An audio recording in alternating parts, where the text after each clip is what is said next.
Hello everyone. Wish you all a very happy new year. My name is Ramesh Subramanian. I am the Director of Sales Asia Pacific at APC. As the world's largest manufacturer of spray-dried plasma and red cell functional proteins, we take our industry leadership role very seriously. Our commitment to biosafety includes significant investment in research and development, a manufacturing process, and supply chain. We collaborate with leading biosafety experts and use validating technologies that help us to provide the Asian market with safe, pure pork and pure beef blood-derived products. We would like to take this opportunity to invite everyone to join the APC session on Thursday, the 20th of January from 10 a.m. to 11:30 a.m. Vietnam or Thailand time. We have two swine experts, nutritional experts. Dr. Megan Edwards is an independent nutritional consultant based in Vietnam. Dr. Megan will talk about driving profits through piglet quality. The next speaker is Dr. Yanbin Shen, Global Technical Services Director at APC. Dr. Yanbin will share his experience on the profitability and performance in swine farms. We look forward to seeing you all for the 2022 Swine Day webinar.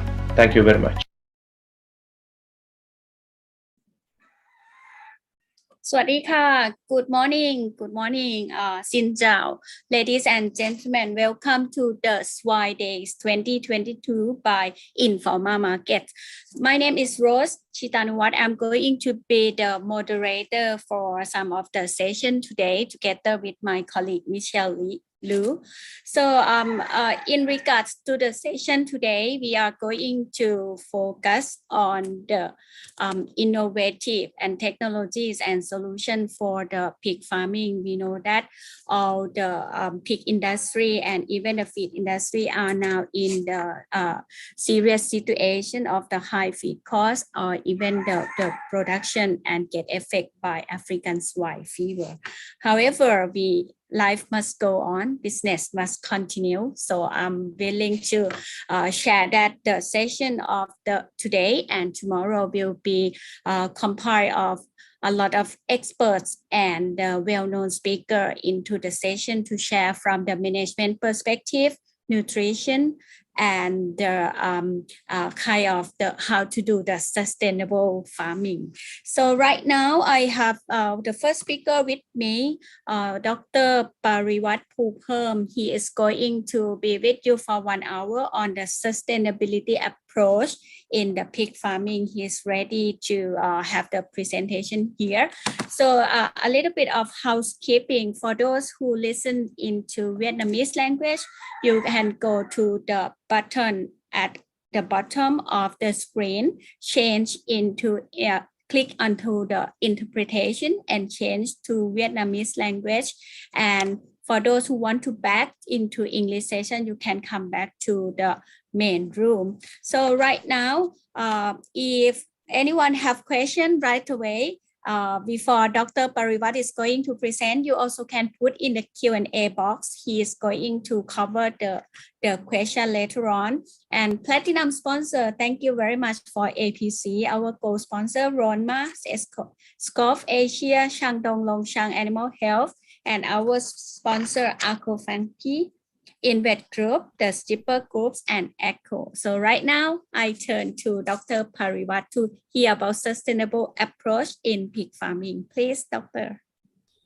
Okay, สวัสดีครับ Good morning, everyone. Today I'm going to talk about what I could say is now normal. I think a lot of you already listened to my talk some period of time early on. So today is quite a big crowd here in this early morning. It's almost 300 participants here in Zoom and also in live on YouTube. So I'm going to share my experience and my presentation, most of them from my colleague in Vietnam, in China, from my ex-student in China, a lot of friends because in Thailand we just announced last week that we found SF virus, but we already prepared for a long period of time, and we learn a lot from our neighbors. So let me share, and today I'm going to do some, I think some of you, if you listen to my talk earlier, you will know that I will have something to play with you. Okay. We found SF virus. I think you already saw my presentation, but we already prepared for a long period of time, and we learn a lot from our neighbors. So I think I'm not going to talk about the let me share, and today I'm going to do something further. I don't want to go back. Some of you, if you listen to my talk, right now, every country, the country we can start from have something to play with you. 9, okay? And maybe 10. Okay, I think you already saw my presentation. First of all, I would like to ask you something. We learn a lot from our neighbors. I think I'm not going to talk about the let me share, and today I'm going to do something further. Let me stop a bit. Some of you, if you The host, right now, every country, that is we can start from have something to play with you. 9. Okay. And maybe 10. Okay, I think you already saw my presentation. First of all, I would like to ask you something. We learn a lot from our neighbors. I think I'm not going to talk about the let me share, and today I'm going Sorry, to ladies and gentlemen. I think there is some technical issue. อาจารย์คะต้องปิด YouTube เพราะ ปิดแล้วครับมันซ้อนกัน ค่ะค่ะ ไม่รู้ YouTube ไม่ได้เปิดเสียงนี่อ๋อไม่เป็นไรโอเค Sorry for the technical problem. I don't think I have to start again, right? I can go from now. Okay. I'm going to ask you to do something with me. If you have a second device, you can use QR code here to answer my question. Or if you have only one device, please go to chat box. I put the link of Mentimeter in chat box. I would like to ask you, what, in your opinion, okay, what are the most important sources? What are important sources for a farm to get infected with the ASF virus? I'd like to ask you about your experience that you may have, that you may know. In your experience, what are the most important sources for a farm to get infected with the ASF virus? Please type your answer in Mentimeter. If you have second device, you can scan QR code here. Or if you don't have second device, you go to chat box. And then some of you already answer in chat box, so okay. But you can get the link in the chat box. You can click the link and it will come up into my screen, and you will see some fancy report on that.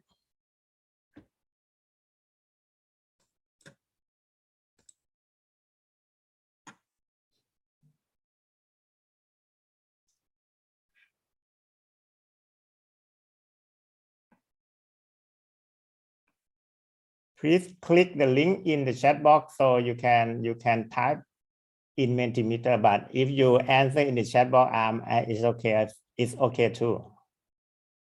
Okay.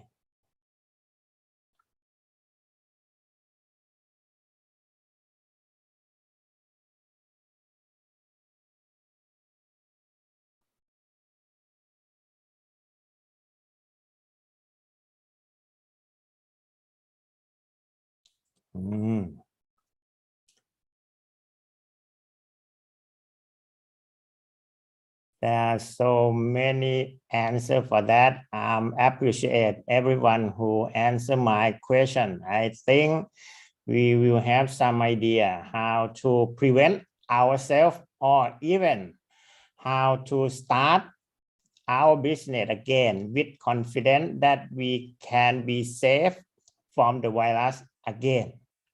Okay.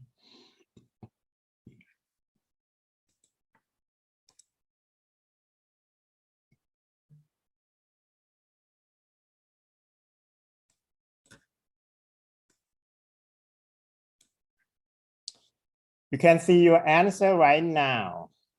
If you answer in Mentimeter, it will collect all the data, and anything that is come to more often, it will go bigger and bigger.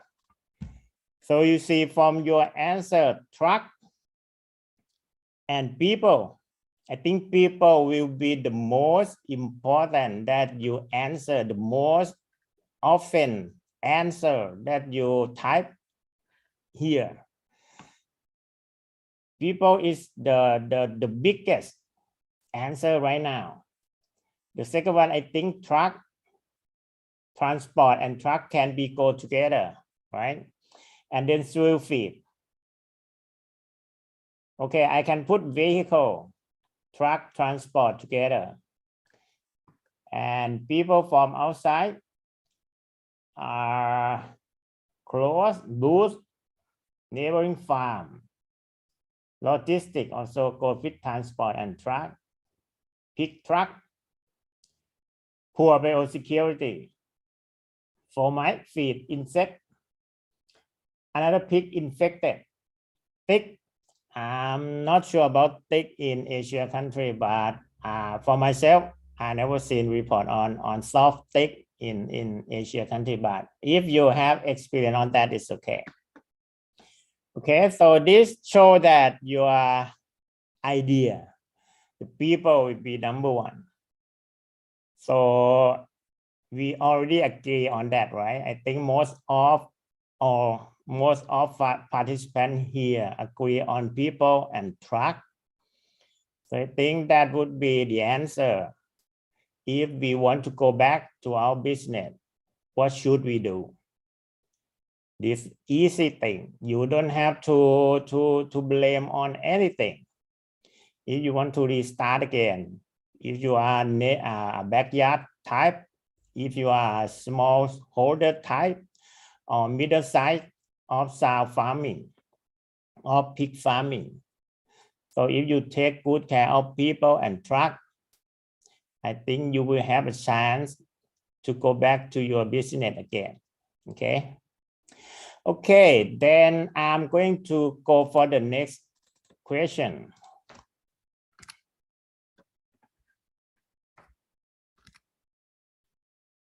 Okay, we can go to the next question. What will be the most important thing for farm to get? Oh, some of you already go to the second question already. I'm too slow compared with you guys. Okay. Yep. What are the most important sources for a farm to, oh, sorry, I have to change my slide. Okay.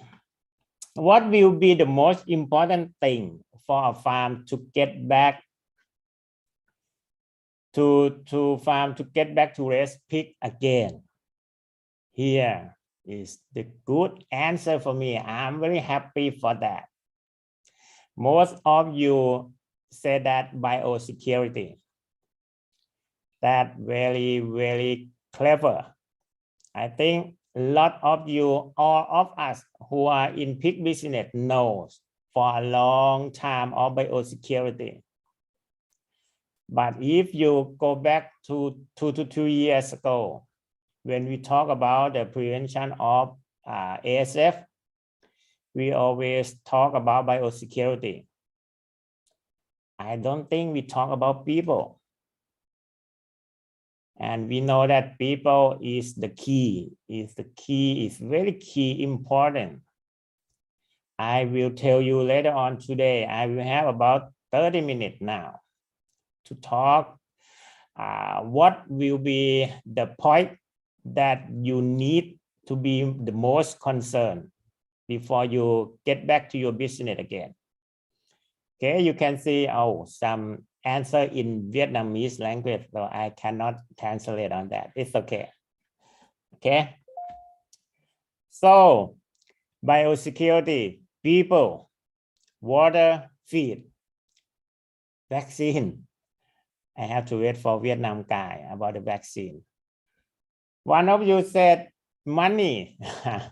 Okay, money will be another important thing, because if we don't have money, we cannot start our business again, right? Yeah. Okay, a lot of you answer water. Okay, maybe you use natural water. I think this is another important thing. Okay. Okay, so that would be all for my question to ask for your opinion. I think right now almost 400 people in our room. So I'm glad that you all are still active for that. I think we can get back to our business recently. But I would like you to pay more attention in some point that I'm going to share you today. It's not from my experience, it's from a farm experience, farmers experience that they found. I think you already raised your pig for a long period of time. Some people might raise pig for 10 years, 20 years. Right now you have to learn. You have to learn by yourself. I think you already answered my question, which way that the disease can get into your farm. And if you want to go back to your business again, how to do it, what I should pay more attention on that. Okay.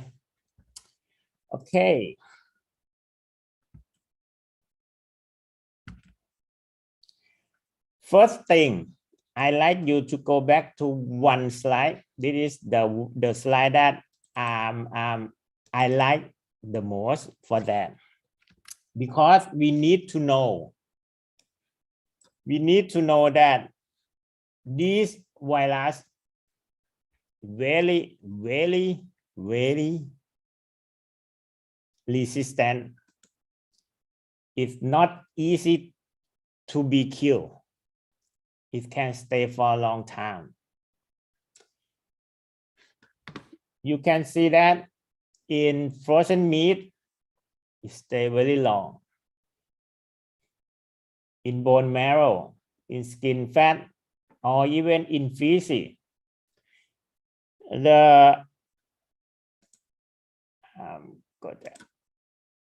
This number is come from the laboratory, not the real life.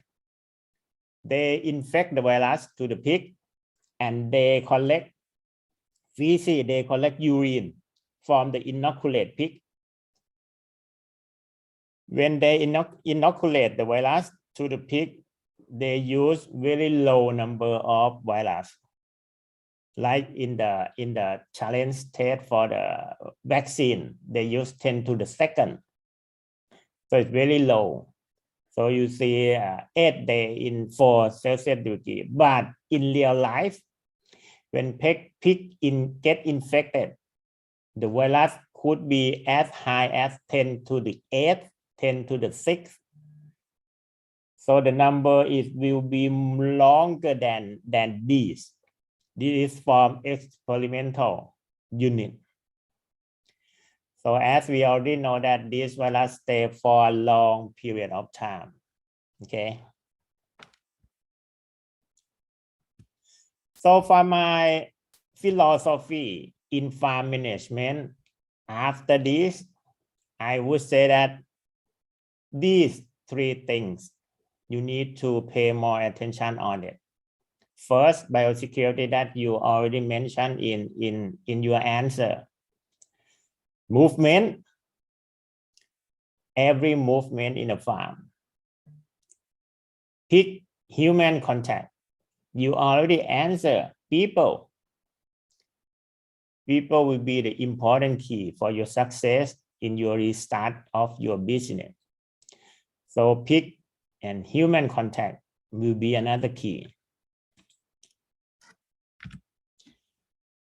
So this would be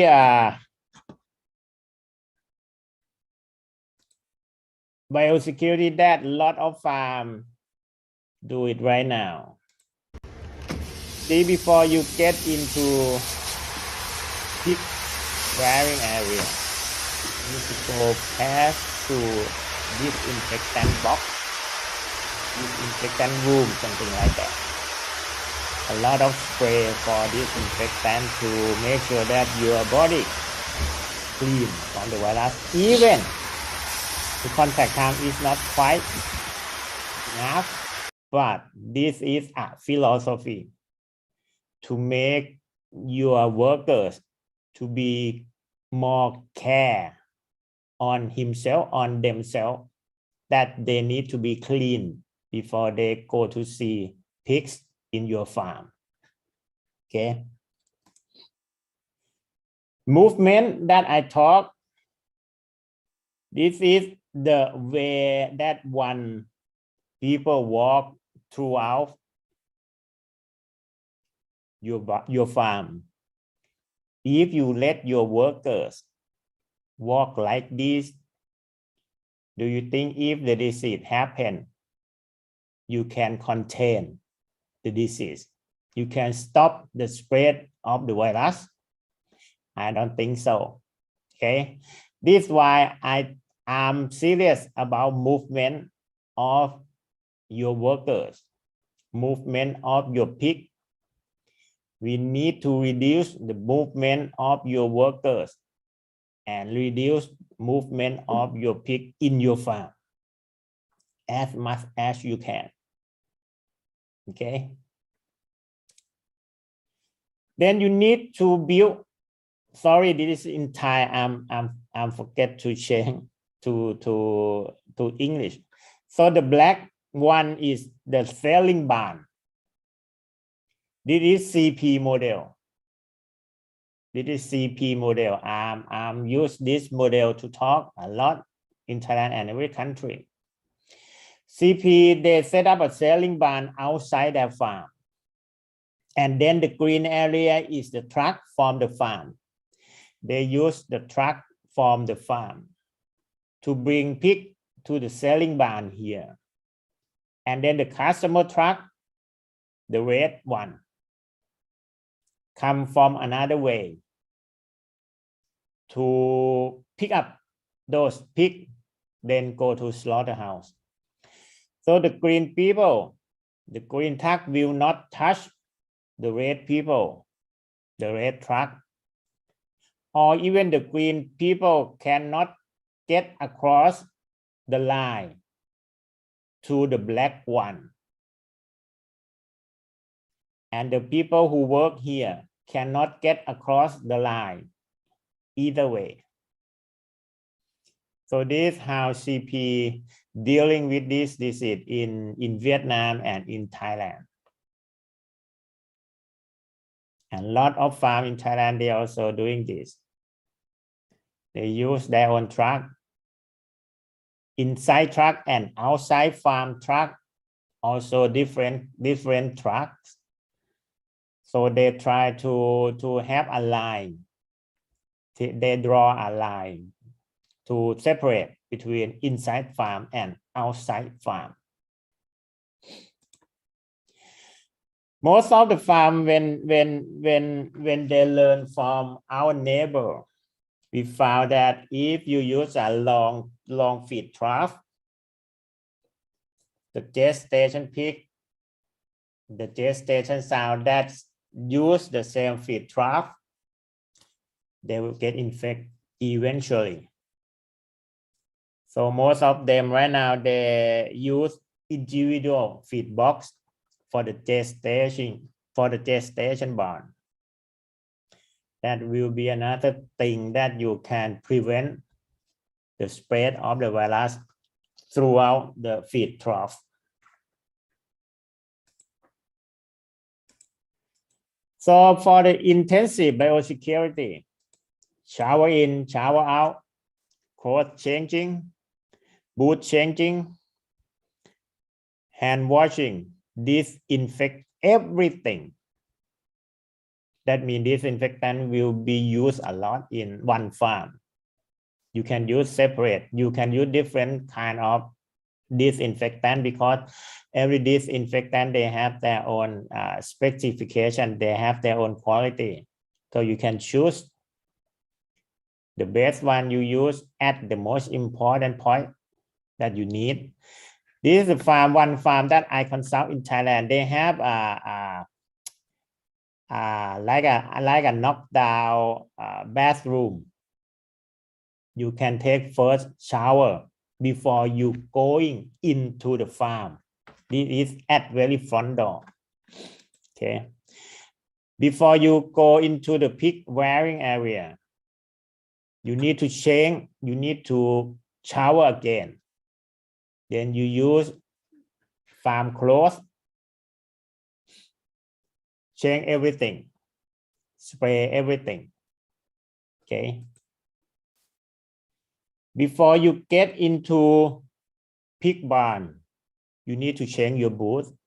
This booth used for this barn only. Most of farm in Thailand, they use like a color code. This farm, they use the white color booth inside the barn. They use the black color outside the barn. So if you see your worker use the white booth outside the barn, they will get punished. So most of farm in Thailand, they use the color of the booth to designate it. Which one used inside the barn, which one used outside the barn. Okay. Hand washing. Actually, in the past, like 10 years ago, when someone told the farm that you need to dip your hand in disinfectant before you get into the farm, I'm kind of laughing. But right now I know that this virus can be stick at your finger, especially at the fingertip, at least 5 days. So I ask every farm right now, not just the dip your hand into the disinfectant, you need a small brush to brush your hand. Like this. You need to do it. You need the small one to wash your hand. Like when you saw a movie for the surgeon, right? The doctor surgeon, before they get into to do some operation for their patient, they have to brush their hand. Same thing. Believe me on that. Your hand can get infected, can get contaminated very early, very easily. Okay, so please do so. Or even in a farm, they spray for the disinfectant every, what would I say, 2 times a week, something like that. This is disinfectant that they spray. They spray to their pig. I think you might say that, oh, those disinfectant, when they touch the feces, when they touch urine, when they touch the ground, when it touch to the pig body, it might not work. Yes. In theory, yes. Those disinfectant, when it touch to organic matter, might not work. But these things make your worker, make the farmer pay more attention on biosecurity. So this farm, I did not ask them to stop doing it. Even I know this might not work on anything, because for the ASF virus, you need contact time at least 10 minutes for the disinfectant. But like I said, this is philosophy to make your worker pay more attention on biosecurity. Like COVID-19. Right now, you can compare ASF with COVID-19. You do everything to protect yourself, even you think it might not work, but you do it because you want to protect yourself. You can do everything over protection. That always better than lower under protection. Okay. So anything that make your worker in your farm think that, oh, this farm is my farm. So they will do everything to protect your farm. Don't make them think, oh, I'm just a worker. I work to get money from my boss. If your worker think that, that's not good for you. But if your worker think that, oh, this is my farm, I need to protect my farm, I need to protect my boss farm, because if those pigs die, I'm die too. I don't get paid or anything. So I have to do everything the best for my farm. Okay. The second philosophy that I said is movement. First, you need to reduce pig movement. I think the farm in any country that already get infected with the ASF virus already know that anytime that you move your pig, anytime that you make a movement of your pig, you will get the clinical sign. Your pig, your sow will get sick, stop eating, and then die. So if you want to go back to your business, reduce pig movement. Do anything you can do to move pig at one time. For example, if you want to move pig to the farrowing house, do it one day. This day, we will move pig from gestation barn to farrowing barn. Then close the door of the farrowing barn. No pig get in, no pig get out. Even they have to stay before she get farrow for more than 10 days. Okay. So in small size farm, you can do batch farrowing. 3 days, 3 weeks, you breed your sow once. Another 3 weeks, you do it again. Then you will have pig get into farrowing house every 3 weeks. So your workforce, your workflow will be get easier on that, compared to you move pig every day. So you have a chance of contaminated every day. Okay.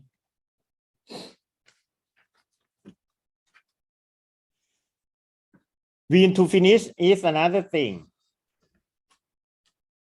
If you move your pig from farrowing house, go to finisher barn one time.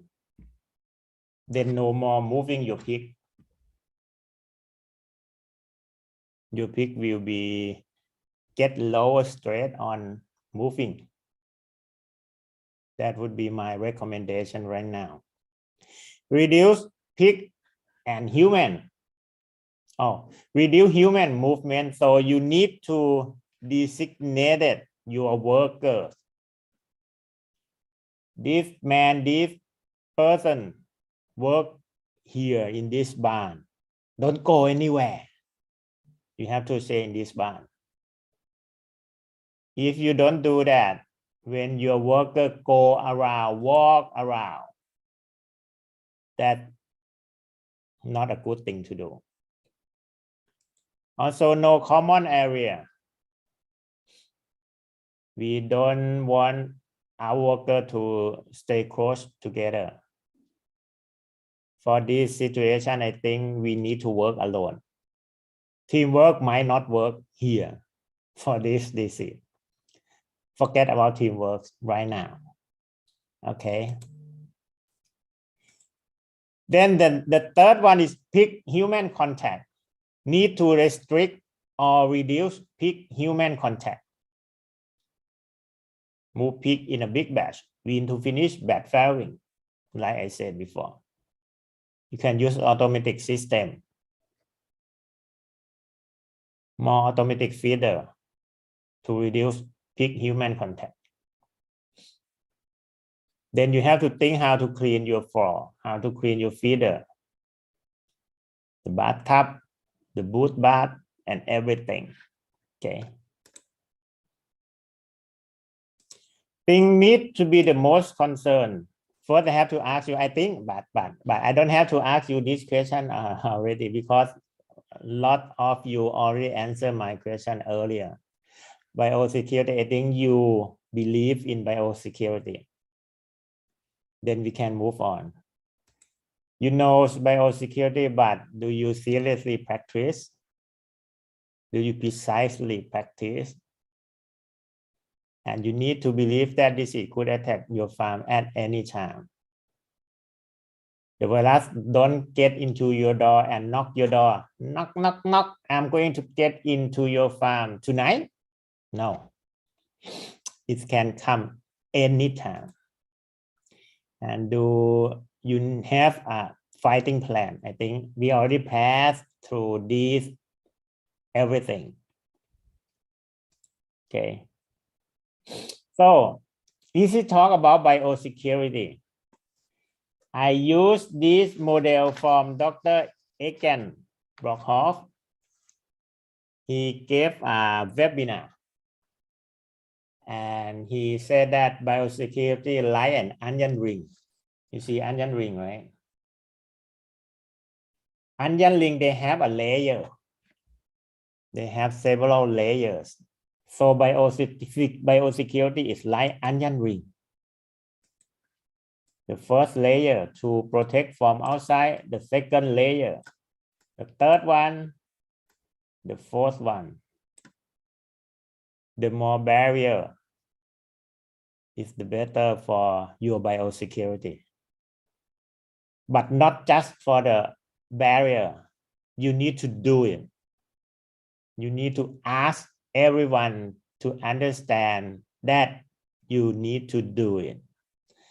Don't just have SOP done. Don't just have just standard operating protocol and then sit like that. You have a shower, but your worker just walk through. Don't shower anything. You need to talk to them. You need to do everything, even for the farm owner. You need to do it. Okay.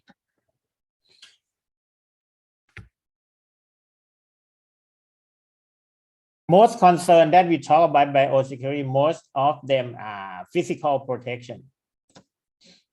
So if you have an area, you can do compartmentalization. For your farm, you need to separate inside and outside of your farm. I think we have been doing that for a long time. You can do zoning. You can draw a line. We cannot cross that line. The flow of human and pig, touchless between human and pig. Okay. So I'm going to ask you, this consider as biosecurity. This consider as biosecurity. You can type in your chat box if you want to answer yes or no. This is disinfectant. This is a truck inside the farm. The workers spray disinfectant on the road. That is the dirt. Okay. Oh, thank you for the answer in the chat box. Is almost unanimous. Said no. Someone said no, no, no, no. Okay. One of you answer yes. Two now. Okay. Some of you may think that this is biosecurity. But like I said before, this infectant will not work with organic matter, with the dirt. When they touch the dirt, this disinfectant will be like a water. But again, I'm not stop this farm doing this,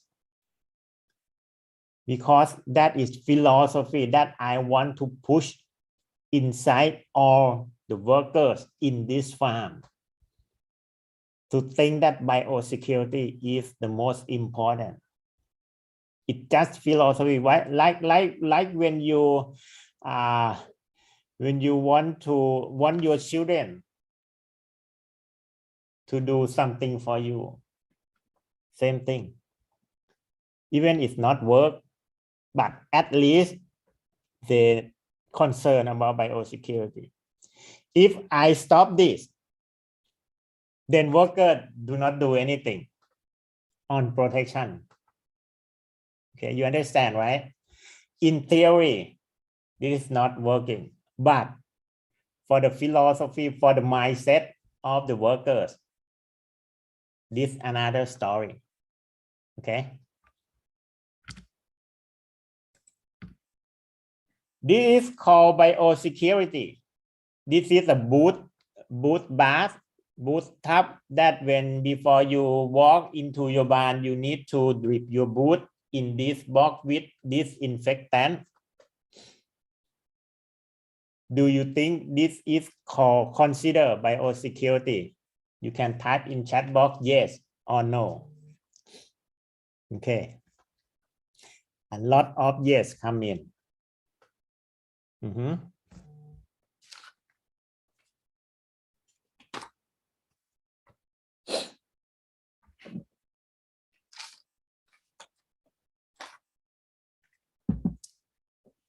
Okay. Oh no, not work so dirty. Yeah, thank you. Okay. You think that boot tub is very important. I agree with you on that. But when you look inside the bath, the boot tub here, this is very dirty. A lot of feces, a lot of dirt here. So it might turn around. Your boot may be clean, but when your boot put into this tub, it might get infected with this water. So thank you for your answer. I'm happy for that. Most of you understand that. This is not just like an emblem or symbol. Oh, I have biosecurity. I have a boot tub here. But it's very dirty. So biosecurity, you need to practice. You need to do it precisely. Okay. This also another example. They use sponge and drip into the disinfectant here, and then they wipe around. At first, I think this is good, but actually, this is not a good thing to do. Same here. You see the water in this bucket. It gets dirty. Then if there is a virus or bacteria or microorganism in this bucket, you are the person who spread those germs around. So this, I need to stop them. This, I need to stop them. This is not a good practice for biosecurity.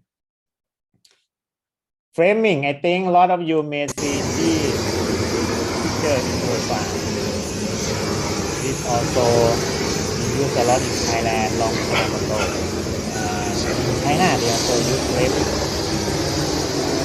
One expert in China, they say that when you use framing, you need to do slowly, like 3 seconds, 5 seconds in one area. Make sure those frames kill everything. This farm, they use even they have a pig in the pen. So that very, very, very hard to do. Okay. The spray and everything. This, like I said before. Okay. What else should we concern about biosecurity? Pig, human, truck. These are the 3 things that you need to be concerned. Okay. And like I said, please set working area for every worker. Avoid common area, avoid worker pool. No teamwork. You need to work individually. No teamwork, please. We need to walk and work alone to stay alive. Okay. What happens if you get infected already? First, you need to investigate the root of the disease entry, like your house. If there is a thief, a burglar, get into your house, steal something, stole something from your house, you need to know how they get into your house, right? Then you have to block it. But if you don't know how they get into your house, they will come in later on. Same here.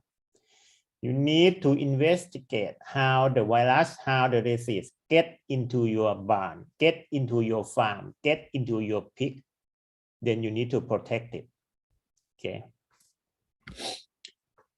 Human and pig will be the best spreader after the disease get into your farm.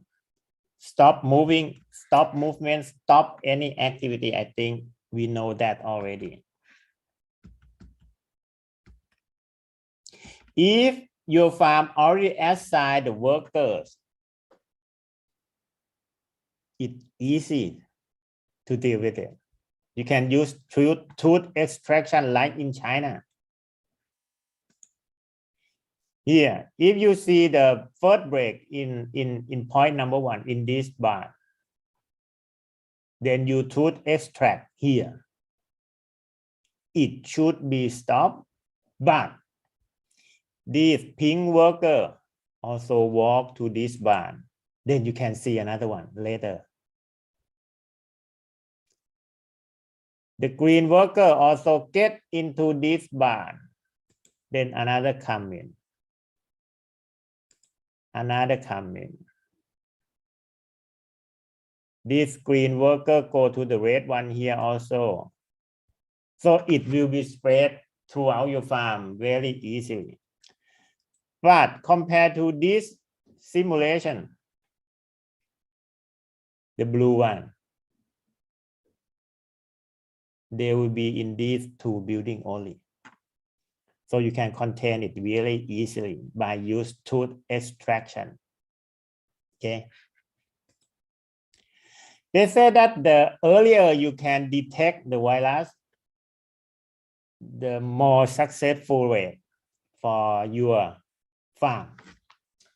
So PCR is the number 1 test that we recommend. This test kit from several brands, 3 brands. You see that when they test for the CT18, the first one positive, the second one suspected. But when we use the sample from CT30, neither one get positive. So the pen-side rapid test might not work here.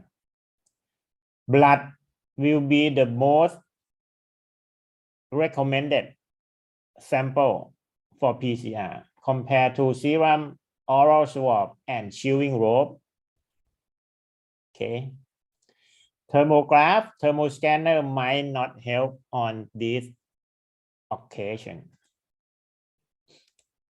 Okay, so when we talk about blood collection, I'm going to show you some idea. This is the idea from farm.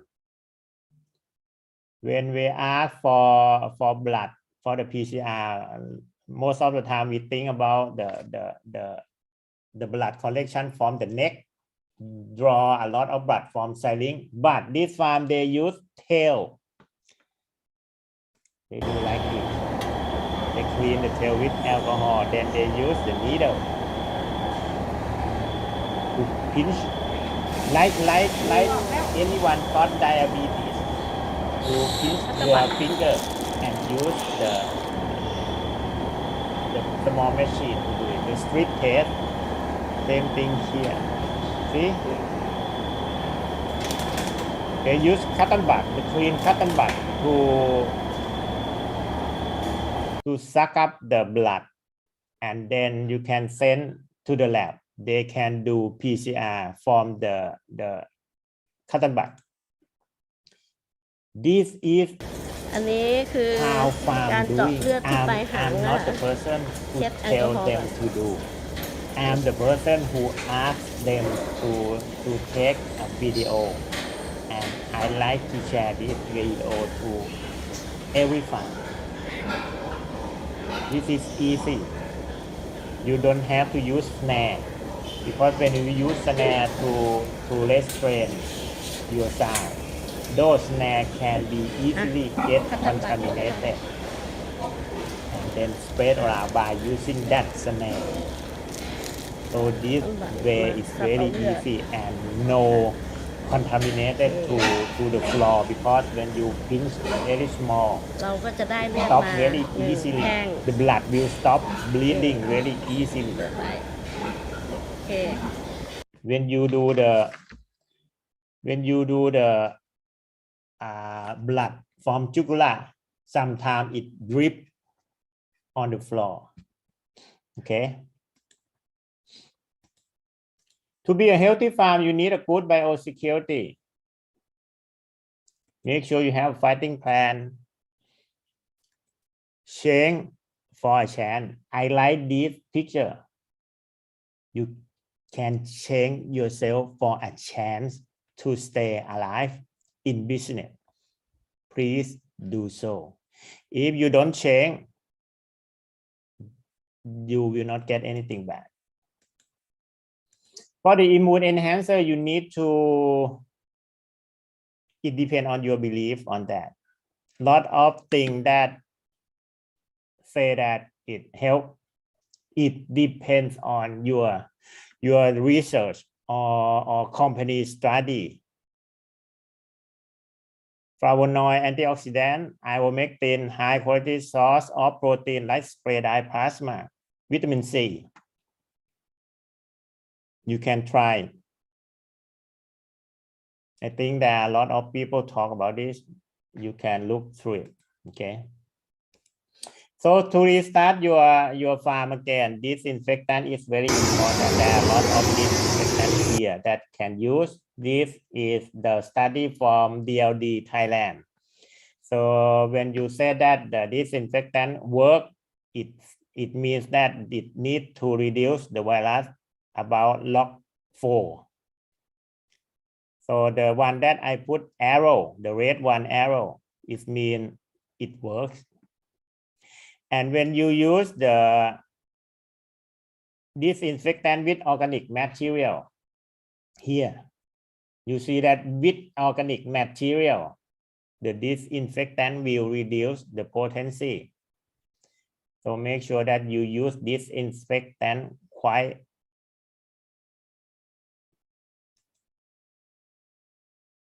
okay. Also, the hardness of water is another key.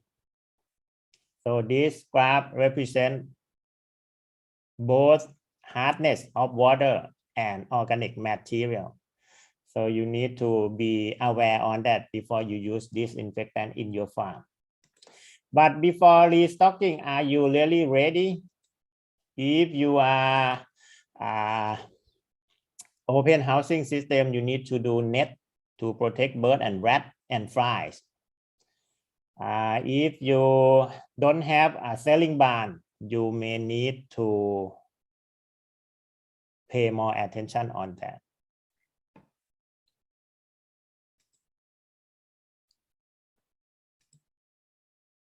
This is how South Korean, they change the traffic in their farm. The top one, you may see that every truck, every car use the same path to get in the farm. This is pig loading ramp for the fattening house. After they've been hit with SF, they change all the traffic. The clean truck will get here. The dirty truck will get in another road. And they move the loading area, the pig ramp for fattening, away from their farm. That's why South Korea get hit with SF very short period of time. Okay. To come back, you need to do, like I said, biosecurity. You need to check your biosecurity. You need to good cleaning. You need to disinfect. You need to make sure that your barn is clean. You can test it. You can swab the floor. You can send to the lab. You can use sentinel pig, put it in 3 to 6 weeks. If those pigs stay alive without any infection, you are good to go. This is the farm that they renovate. I'll be back. They put the concrete road. They change the feed trough to the individual one. And then you can talk like Arnold Schwarzenegger. I'll be back. Okay. Another thing that I get from farm experience.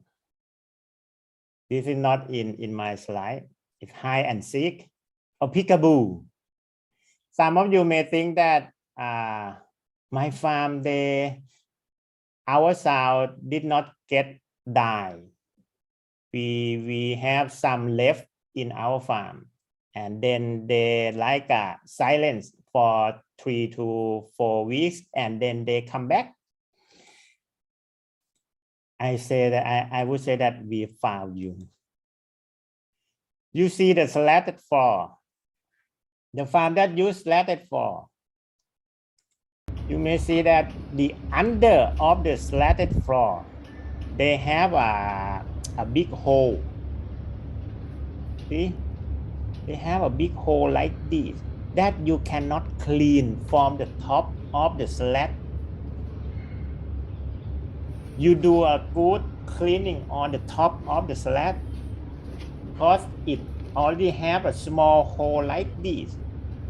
You use a lot of disinfectant on top, but when you look under the slat, there's not a big hole there that the virus can hide. You cannot clean from the top. This farm, they pull up all the slat and clean. Use sodium hydroxide to clean the what will I say, wastewater way here. They have to clean it because they say that, oh, we stop for 1 month, and then we see the clinical sign again. This is not a good thing to do. Okay, I have to finish it up because my time is already up. I'm sorry for that. So for the conclusion, once the virus has gotten into your farm, it's really hard to get rid of. You need to clean. You need to clean, and you need to clean.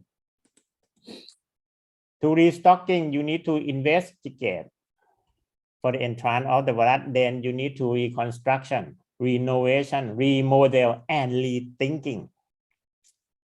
I think most of the farm you cannot go back to the future. What we said, back to the future, right? You need to go back like if you have 1,000 sow in the past, I don't think you can go back to 1,000. 750 is I think the best number right now, about 750, about 75% of your facility that you can use. Okay, change for chance. Okay, I'm finished with this, the study from Vietnam. I'm still waiting for a good news of Navetco. I think most people in Vietnam, they know this thing more than myself. So this the conclusion from Dr. Thapanat from DLD. They say that the challenge dose is very low. It's about 10 to the second. So and the immunity from the vaccine start at 14 days, but at least 28 days to reduce clinical signs. But it was a good hope for that, and I think we still waiting for a big hope from Navetco Vietnam. Good luck and thank you. สวัสดีครับ ขอบคุณค่ะ Dr. Parivat. So I think it is the time for the next session. So we will send your question to Dr. Parivat because there are about 20 more questions for you to answer. However, ladies and gentlemen, we are now going to close this session. Thank you to Dr. Parivat, and we are going to next session, and we will coordinate with Dr. Parivat to get the answer on your question. Sorry for that. Okay. No problem,ค่ะ. Ladies and gentlemen, the next session will be on the ventilation for the high productive pig production by our co-sponsors, Cove Asia. So I have the speaker with me, Mr. Paul Pedersen. He is the pig specialist on climate system. A little bit of his biography. 1987 to 1992, he graduated on Master of Science Agriculture on specialized in pig production. 1992 to 2012, he's project manager at Danish Pig Research Center on the development and test of climate system, housing system for reduction of ammonia and odor. And 2012 till now, he is the system developer at R&D and pig specialist at Cove. So, ladies and gentlemen, I would like to welcome Mr. Paul Pedersen to share on ventilation for high productive pig production, please. And once again, if you have any question, please put in the bottom of the Q&A box. And for Vietnamese, please go to into the interpretation room. So please, Paul, I pass the stage for you.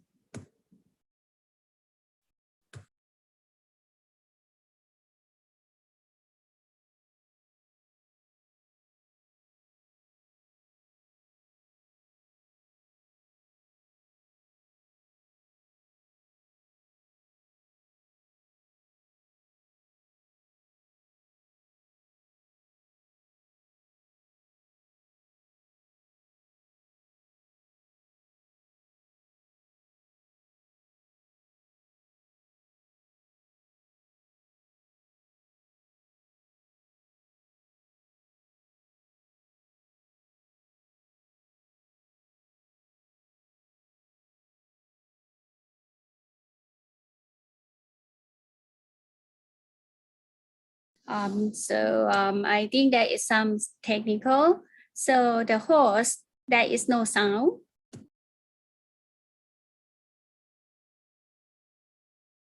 Again. Does it work now? Yes, I can hear now. Okay.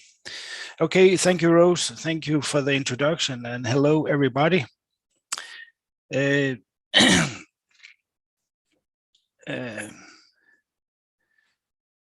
Rose, she already did the introduction of me, but as it says here in short, I had a career working 20 years for the Danish Pig Research Center, and the last 10 years I've been working for Skov.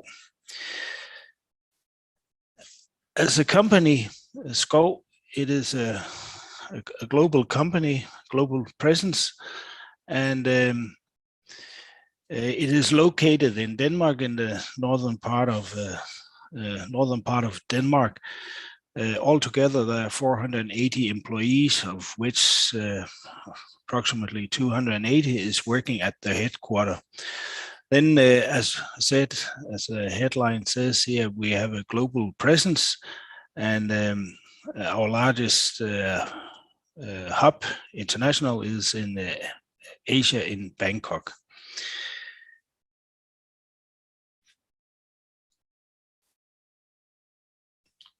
Now we'll go today's topic. It is about high productive pig production in your region, in Asia, in tropical region.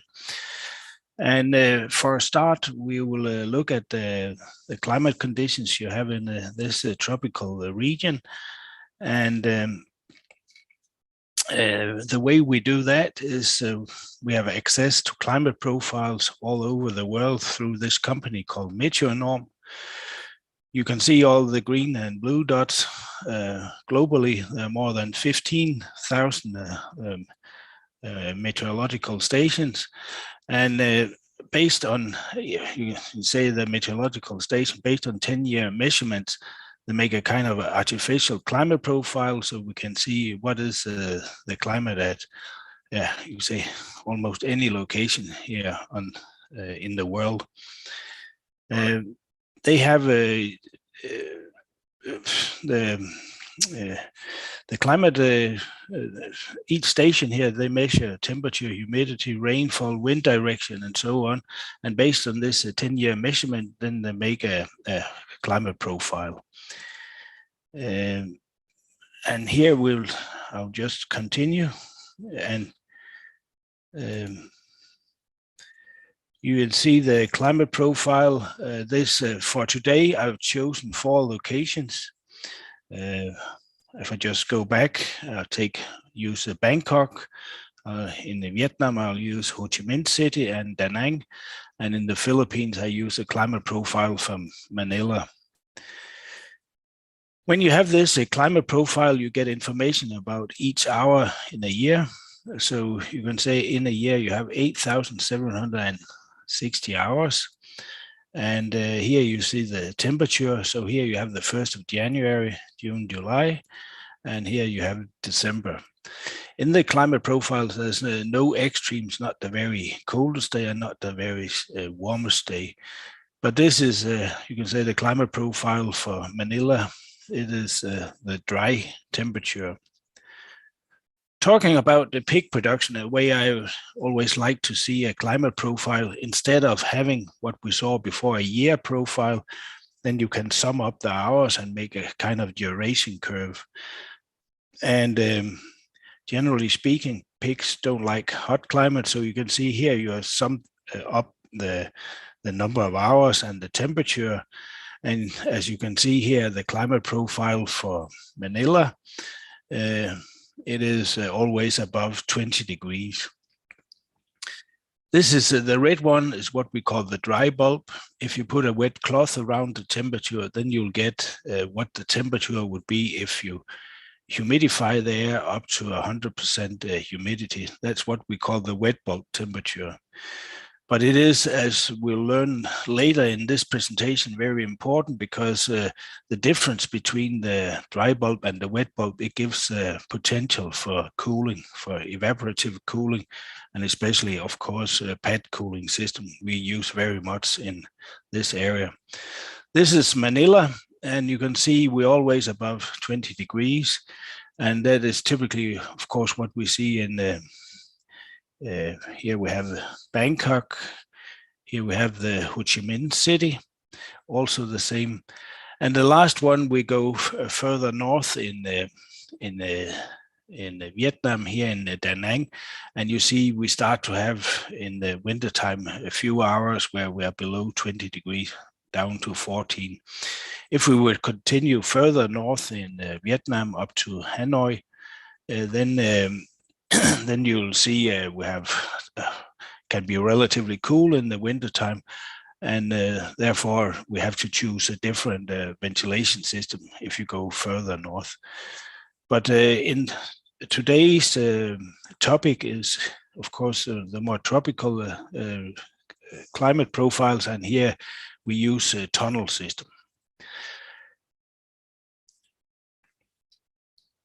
Then you can say when you want high productive pig production, then you want the pigs to eat a lot of feed, and when the pigs eat a lot of feed, they produce a lot of heat, and then it's very important you can get rid of the heat production, because if you can't get rid of the heat production, then you'll not eat so much feed. Very important difference between us as a human being and a pig. The pigs, they can't sweat. So what they'll normally do in nature, they'll find a mud pool and get wet. And here it's important, it'll be a bit like this, what we call the wet temperature, because then they'll evaporate a lot of water. But if we want with a ventilation system to remove heat, the heat production from a pig, then it's important to look at how do we do that. You can say the sensible heat, this means the dry heat release. It is the pigs, they can lie on a cold floor, but normally the floor is not cold, so it's not really important. That's what we call conduction. Then we have what we call the convection here. This is air flowing around your body, and it can remove quite a lot of heat, and especially if you increase airspeed. And as we'll learn later, increasing of airspeed is an important measure to reduce, you can say, heat stress of the pigs. Then there's a strange thing called radiation here. You can say if the surface temperature of the pig is 30 degrees and the ceiling is 20, then the pig is losing quite a lot of heat to the ceiling. If you have and what is important about radiation, it is the pigs, they can lose a lot of heat, but if you have poor insulated or uninsulated house, if you can say you have a ceiling here that is uninsulated and 50 degrees, then you put a lot of extra heat on your pig. So very, very important it is. We also need well insulated houses in the tropical, especially the ceiling. Then pigs can't sweat, but by respiration, then they can humidify or evaporate water by respiration. And then they get rid of heat by evaporating water, or what we'll call latent heat. And it can increase the heat release here by, of course, increasing respiration rate. If we are keeping pigs at 20 degrees, then approximately 35% is lost. Heat loss comes from respiration, 30% from convection, and 30% from radiation. Just to give a figure on, but this is the basic. When you also build a ventilation system, how can we remove the heat from pigs? Now we'll focus on some studies. This is a Dutch study, but in fact it is carried out by a Vietnamese PhD student in the Netherlands. They put in 60 kilogram pigs in. They put in 60 kilogram pigs in a climate chamber, and then they were looking at the respiration rate, because respiration rate of pigs, it is a very good indicator of heat stress. Then they kept the pigs from here, you can see the temperature here, and they measured the respiration rate, but you could see already around 22 to 24 degrees, then the pigs, they start to increase respiration rate. And this is, I'll say, one of the first signs on heat stress for the pigs. And when if you don't do any cooling of your pigs, then at 30, 32 degrees, you're up at 180 respirations per hour, per minute. And it is very, very fast. So when I comes to hot areas, I always look at the respiration rate. It is a very good indicator of the well-being of the pigs, and yeah.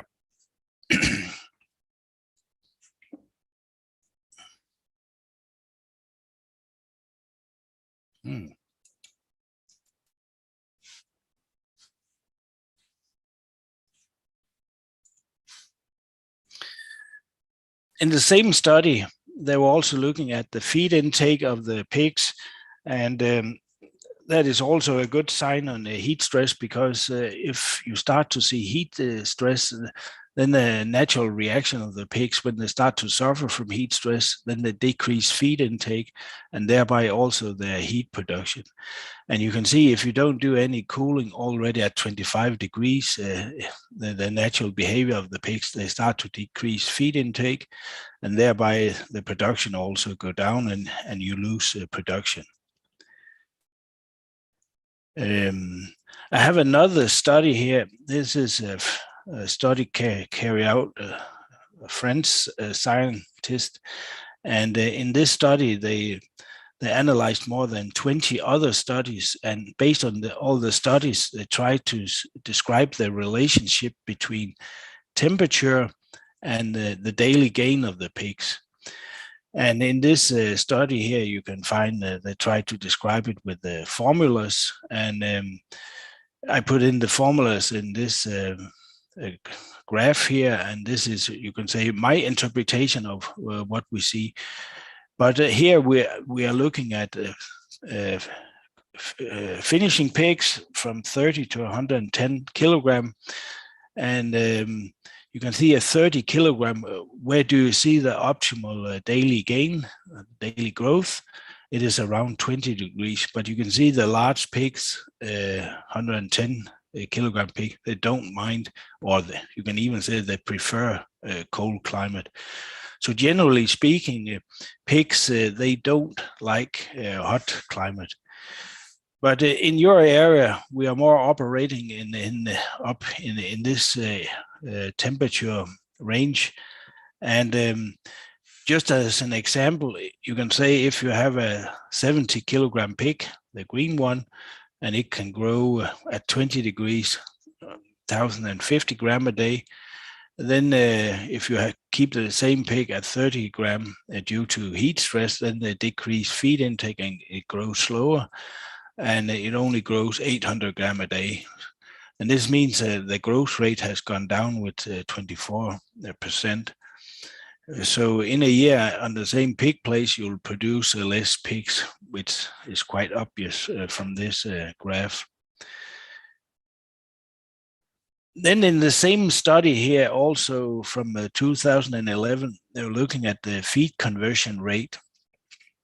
And the graph, I also made some graph here, 30 to 110 kilogram. And you say this is my interpretation. You have the blue area where it's too cold, and we have an area here in the middle where you'll get the lowest, and you can say the best feed conversion rate. And then you have the red area where it's when it's hot, and it's also becomes worse.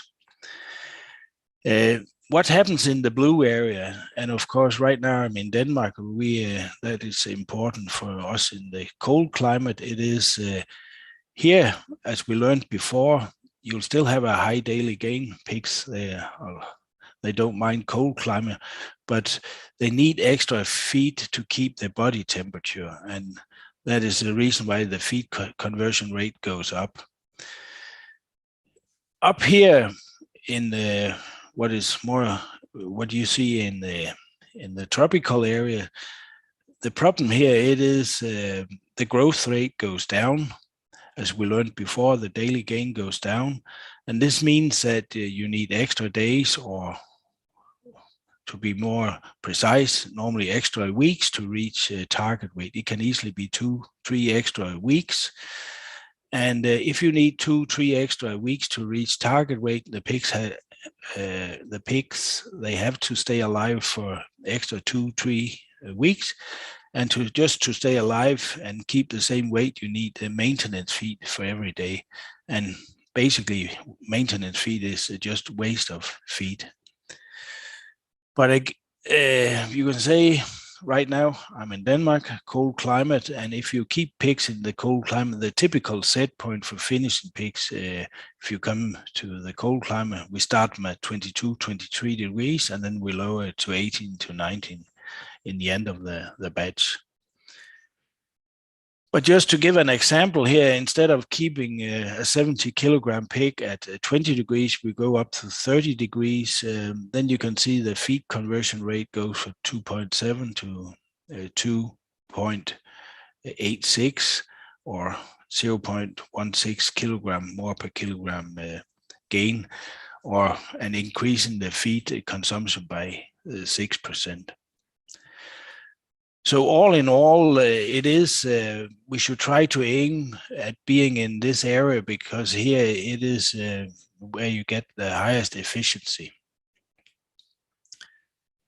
That was enough about finishing pigs. Now we go to the lactating sows.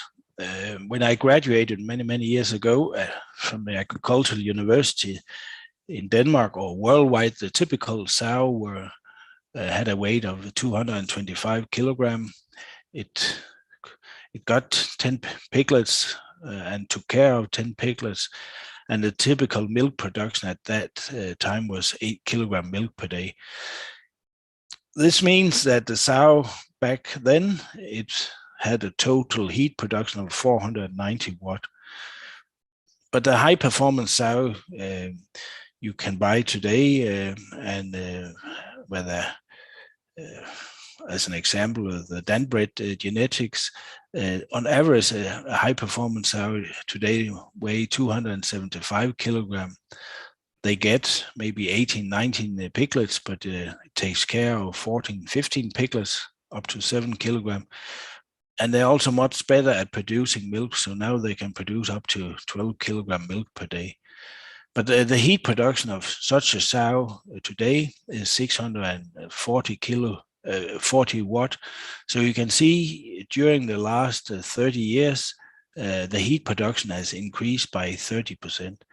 So if you are going to build a system today, I think with any genetics, then you can expect that the sows have become bigger. So the cooling is very essential of those high productive sows. This is another study back from 1999. That was not when we had a very high productive sow, but still it shows the reaction of sows in a hot climate. You can see at 20 degrees, you have a feed intake of the sow, but again, like what we saw with the finishing pig, when it gets hot, then the decreased feed intake. One of the very bad thing it is when you don't eat as much feed, then the sow, she loses much more weight during lactation. She also produces less milk, which result in the weight gain of the piglets goes down, as you can see here, from 0.25 kilogram per day down to 0.2 kilogram. Again, here you can see the respiration rate. It is like what we saw with the finishing pigs. It is around 30 times per minute, but very easy way to see if the sow, she suffers from heat stress. It is the respiration rate that goes up. Again, the rectal temperature and of course the skin temperature is higher. And I have a small video here, just hope you can see it here. I just started this. If you look at the sow here, I hope you can see the very high respiration rate is at least way beyond 120 times per minute. The sow, she doesn't eat any feed, and I think the sow here, that's a video made in China during the summertime, but it just shows the typical reaction we see from a sow that is not well cooled.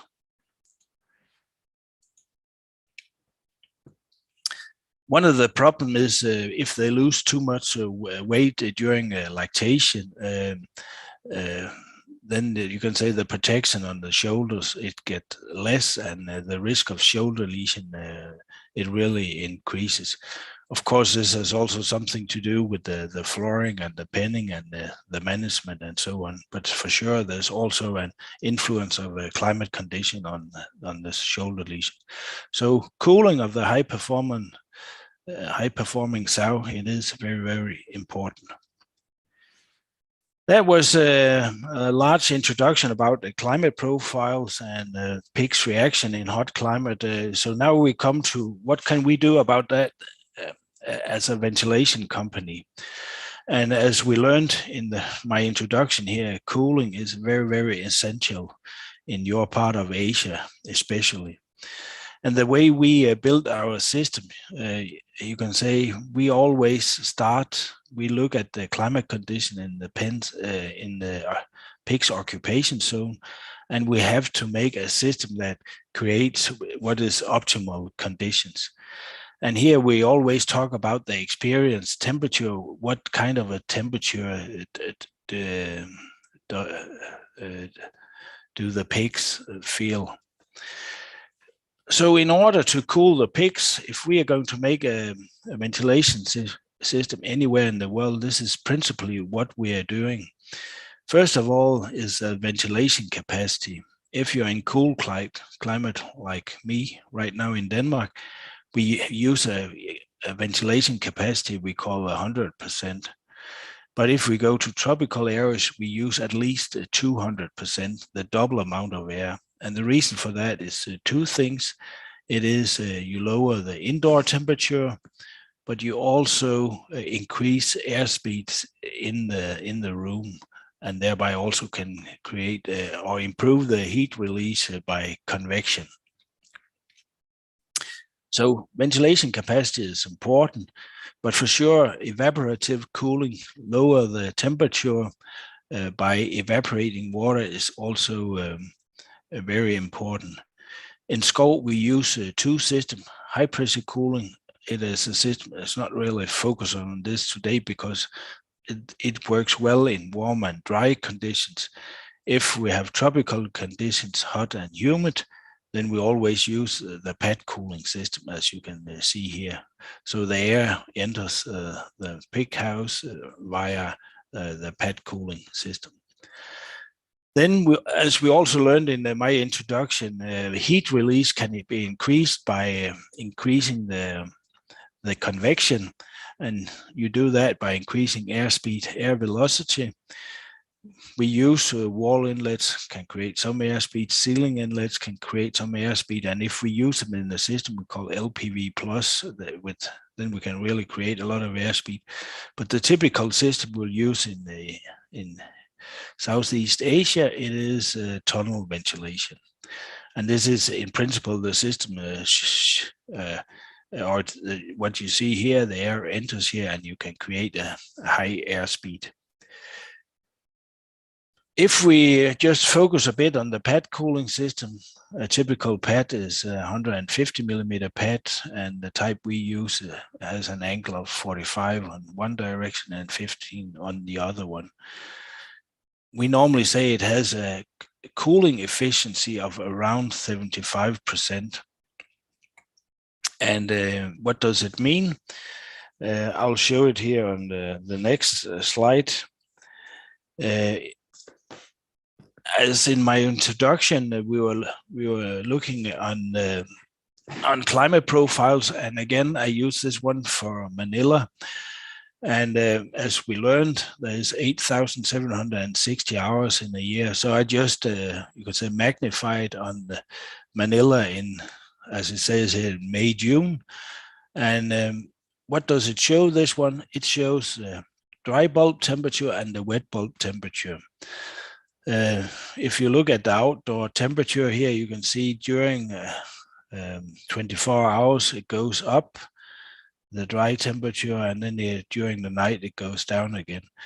But what is important to see, it is the wet bulb temperature is quite constant during the day.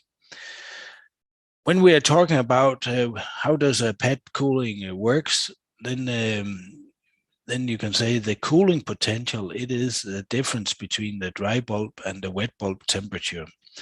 So here we have one example. During the day, the temperature goes up to 37 degrees, but the wet bulb is only 27 degrees. This means that the cooling potential is 10 degrees. And as we remember, the pad cooling efficiency is 75%. This means we can cool 75% of 10 degrees. We can cool 7.5 degrees. So the incoming air will have a temperature of 29.5 degrees. This could be a one day here situation. Then you have another day here. That is a day where you will feel it's very, very humid and hot. And you can say here we have 31.5 degrees, but the wet temperature is 29.5. So we only have a very small difference here in the temperature. So we can only cool 1.5 degrees. So the incoming air here, it is 30 degrees. So if I look at this on this day as a pig producer and also as a pig, then this day is in fact worse than this day, because after cooling, you're down to 29.5 here. Here you can only cool to 30 degrees. But it is how a pad cooling is working. We included in the system, generally speaking, here you see all the type of systems we're using at Skov. The LPV with the side inlets is something we use in the cold area. It's not relevant for you. The important thing in the tropical areas, it is you need to cool it, pre-cool the incoming air with pads, and then you need a high airspeed in order to cool the animals. As we learned also in the introduction, it is if you are in the part of Asia where it does get cool in the wintertime, and as an example, if you go to Vietnam, we are looking at Ho Chi Minh City, Da Nang, but if you go up to Hanoi and you have 5-10 degrees in the wintertime, maybe 10 degrees, then it's too cold just to use this tunnel system. Then you need the side inlets so you can make a uniform climate when it's cold, relatively cold. We also have another situation for weaning pigs. We want a relatively high temperature, at least in the beginning, with the small pigs. And for the weaning pigs, we use this combi tunnel system all over Asia. So just to sum up, we were focusing on 4 locations here, and you can say, what type of systems are we going to use for gestating, mating sows, farrowing sows, and finishing pigs? We'll use this tunnel system. It can do the job all over the place. But for weaning pigs, because the start temperature, you're normally aiming at 28-30 degrees, then you need the side inlet system as long as the pigs are small. And then you can say, how does a pad, a tunnel system work? And you can say the way our system works and how our controller works, it is, as an example, now you have the outdoor condition 32 degrees. And on this day here, I've chosen, when it goes through the pad cooling 75% efficiency with the humidity we have, we are able to cool the air down to 28 degrees. So what you see here, you cool the air to 28 degrees. And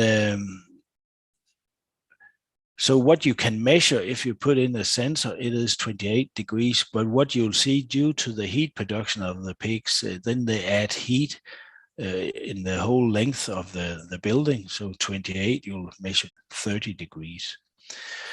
Of course, one of the drawbacks of a tunnel system, it is you'll always see a difference from the very front of the house to the very back. But the way we design them, then we make sure it's a relatively small difference we see. But what matters to the pigs, it is now we have the pre-cooling of the air. Then we also utilize, we have a high airspeed, through the house. And at the temperature we are looking at, and we have now, I say we have 2 meters per second, then the chill effect, we can say the pig, what they feel, it is approximately 6 degrees lower. So if we take this example, you can measure 28 degrees, but the pigs feel like 22 here, 23 and 24. And as you remember, for finishing pigs, we are in fact in what we would say the optimal area. In the systems we make, normally we go up to 2.6 meters per second. So then you can get a chill effect of approximately 8 degrees. So in this situation here again, then they could pigs will feel like 20 degrees here in the very front, in the middle, 21 and 22 degrees. And that will be fine for the finishing pigs.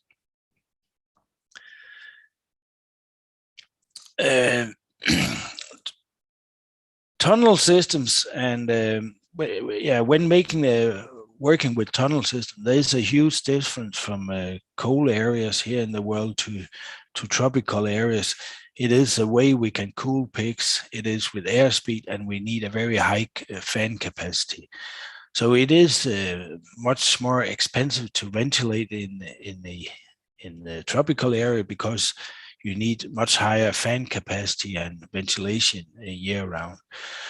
And therefore, it is very important to focus on the energy consumption and how you can make a very efficient ventilation without using too much energy. And we have some in our company, a very efficient fan, and also the way we run the fan, and we call them the blue fan. This one is a big one, 1.7 meters or 57 inch fan. The fan here, we have it with the 2 motors. If you have this AC motors, then you have then it's just running with a specific RPM. So it is on-off fan. But if you really want to make a very efficient and energy-saving ventilation system, then you need you have to use a variable speed motor, and this is a PM motor with permanent magnets. And one of the benefits, then you need a motor controller, but one of the benefits in this motor, it has a very high efficiency. More than 90% of the power you put in ends up on the axle, so only a small amount is lost as heat. Here you see the test, you can say from our air physical laboratory at Skov, we are able to test all our fans, so we know exactly the airflow rate at a certain pressure difference, and also we are able to measure the power consumption. And we use all this information to set up the fans in the right manner. So the big green box here, built according to international standard, here we can test fans up to 100,000 cubic meter, and here the blue one, only 30,000 cubic meter. We can test the fan as well as they can do on you can say more official laboratories, but the fan you saw before, it has also been tested at the best laboratory in the United States, and you can find the reports on the fans on this homepage. But when you want to make energy savings by using fans, what is very important, it is you make a fan with an aerodynamic design. This means you put in a bell mouth here, you have a very smooth and surface, and then you also put a cone in the end. And all our fans, we make them in non-corrosive materials, which is important in pig production. Then again, you need this very efficient motor with permanent magnets. And one of the benefits, it is a variable, then you have a fan with variable speed, and you also have a high efficiency when you reduce the RPM of the motor. Then you need an efficient wing, like the one you see here. You want to move air, don't make noise. Noise is a waste of energy. And then you need a motorized shutter. And the reason why you need a motorized shutter, it is if you really want to save much energy, then you need our control principle we call dynamic multi-step. I'll go more into the detail on the next slides. But when you really want to save a lot of energy, then you have to run the fans at low RPM because it can really save a lot of energy. And I've made an example for today. I used an example from the Philippines, a finishing house. Here you can see the blue fan, a tunnel ventilated finishing house. Here you see it from the other side. And now we go inside. And in my example here, I've chosen a house with the 2,400 pig places. I say the length is 100 meters, the width is 22 meters. And to do the job here, we need 480,000 cubic meter. And very important, then we'd design the system at 60 pascals. It's important you design the system at the total pressure loss you have in your system. I've designed it for an airspeed of 2.6 meters per second, and in the other end of the house is 70 square meters of pad cooling. Then we have two ventilation systems. One where we call multi-step. This means you start on-off fans one by one. The first on-off, the next on-off, and so on. And then we have the very energy efficient setup. And because this very energy efficient fan has a higher capacity, so instead of 10 fans to do the job, we can do it with 9 fans. And then we'll run them in this control principle we call dynamic multi-step. The way you save a lot of energy, it is here you can look at the energy signature. And energy signature, what does it mean? The load, it is the ventilation capacity up to 100%. At 100%, we have 480,000 cubic meter. And you can say if it's on 10 on-off fans, at maximum you use 21 kilowatt or 21,000 watt to run it at maximum. If you have this system with the dynamic multi-step, what do you do there? When the fans are running maximum RPM, they run 650 RPM, but you start all the fans at 325 RPM. At half RPM, the capacity of a fan is half of when it's running maximum, but it only uses 1/8 of the power as it does when it's running maximum. So when the fan is running 650 RPM, it uses 2,000 watt. When it runs only half capacity, it only uses 250. This means in this system, you start the first fan at low RPM here, the next fan, the next fan, the next fan. And when you reach a half capacity, all 9 fans are running with a low RPM. And then you start to increase the RPM from 325 and go all the way up to 650. Then you get this type of energy signature. If we put this same graph in the same, there's 2 different systems in the same graph here. You can see you have the one to the left here, and then you have a difference here. And what you have in between here, it is in fact what gives you energy saving. When you are running maximum, it's not so much, but when you are running less than maximum, then you can really save a lot of energy with this system. In our company, then we use a program called Stalvent. So when you have the climate profile, you know what kind of animal production you have, the house, and then you can put in a ventilation system, information about the pad cooling, and also about the chill effect.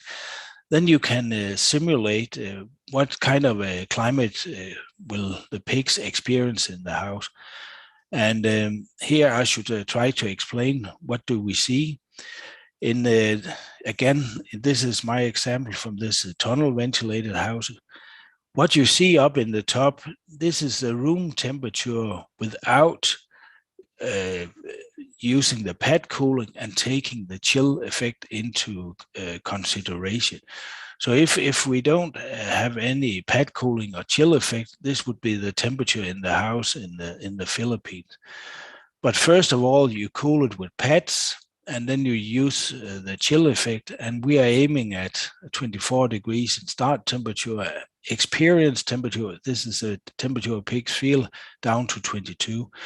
And you can see the first batch from 1st of January, we can almost be on the experienced or the set temperature for the pigs, so they'll be optimal condition.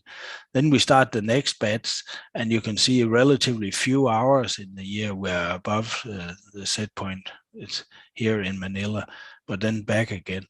And this is a principle what we are doing, and the way we can create optimal conditions also in the tropical areas. In the bottom, you can see the ventilation rate, how much air, what the airspeed is, how it's varying from approximately 0.8 up to 2.6 meters per second all the time. But then we know the ventilation rate. So in this system here, you can see the ventilation rate to do the job year round. Maximum ventilation rate, we need that more than 3,000 hours, but the rest of the year, we don't need the maximum air speed and ventilation capacity. Then we reduce the ventilation capacity. So here you can see all hours in the year, how much ventilation capacity do we use. And if we just go back, ventilation capacity times this, what we call the energy signature, then we get the power consumption. So if you run the system with the on-off fans, as I said before, when we are running at maximum, there's not much difference between on-off fans and energy efficient setup. Here you use 21 kilowatt and only 20 with the other system. But when you start to reduce the capacity, then you can see the power consumption is relatively high with the on-off fans. But with the variable speed fans running in dynamic multi-step, it is much lower. And all what you see in between here, it is energy saving. So in my example here, we have 141,000 kilowatt hour a year in the multi-step system and only 100,000 with the dynamic multi-step. So your yearly energy saving is 40,000 kilowatt hour. And normally we are talking about a payback less than 3 years, and with the power prices we have for the moment, it will be much less than this. And also important to notice that the on-off fan we're using here, it is our blue fan just on-off, and it is a relatively efficient fan. If you're using less efficient fan, on-off fans, then the number here will be much higher. Okay, I'm about to finalize here soon, and I'll just show some examples on the installations we have done worldwide. And for today, of course, we will focus on the tropical areas. I have some examples from Philippines, southern Taiwan, one from China, and then we also have some from Latin America, Mexico, and Colombia. Here you see an example from the Philippines. This is a fairing section with the tunnel ventilation, creating a lot of airspeed. And behind me, there is inlet, tunnel inlet opening and the pad cooling. Maybe I'll take the next photo. So here you can see the pad cooling and the tunnel inlet. And of course you have to protect that from when you are moving the sows around in the system.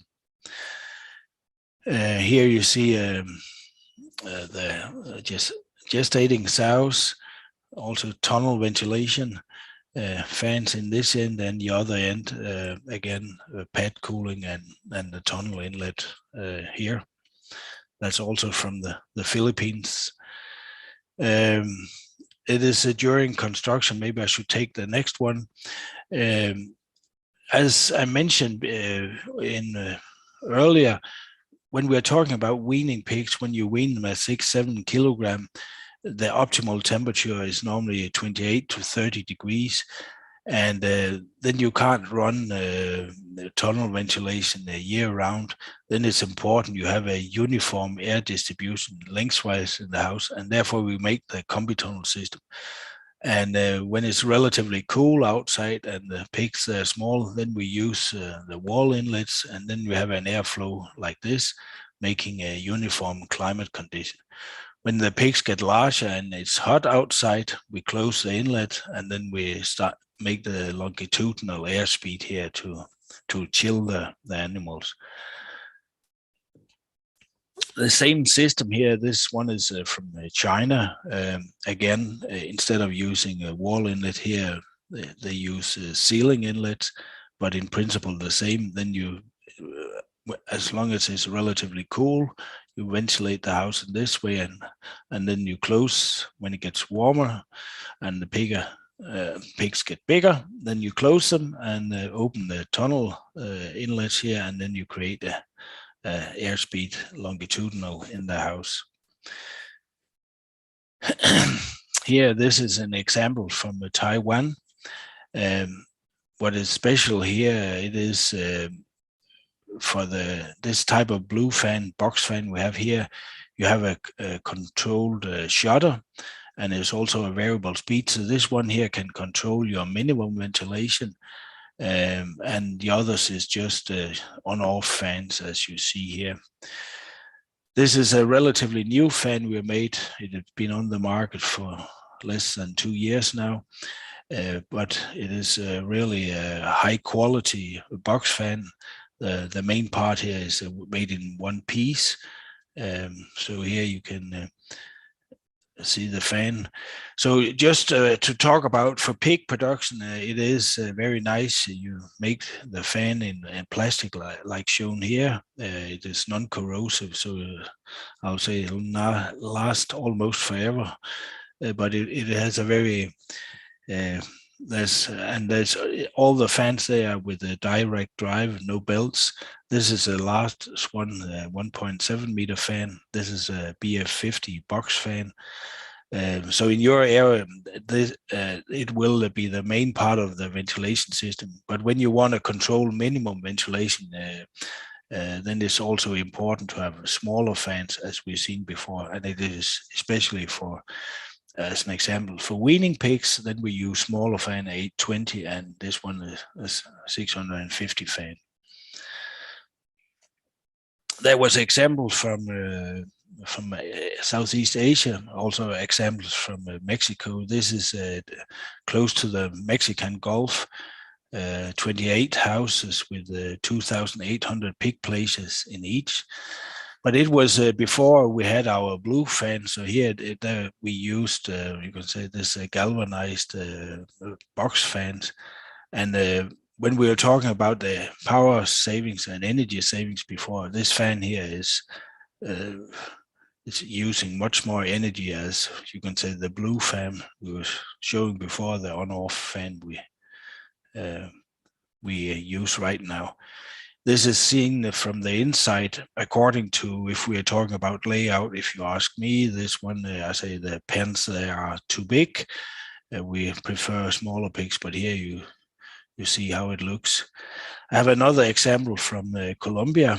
That's also before we had the blue fan. So here you have the box fan with a cone. And it is also a tunnel area. So behind me, the air enters via pads. And here you see we have relatively small pens. And when you're in a house like this, it's always important to look at the pigs. Do you see any sign of heat stress? And if you don't, then you can expect the optimal productivity. So this was about the end of my presentation. There's a few minutes left for questions. So if anyone has a question, please don't hesitate. All right, Paul, I got a question from the audience here. What is the ideal water temperature for evaporative systems?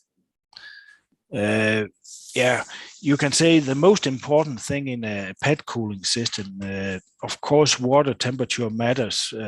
But if you look at it, then the cooling comes mainly by when the water evaporates, and more than 90% of the cooling effect is comes from evaporation. So if the water is 10, 20 or 30 degrees, it has not a big influence on the cooling capacity. So, all right. So how do you recommend how to prevent microbial infection from the ventilated air? yeah, we do make systems where we use filters, and we also make systems where we're using UV light. But the price on such systems, it is very proportional to the ventilation rate. And this means in your area where we're using a lot of air, then they are very, very expensive to make. What we see in your area, it is if we're going to make a system with the air filtration, then we always start with the most expensive animals, and it is always the boar stations. Secondly, it's the breeding animals if we're going to use, you can say air filtration. Kind of high value animal, we always put filter at the air ventilation. So and it's costly, and have to study on what type of air ventilation as well.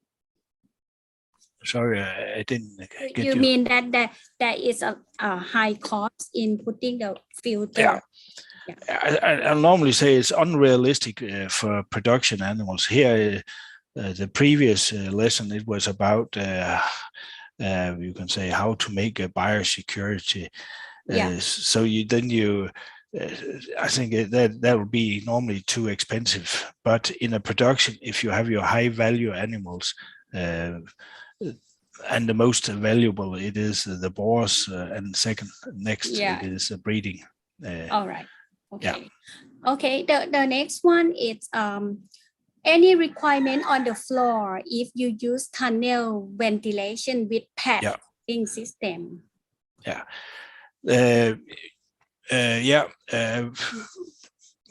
If we look at the penning, first of all, it is important that you can create high airspeed in the pig's occupation zone, so you need open pen partitions. That's the first thing.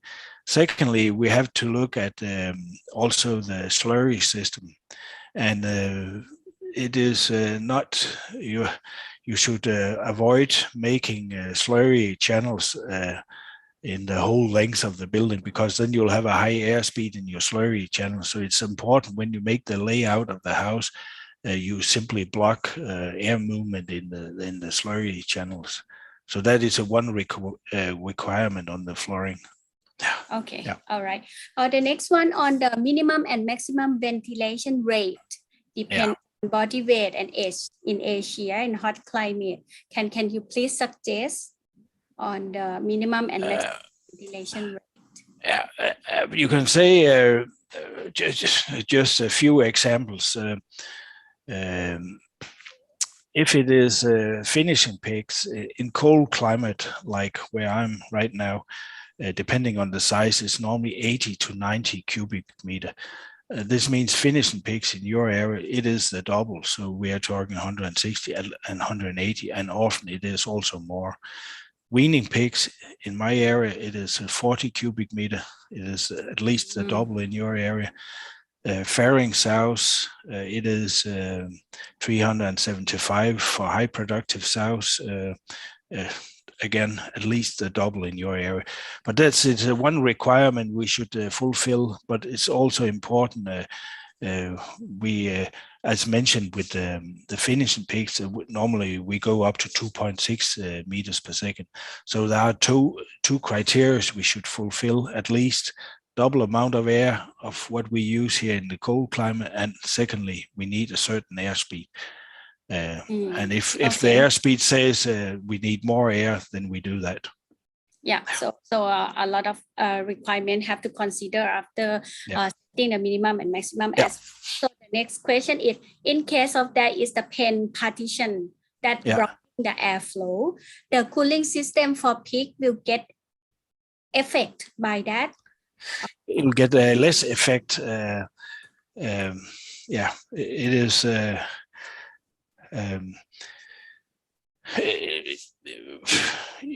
You can say in the layout, when you want to cool animals, you want to make as high airspeed as possible. Then, of course, in certain system, you can have a lying area, as you saw in, as an example, in the combi tunnel system for weaning pigs. There, you want the pigs to rest in a specific area. It can be closed in the area, but the rest of the area, you need open pen partition so they can go out and get the high chill effect. Yeah. All right. Okay. Yeah. So the next question is on the what material is used in your cooling pad? Paper, cardboard, or plastic? What material do you recommend? Normally, it is the typical. It is it is cellulose, cardboard, what you call it, because the benefit, they normally have a higher efficiency. Sometimes the customers, they also, and we can also deliver that made in plastic, but the drawback on plastic, it is plastic pad, it has a lower efficiency. As you remember, I said it was 75, plastic is normally 10% lower, but again, then you can use high pressure cleaning, you can clean them, so yeah, they'll last for more years than the cardboard. All right. So come to the last two questions, Paul. The first one on what can you use these scale pads?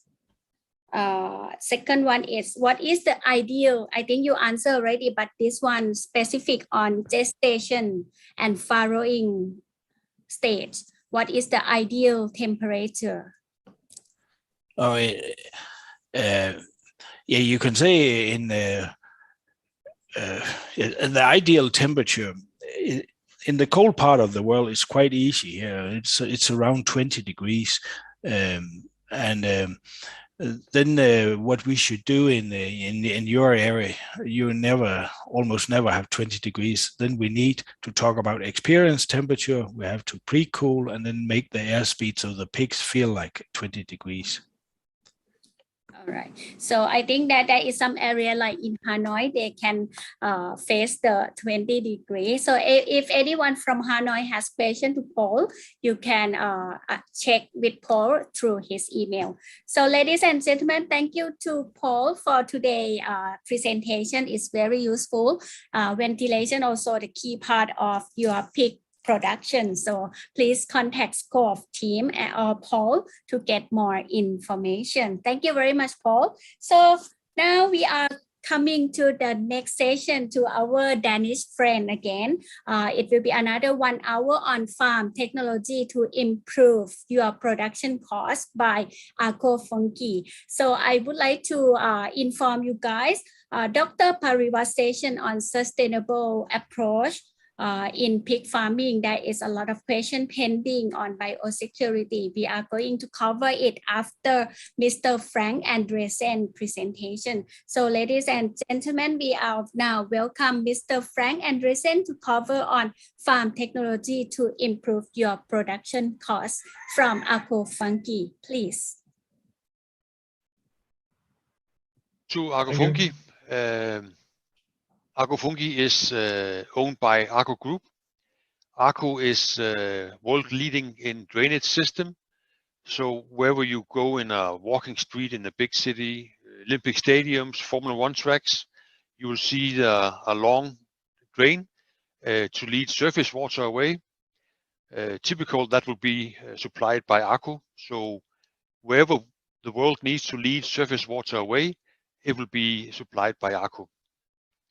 AgroFunky Group is the agricultural division of Agro, and we have 3 legs.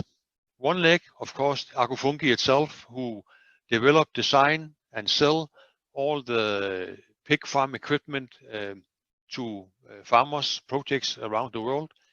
We have Master Trading, which is the business-to-business company who sell all AgroFunky components into other companies, competitors. So if you don't buy the product from Agrofungi, you typically will be buying it from the competitor through mass trading. And also we have the third leg, which is Danish Pig Project Institute, where we do farm designs, full farm projects, master plans, the whole design of from the beginning to the end of the pig farm. Myself, my name is Frank Andreasen. I was originally educated as a farmer and later on agricultural technician. Today I'm the Southeast Asian sales manager for Agrofungi and is also the head of Danish Pig Project Institute, where I have focus on designing farms with focus on biosecurity and the right production flow. Agrofungi itself is founded in 1933, originally doing incubators for poultry. Later on, in 50-60 years ago, we invented the first chain and disc dry feeding system, selling dry feeding system, and also diversified all to pig business, selling ventilation. Later on, stopped all the poultry business, stopped incubators, stopped ventilation, and today focusing only on pig business. Aku acquired Fungi in 2004, and today we are one of the leading European manufacturers and suppliers of pig housing equipment. We have our headquarters in Denmark, representatives in 11 countries, and our export is for more than 50 countries worldwide. We have the full range in pen equipment, dry feeding systems, precise feeding system, simple dry feeding systems, all different feeders and hoppers and dispensers. The full range in liquid feeding, full range in flooring, drinking systems, and so on. Today, focusing on the production cost, there's of course not many farmers who are able to do anything about the selling price. We all know that most of the time the price in each country is affected by the world market price. And there's many low production countries, so there's a lot of companies or a lot of worlds to compete against. And even if you say the country is a closed country, we don't have any export and don't have any import, then still, if the price is becoming high in the country, more people will invest, and then you end up the pig price will drop, and you will always have up and downs on the pig price. So you're really not, as an individual, able to do anything about the pig price. Where you can focus is on the production cost, and that's some of the topics I want to highlight here today. Just isolating, looking at Europe, we know for many years Spain has been the country who was the lowest, having the lowest production cost in Europe, especially because they are good to have a low production cost for the finisher pigs. In Denmark, we know we are world leading in producing piglets, and that's still where our specialty is, but we have also managed to lower our cost for producing finisher pigs. So in 2020 we came below Spain in terms of production cost. So around 10.5 Danish krone for producing one finisher pig. Of course, that's not the same level as in US and in Brazil, where they are down below 8 kroner for producing one pig per kilo. Of course, what is the issue for that? They have all the feed, so they have a really low feed cost. Typical also, they're still allowed to use some additives, growth promoters and so on. That's not allowed in Europe. And we also in Europe have to import a lot of soya from the US. So even though we have a lot of barley, wheat production and rapeseed, we still have higher feed cost than US. I just also highlight cost in Philippines. some pig unions was having an article about what is the production cost in Philippines, and it's said to be around 150 pesos per kilo, which in comparison with this is 19 kroner per kilo. So that's quite high. So definitely there's a possibility to optimize the production cost around in Asia. Many parameters have effect on the production cost. The breed, the genetic, feed quality, water quality, the whole environment around the pig, and then the management. I don't sell pigs or feed or supply the water. I supply the things around the pig, so that's the environment. And environment, we have the climate, the temperature, humidity, air quality, all the pens, stalls where the pigs are kept inside. So that's the issue about how the pig can move around, the ability for protection, avoiding to fight, crossing of small piglets, access to fresh water, not only access but also access for fast drinking, feeding system, how they can access to fresh feed, avoid spoilage of the feed, and also a key is access to the right feed, the right mixture compared to where they are on the growing stage. So many parameters have effect on the production cost, and we all know that 70% around that is the production cost relates to the feed. So a good place to focus is of course reducing the feeding cost. Today's topic, I just took some to highlight. We start out with the baby care system, which is the Agrofungi's milk feeding system to suckling piglets. We know giving them fish milk result in stronger and healthier piglets and having a higher weaning weight and also giving better growth capabilities in the grower states. It's a plug and play system, compact. It doesn't fill more than a Euro pallet.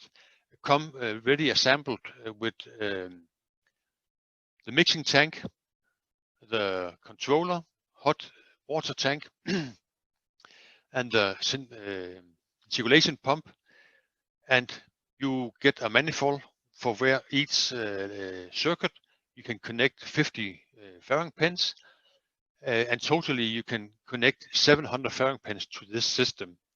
So it's already capable of supplying huge farms by able to handle 700 fairing pens. It's around 90% fully optimized. The cleaning process is also optimized. You get the hopper, like where you put in the milk powder, and you flex auger the milk powder into the hopper, into the mixing tank. The controller is graphic user interface, easy to operate. You can just by hands click on each motor, start and stop the system, and it's easy overview of what is happening. You can adjust all the things easily. You can change the cleaning programs, decide which day you want to clean, and you get a fast overview also of how much has been consumed, so you can see how much milk powder you have used over a certain period, and then you can have also a statistic overview how you have been using day by day or week by week. You have up also the acid pump and the soap pump, so the cleaning process can be automatically, and the outlet is also automatic outlet valve.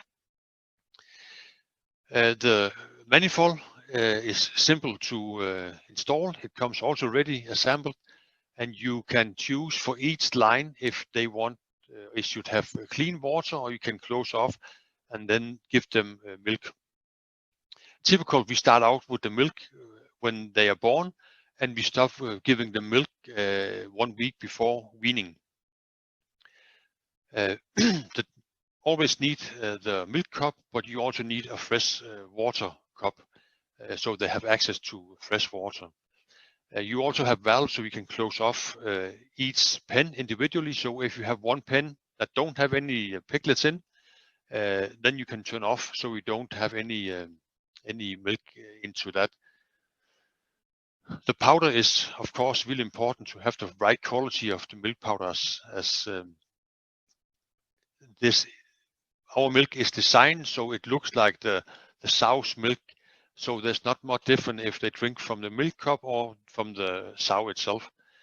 It's important to have 40% lactose, and it's important to have a fat source which is having a low melting point. And that we know we either use coconut oil or palm oil. So it's easy to melt and to mix. And we also make sure that it's easy to clean from the tank, that is not sticking so well on. And also if it's having a low melting point, we avoid it's blocking up in the pipelines. The benefit with our system is, compared to other system, is we have loading cells below the mixing tank. So we know that milk powder is really fine. So when you take milk powder in, it has easy to bridge. If you just take in by time, as many other do, then you don't know if there's bridging and you actually take 1 kilo in or 2 kilo, or you don't take anything in. By having load cells, we know that if there's no milk powder coming in, we can get an alarm to the system, and by that we know that we get the correct mix of powder and water. By having also the hot water tank, we are able to flush the tank every time with hot water to get the fat away from the surface, and we get a better mixture of the milk. And then we get also a better circulation. We don't pump the fresh milk or the old milk into the top of the hopper. We circulate below the mixing tank, so we constantly circulate the old milk, and when we need additional milk, it just come in from the top into the pipeline.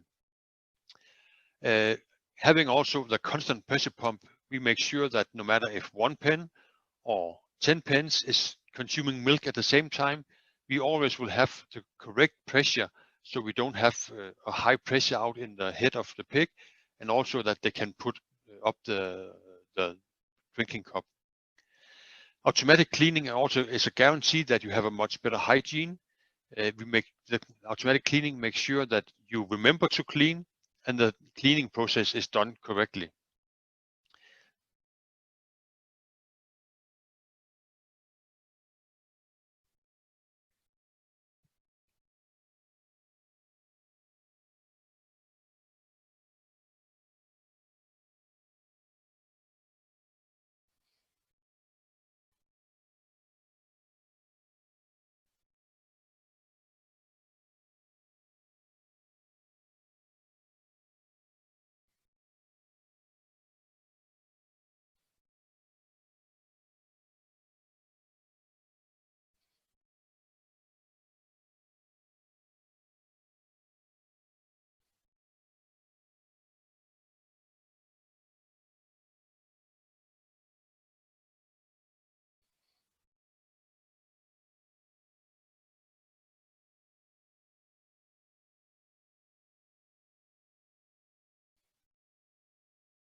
So to the financial aspect of using the milk feeding system is you can push 1 to 2 more piglets to each sow.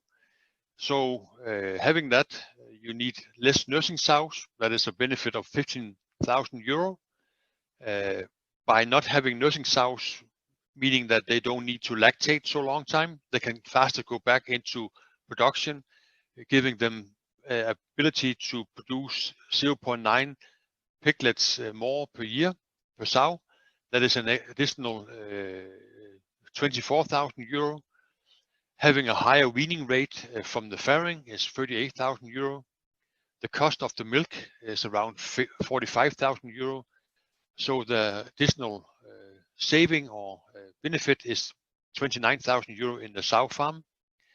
When you wean them, they will be heavier and they will be faster to start growing in the weaning period, giving them a higher weaning rate or a higher selling weight is additional 57,000 euro. You of course need additional feed to grow them those extra 3 kilo. That's a cost of 34,000 euro, but saving on nearly 23,000 euro. So totally 52,000 euro you are saving or earning by using the milk feeding system. And the system itself cost around 25,000 euro. So that's payback time in around half a year. So you get up to 2 pigs more at each sow, milking at each sow, and you have a higher weaning rate. You need less nursing pens, and especially if you want to invest in a new farm, this is where you can save. Typically, you invest in more farrowing pens because you need the additional nursing sows, but you can save that if you invest in the milk feeding system from the new investment, and then you have a better growth in the weaner pens. So also the dry feeding supply is a way, is a place to optimize. Just by having a simple transporting system, moving feed from the outside in is recommended. By this, you reduce the risk of moving diseases from the outside and into the house, and you reduce the risk of bringing disease from one pen to the other pen. Typically, if you hand feed, you go into each pen, and diarrhea and whatever can be brought from one pen to the other. With that automatic system, you avoid doing that, and then you save a lot of labor of having an automated system. And by having a computerized system, you make sure that the feeding is being done every day on the right time, and no one will be sick. So it's a guarantee that the feed pigs are being fed. Then you can of course do it more precise feeding, more individual feeding. When you have a simple dry feeding system, you just take in one recipe to the whole group. In one group, you can have smaller pigs, bigger pigs, over just 1 week batch. That can be easily 1, 2, 3 kilo difference in the whole section. So by having a more precise feeding system, you can feed much more precise in each pen, having individual recipes for each hopper, or you can have a slowly change of feed in the whole section. So you can see like the feeding curve increase of amount, but also slowly change of different recipes. If you have one simple system, you just change the feed in the silo, and then it's by one day a suddenly change, and that can also stress the pigs, and the growth will be faster if they have a slowly change of feed.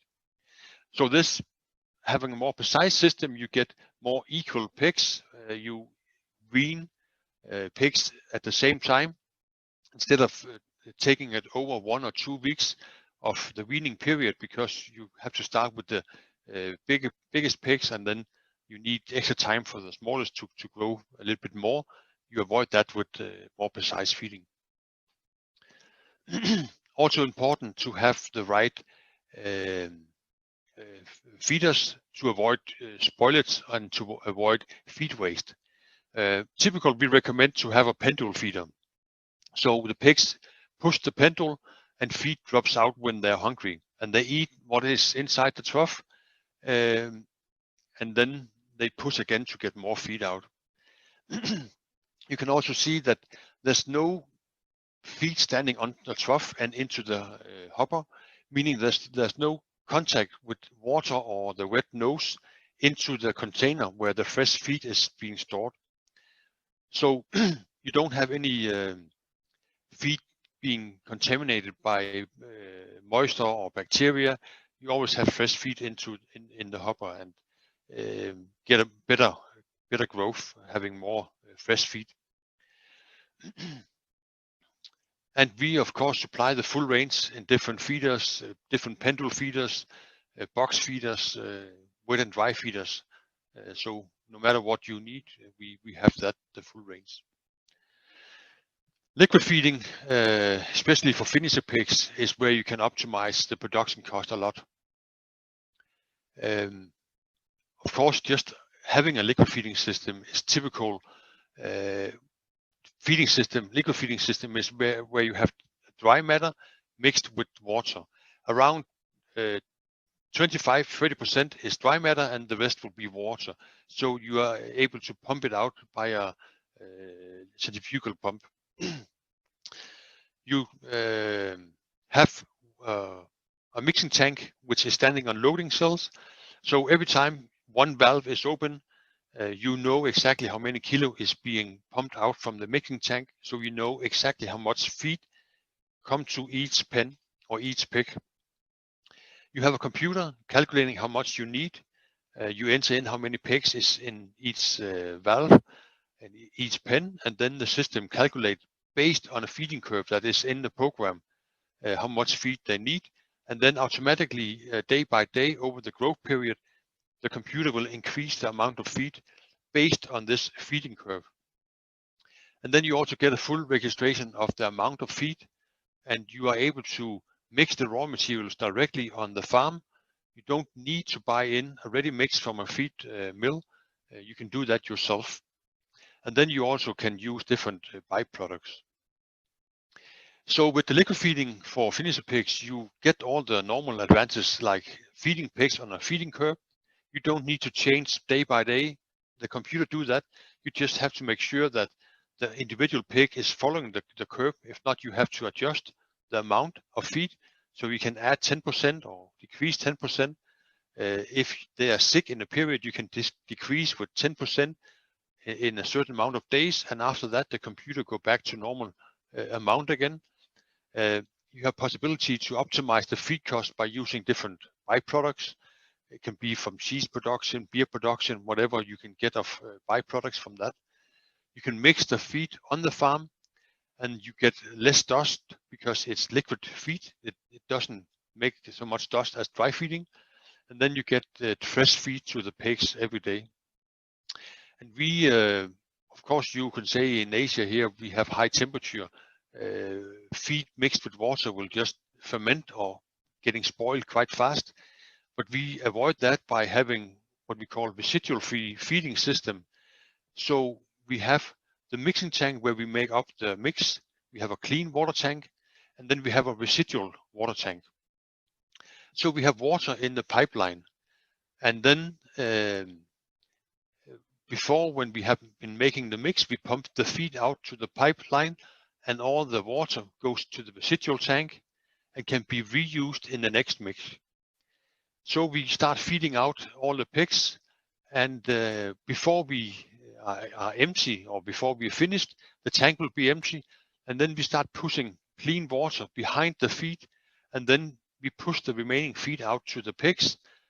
And when all pigs are fed, there will be clean water again on the pipeline, and then we can add a little bit acid into the water, and then avoid any bad bacteria growing in the pipelines. So by that you guarantee you have fresh feed all the time, ready, mixed, and pumped out to the pigs.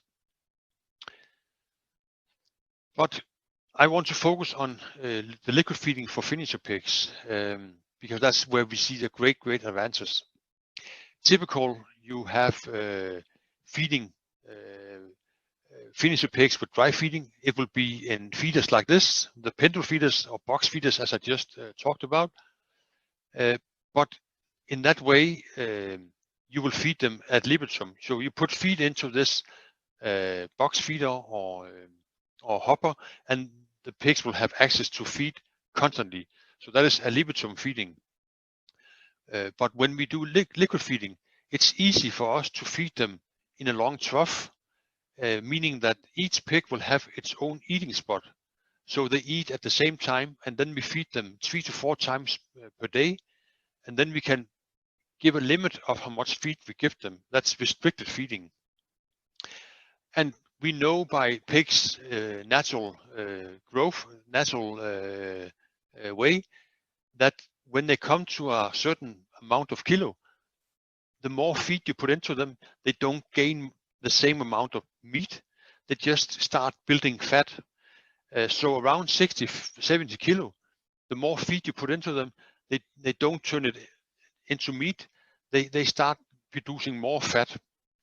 And also, it's common knowledge that it takes more energy to produce 1 kilo of fat than it takes to produce 1 kilo of meat.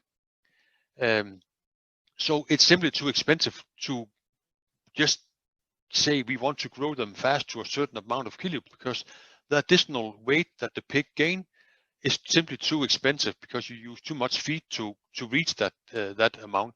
So after 60, 70 kilo, it's recommended to feed them restricted. And a trial made in the Danish Research Center showed the comparison between dry feeding a libitum and liquid feeding restricted, as I just mentioned. On a sow farm on 1,200 sows, we produce around 40,000 pigs per year. And we see the daily growth increased just a little bit, 1 kilo over the growth period. But the most interesting part is that the feed conversion rate improved a lot. So by using liquid feeding, you can save around 14 kilo of, in Denmark, we could save around 14 kilo of feed to grow one finisher pig. And with the feed cost, that's around €5 per pig. So producing 40,000 finisher pigs per year, you get an additional profit on €220,000 every year. And the investment on a feeding system just for the finisher pigs is around €200,000. So it's less than 1 year in payback time. And then you have an extra saving on the feed on €220,000 every year. That's a lot of saving in feed cost. It can be built on with a feed manager, so the adjustment of the feed, meaning how fast they are eating, is adjusted automatically, so you don't have to go around and adjust day by day. But that is not necessary, but it's an additional benefit to save a lot of labor hours. Another thing is our stimulus. We normally say that everything starts in the farrowing, where we need to focus on the pigs is born, but the whole production begins in the insemination area. So insemination of sows is a way where we have to be really, really good. This is the normal way of insemination. You sit on the sow, and at the sow, you pretend to be the boar. It requires really skilled workers to do the stimulation correctly, and to have the patience to sit on the sow while she takes in the semen. And it requires really good time. The other way is to use the stimulus. That is an automatic saddle, stimulation saddle to put on the back of the sow. You still have the boar in front. So you put in the saddle, push in program number 1, and it will make aggressive massage in the side, similar to the boar is doing before he jumps on the sow. And then you have time to clean the sow and put in the catheter. After 1 minute, you push program number 1 or number 2, and then you put in the semen and the catheter, and then it changes the program so it's more gentle stimulation in the side, similar to when the boar is sitting on top of the sow. So by this, you can inseminate as one person 4 to 5 sows at the same time, and you get the correct stimulation, and you let the time the sow needs to take in the semen. You don't have the workers who just push the semen in, so you get a much better stimulation every time and the correct insemination every time.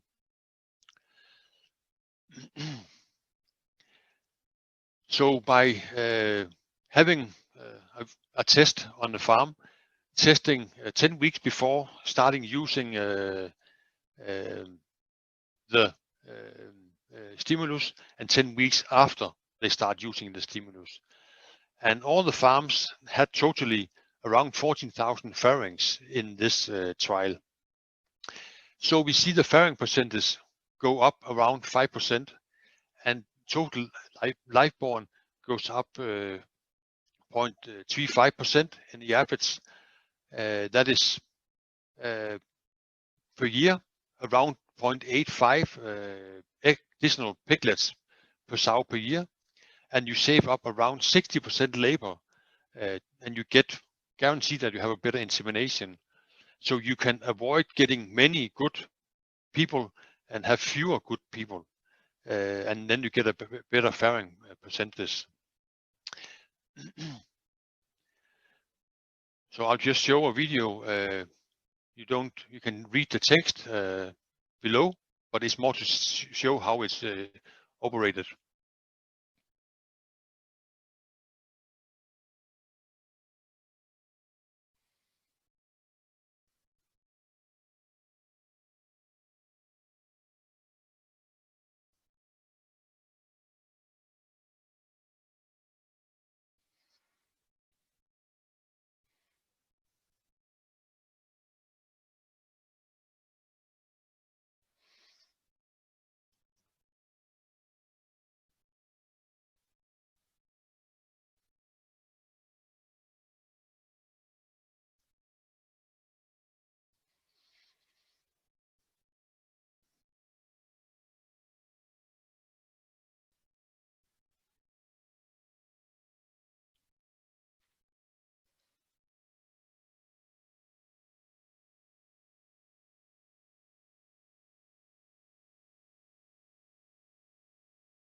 Yeah.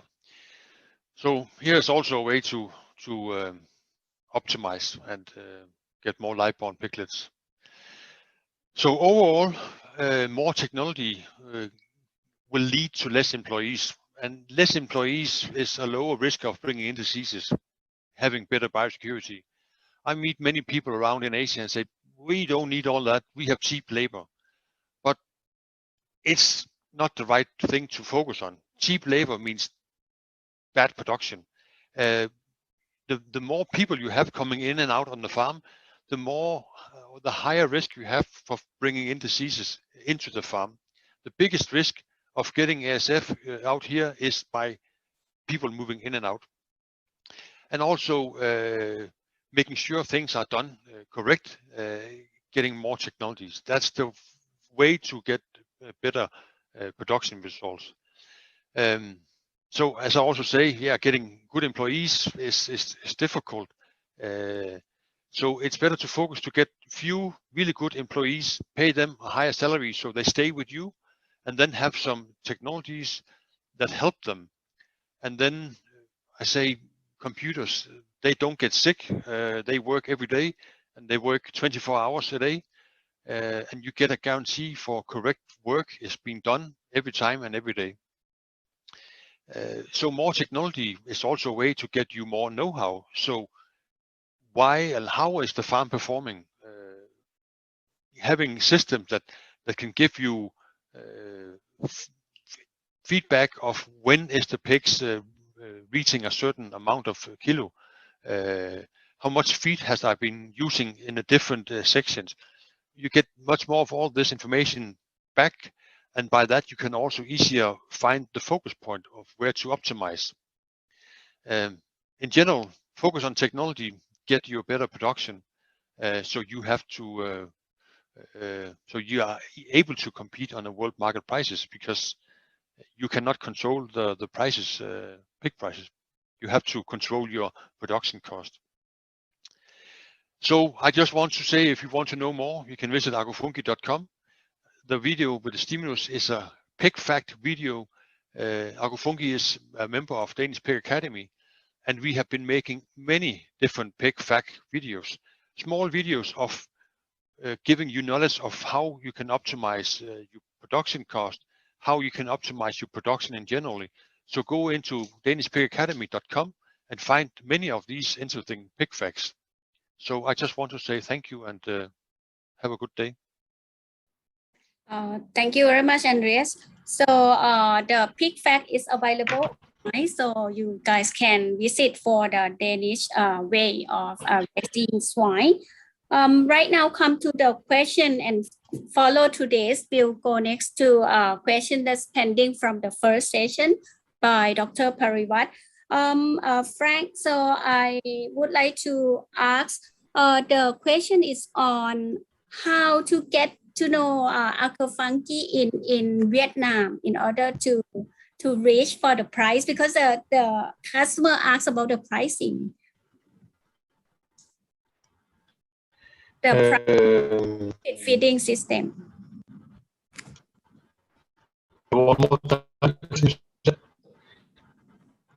Sorry, I think that is breaking up. Yeah. But how to get I think one question was the price of the living system in Vietnam, and I think I gave a price on that. And how to get in Vietnam, if they contact me, either my contact details or also to be found on my homepage. All right. So, Frank, I would say that let them reach to you for those who ask about the liquid feeding pricing system in Vietnam, so can reach to you. So the next one, there is an opinion saying that better employee compensation is beneficial and provides security, intellectual honesty, and commitment. I think this they bring in order to say, when you say that using technology is better, there is some Asian saying on the better employee compensation. So any idea on that? No, of course, the employee compensation is paying them higher salary, so they get encouraged to stay with you, but also having more technology so their work becomes easier. So they don't have so hard work, lazy work. That's to encourage them to work for you. If you have more technology that is nice to work with. And then you, of course, have a better capacity for better production. All right. So I think that there is some breakup from your voice. Frank mentioned about like have to have like better system, even you can have the compensation paid to the employee. I would think if there is any question to Frank, I will ask Frank to stay with Dr. Parivat here. If you guys have questions to Frank, please put into the Q&A, and I may jump a bit on the questions. So we're gonna be the share session between Frank and Dr. Parivat. Dr. Parivat, please open video.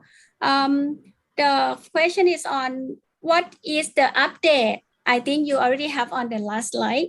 What is the update in the ASF vaccine? Oh, I don't have detail on that. I need to ask some guide from Vietnam, because this I heard just the field trial is already done by the end of last year, so I'm not sure if they need to do more on information gathering and analyze and everything, and I think I'm not sure about that, so sorry. No problem. So that's a question from the audience, and you already show on the Vietnam fighting. So more information to contact with the Vietnam group who did that. This question is really I would say it's from your Mentimeter already. But again, to hear from you from our Vietnamese audience, why biosecurity is the first priority in farming? Oh, I could say that compare with your house, you need your fence, you need the door, you need the lock to protect the others to get into your house and steal something from your house or to do harm to your family. The same thing with biosecurity. The biosecurity is to protect everything that can be harm your pig in your farm. So that's why biosecurity is very important, and we are dealing with the virus, the ASF virus, not just for the ASF virus, but we also have other virus, classical swine fever, pseudo-rabies, all the bacteria virus, all the bacteria, all the E. coli, salmonella, streptococcus, everything. So we need to protect ourselves from that. That's why biosecurity is very important. In the past, we don't talk much about biosecurity because we have vaccine, we have antibiotic to deal with those diseases. But for the ASF, we don't have a better tool to fight with them. So we need to protect ourselves first. Same here with COVID-19. If there is no vaccine for COVID-19, you still need to protect yourself. It's the better way to do it. Okay. The next one on the disinfectant. What kind of disinfectant when you spray on swine? This question from Myanmar audience. Actually, all disinfectant is not recommended to use in contact with animal, but right now we use like a extra label for that, and we need to find the one that not irritate to the skin of the pig or even to the skin of human. And I think right now we can use any disinfectant that not high in corrosive. So like quaternary ammonium compound quartz, you may say quartz, or the one that OIE recommended, the Worcon S, the permanganate thing is some may use peracetic like a vinegar. It smells like vinegar. So some farm that use peracetic, when you get into that farm, you smell vinegar all the time. That can be used without high irritation to skin, to eyes of human. So you can use it. Yeah. All right. So next question, I will ask both Dr. Parivat and Frank. Frank, are you ready? You can open your mic. And the question is, you recommend, even Frank recommend that use technology in the farm for feeding. So the question to Dr. Parivat and Frank is, if I am having a small farm, so how should I do to handle the situation of less contact of human, and most of the equipment is for big farm?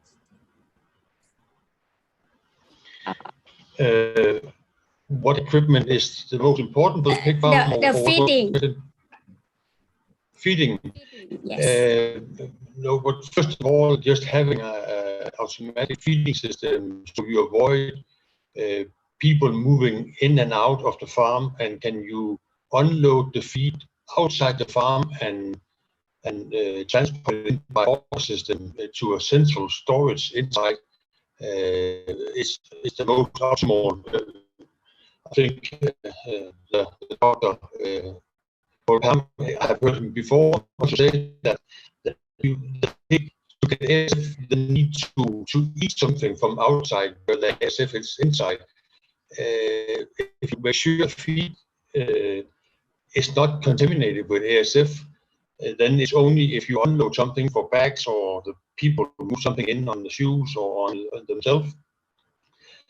So unload outside, order it in, and have a system to move it from house to house, so avoid people going around too much. Thank you. So this is some may get the choppy voice from Frank because the breakup is from Denmark. So maybe the technical issue. So like kind of less. Actually, I'm sitting in Philippines in a hotel room. Oh, okay. The signal is not quite good. To avoid by having the labor taking load of feed outside the house. Dr. Parivatka, any idea for the small farm? For the small farm, that I would recommend to reduce human and pig contact. So if you cannot use the automatic feeding system, so in Thailand, we recommend to use the rubber glove. You can use rubber glove that you use for cleaning your bathroom, something like that, the thick one. So you use the glove before you get into the barn. And after that, you can put the glove into the disinfectant. So you can soak it all day, all night. And then before you get to feed your pig again, you use that glove again. So your hand will not indirect contact with the animal. But the glove, you can clean it. So you can change it. You can use this possible one, but it will be increased waste in your farm. So you can use the rubber one that you use for cleaning your bathroom, something like that, that you can protect direct contact between your workers and animals.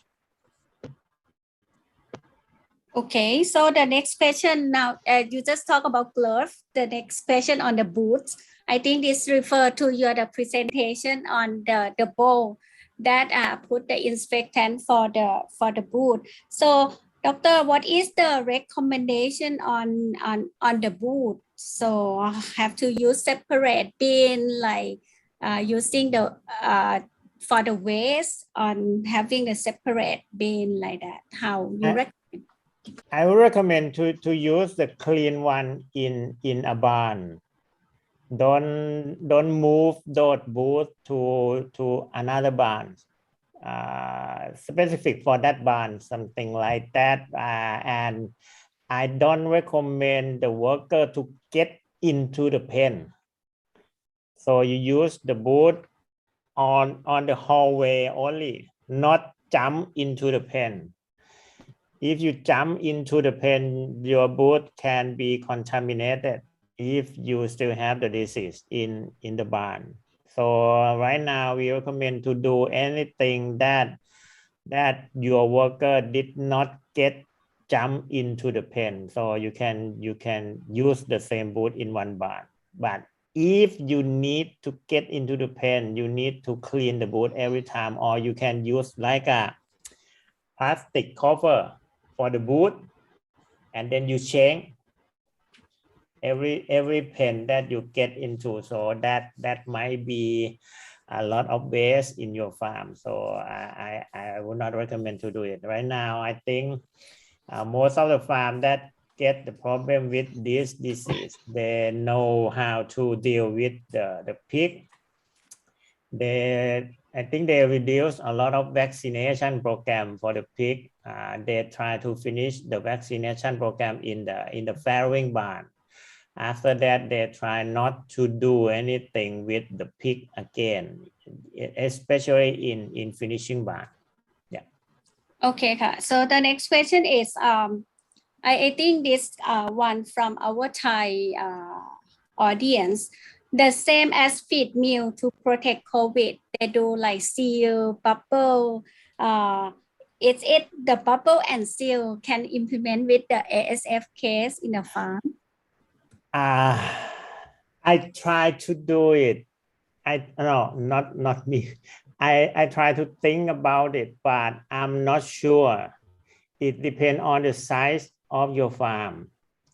If you can do like in Thailand for the COVID-19, we have what we call like a temporary hospital. We call hospital. You might be able to do it if you got a problem of ASF in your farm. You can move suspected pig into that hospital, and then you monitor if they get to the red color. In Thailand, we have a code in color for the people who get infected with COVID-19. We have green color, yellow, orange, and red color, something like that. So you might be able to do it, but it depends on the size of your farm and can you actually practice it. Yeah.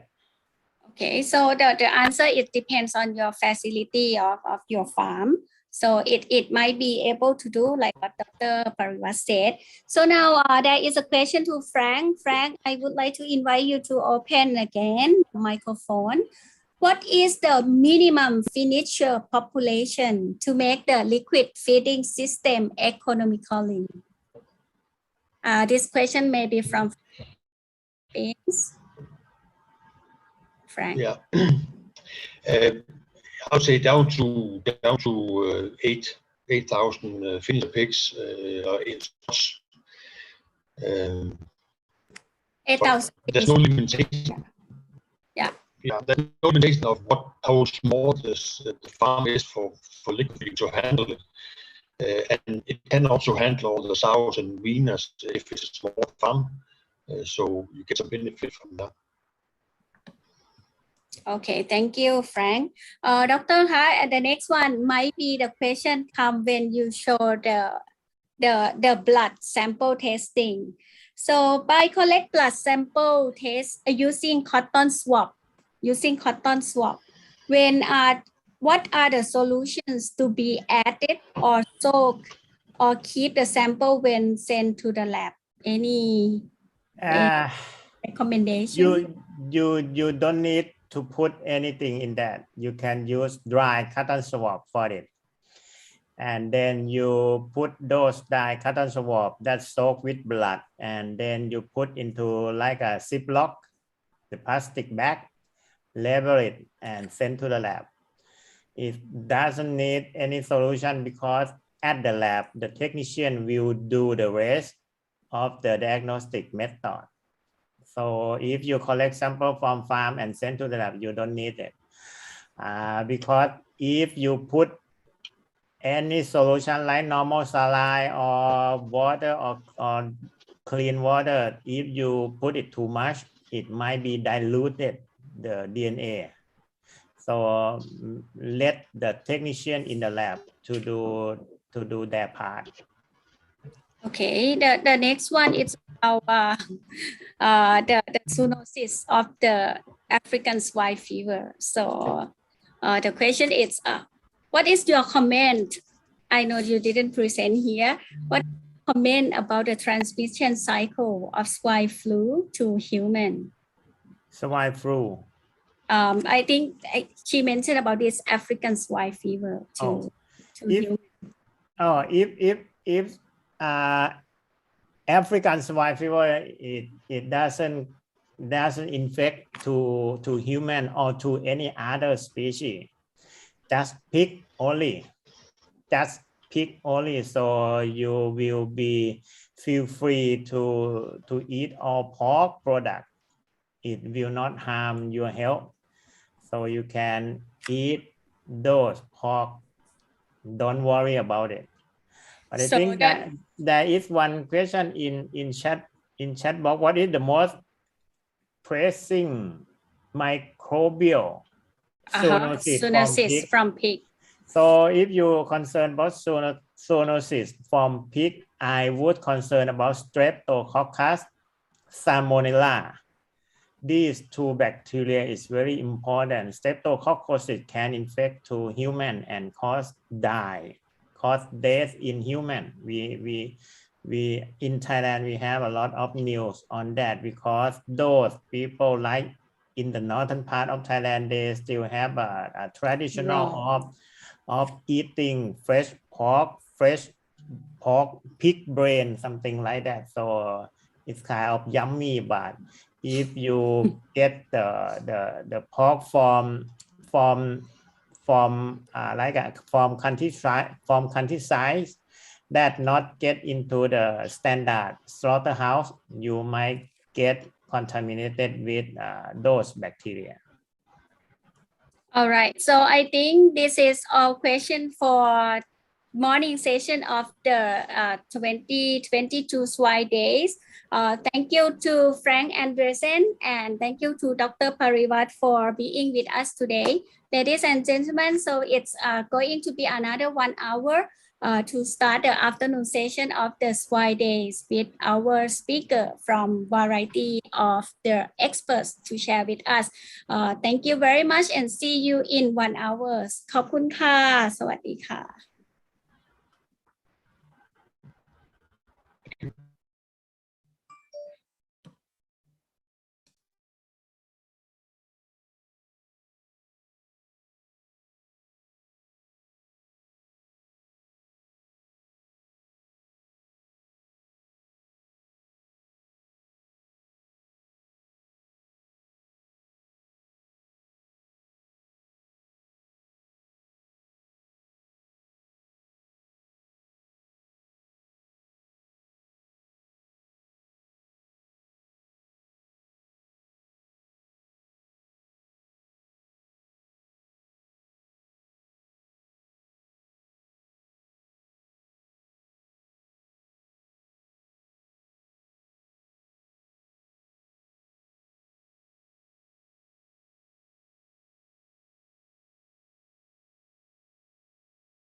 Your focus is the health and well-being of your animals.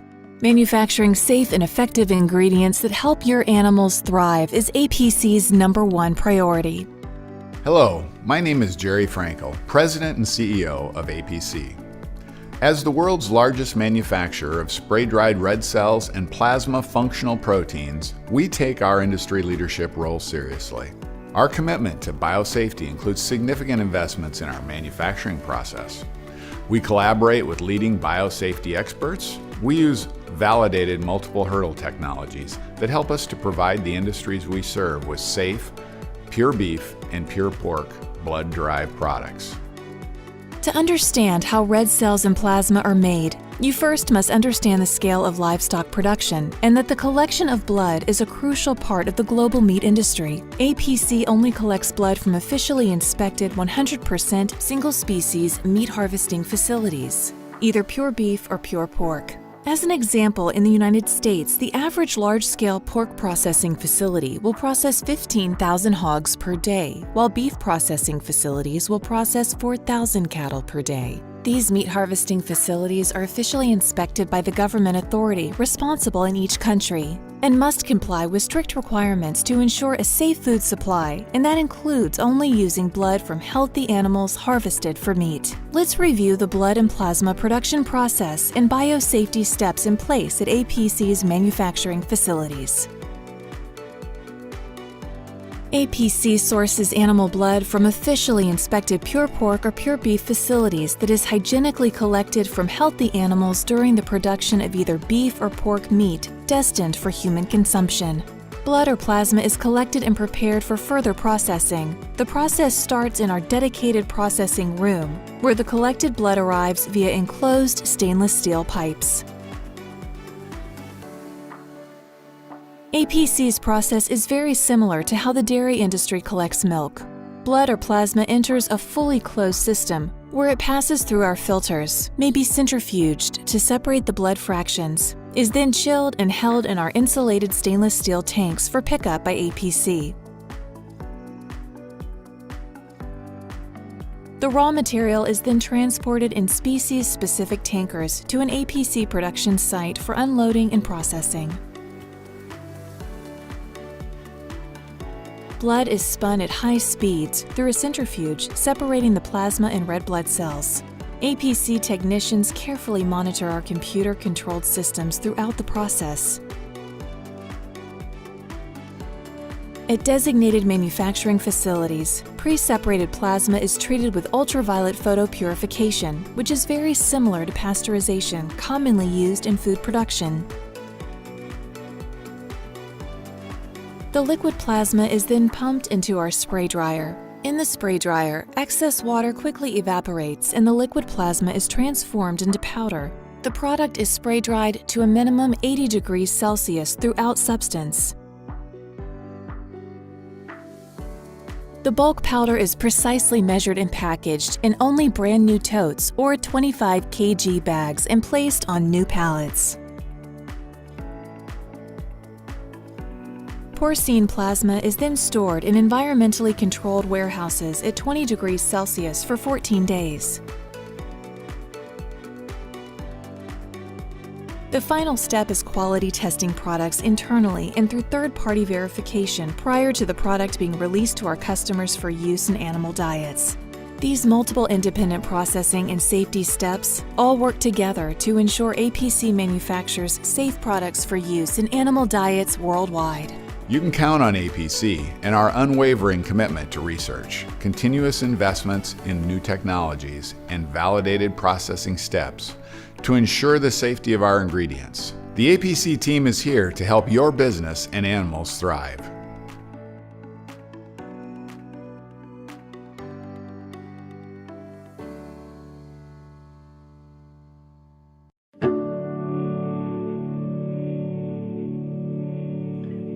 Scarf's head office is situated in a beautiful area of countryside in the northwestern part of Jutland, with forest and water views. The business has a floor space of approximately 16,000 square meters at its disposal. Welcome to Skov. The next few minutes, some of our Skov employees will introduce you to our company. Employees that makes it possible to deliver quality products and services to customers in more than 80 countries. Products and services that contribute to an efficient and sustainable global food production.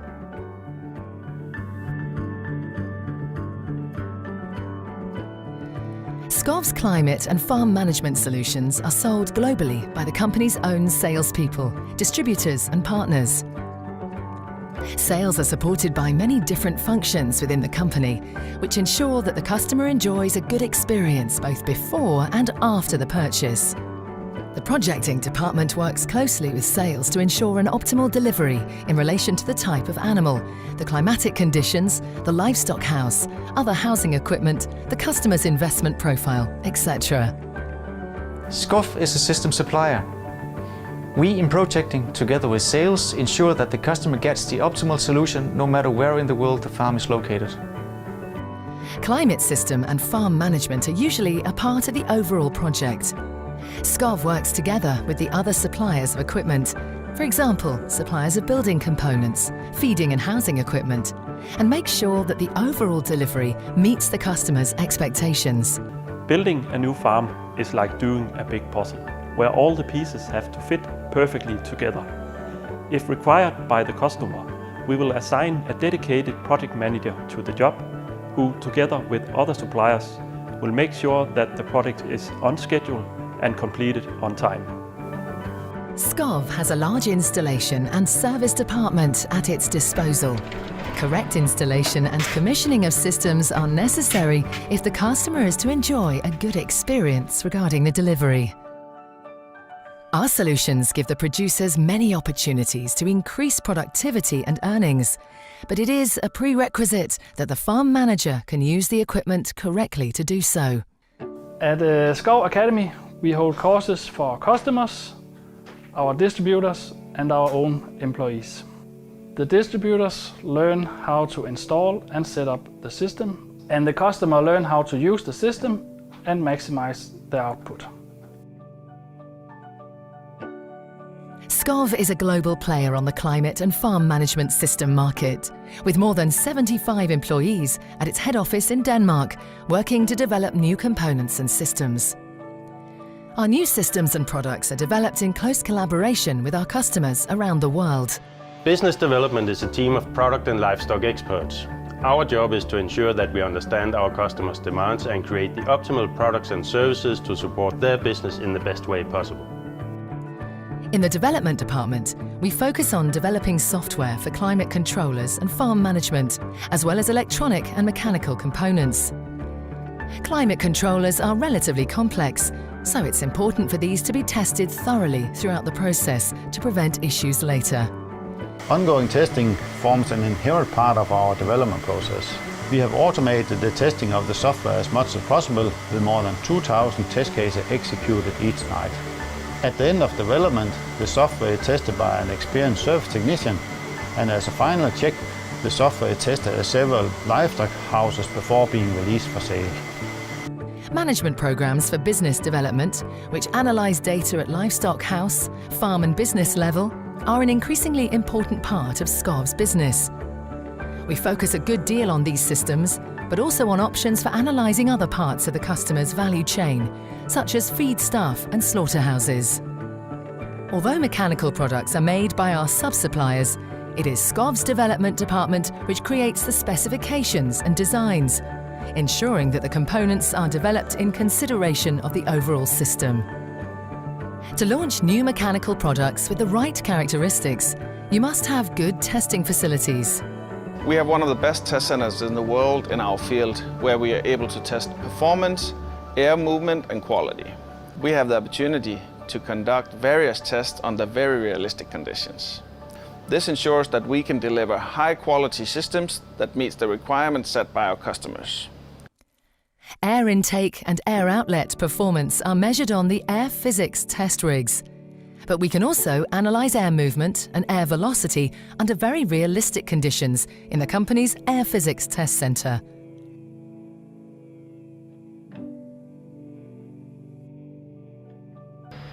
It is important for us always to launch high-quality products. For this reason, the longevity and strength of new components are always tested thoroughly, including livestock house testing, before finally being released for sale.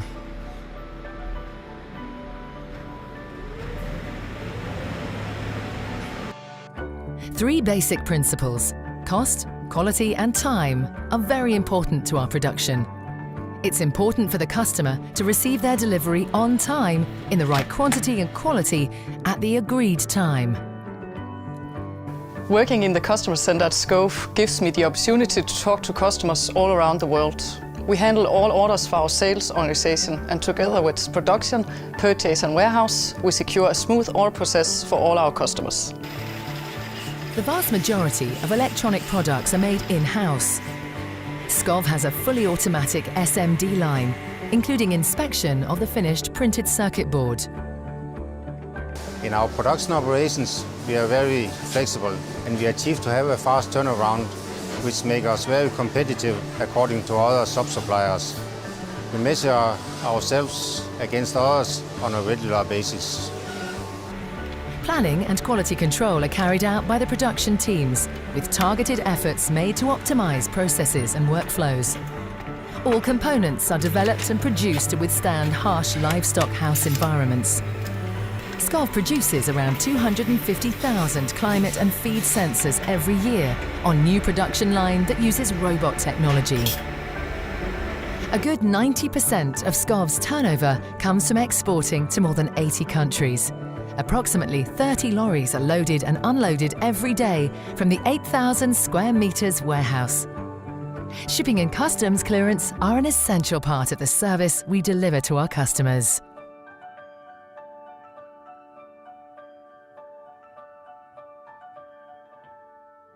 I hope this video gave you an idea about our business, about the products and services we offer. But reality might be even better. So you're very welcome to check and come to Denmark and visit us. We look forward to meet you and to learn about your business as well.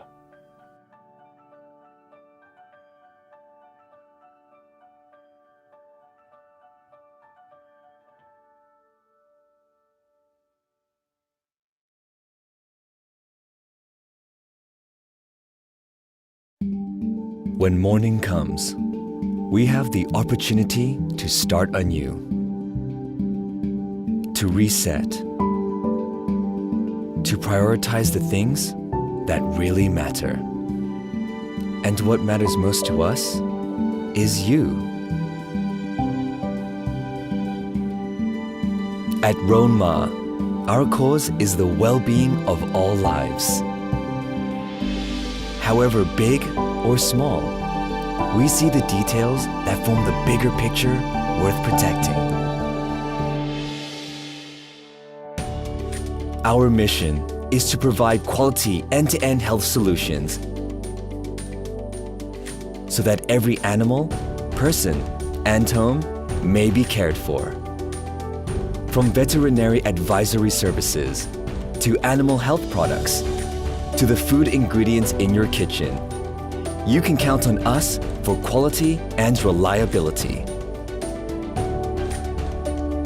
Over the years, Ronma has grown through various expansion and diversification strategies. Each new challenge motivates us to work harder, smarter, and faster. And as the total solutions provider, we are driven by our values.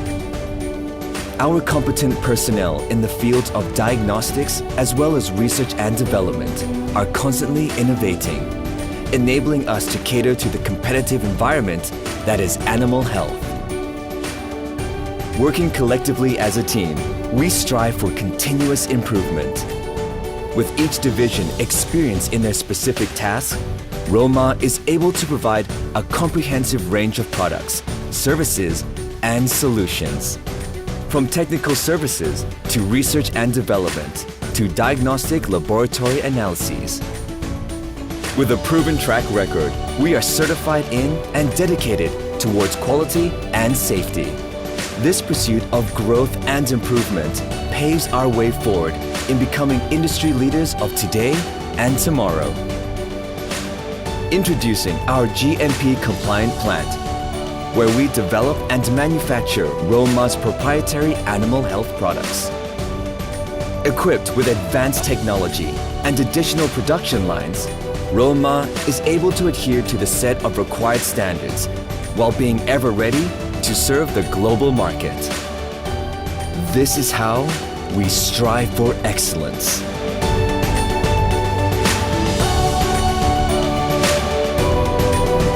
With Ronma, your interests are protected, your goals are supported, and your future is secured.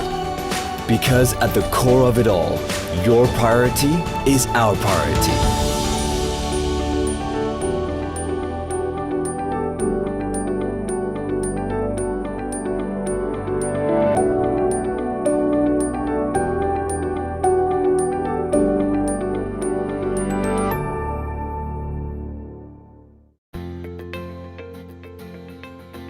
Shandong Longchang Animal Health Product Company Limited is one leading grain-feed additive manufacturer in China, serving more than 6,000 feed manufacturers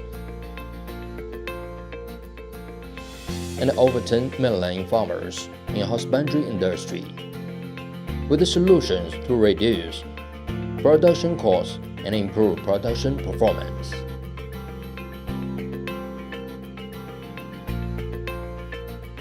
The Chăn Group has been specialized in R&D of bioacids and other grain-feed additives for more than 10 years. The Chăn Group has one professional management team with 8 doctors, 20 master degree holders, 8 executive masters of business administration, and 20 experts with rich experience in feed formulation and husbandry technique. The Chang's R&D Center is equipped with the most advanced testing instruments, which are used to guarantee the product quality and provide customers with lipid and mycotoxin testing services. The R&D Center has research centers for hepatobiliary and fatty acid metabolism. In July of 2014, the Chang's obtained new feed additive certificate from Ministry of Agriculture of China. Bioacids can improve the digestion and absorption of fat effectively. Chan's now owns a number of invention patents for production facility, process, and testing method of bioacids. In 2011, Chan's invested $7 million and established the new factory with an annual production capacity of 4,000 tons of bioacids, which can be used in 50 million tons of feed and sell millions of dollars for feed manufacturers. Chan's launched happiness feed extracted from Eumycomia omodis to replace some antibiotics and improve antioxidant capacity of the body, which plays an important role in promoting husbandry without antibiotics. In 2018, Chan's launched Eucobiotics, which is a safe and green product to inhibit bacterial growth, repel parasites, and protect the health of respiratory system and intestinal tract.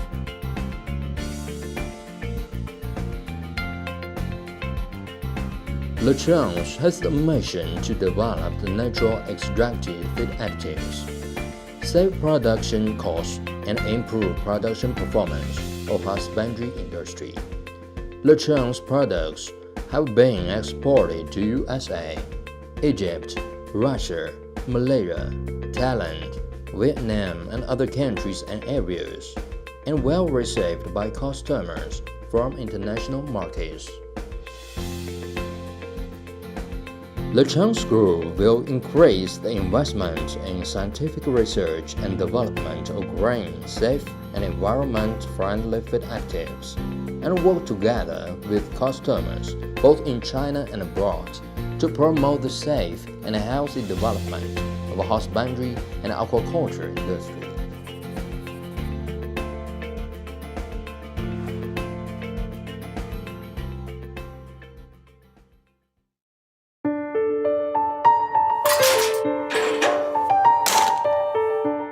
Danish design,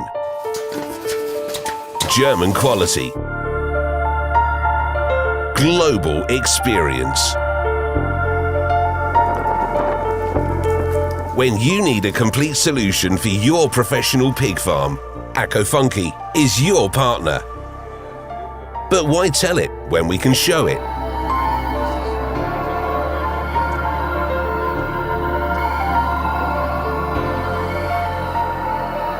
You get the full range of state-of-the-art equipment created by the most experienced and passionate team all over the world. We have been here since 1933. Our knowledge becomes your strength, and your facilities will meet the current requirements, still prepared for upgrades.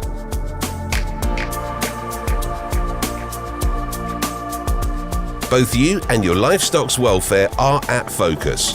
Just like the environment plays an essential role throughout the ongoing development and testing of high-quality solutions for your full automatic pig farm. All adding up to high cost benefit and the most rentable professional pig farm, equipped for the future. No matter where you are in the world, you require our experience, service and solutions. We promise you, AkoFunky means no compromise.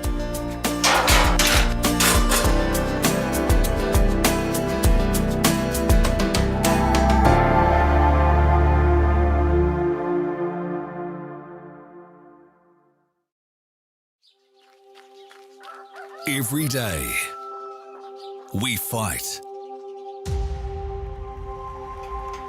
to beat one of the biggest threats to global health, society, and the economy: antimicrobial resistance, AMR. A problem we can solve with our Dutch knowledge. Every hour, we are here to help professional livestock farmers optimize their hygiene and eliminate the needs for antibiotics. Every second, we provide our best brands to support hygiene and livestock farming. With HighCare, we supply coaching, tools and products to demonstrably improve hygiene standards on your farms. MS Gold are the very best hygiene products available, produced in-house. And the MS Shippers webshop has you covered with all the products and services a modern farmer needs. We are born to innovate. We provide hygiene solutions for livestock farmers. We believe in a world without antimicrobial resistance. We are the Shippers Group. Let's beat AMR with HighCare.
Hello everyone. Wish you all a very happy new year. My name is Ramesh Subramanian. I am the Director of Sales Asia Pacific at APC. As the world's largest manufacturer of spray-dried plasma and red cell functional proteins, we take our industry leadership role very seriously. Our commitment to biosafety includes significant investment in research and development, a manufacturing process, and supply chain. We collaborate with leading biosafety experts and use validating technologies that help us to provide the Asian market with safe, pure pork and pure beef blood-derived products. We would like to take this opportunity to invite everyone to join the APC session on Thursday, the 20th of January from 10 a.m. to 11:30 a.m. Vietnam or Thailand time. We have two swine experts, nutritional experts. Dr. Megan Edwards is an independent nutritional consultant based in Vietnam. Dr. Megan will talk about driving profits through piglet quality. The next speaker is Dr. Yanbin Shen, Global Technical Services Director at APC. Dr. Yanbin will share his experience on the profitability and performance in swine farms. We look forward to seeing you all for the 2022 Swine Day webinar. Thank you very much.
Your focus is the health and well-being of your animals.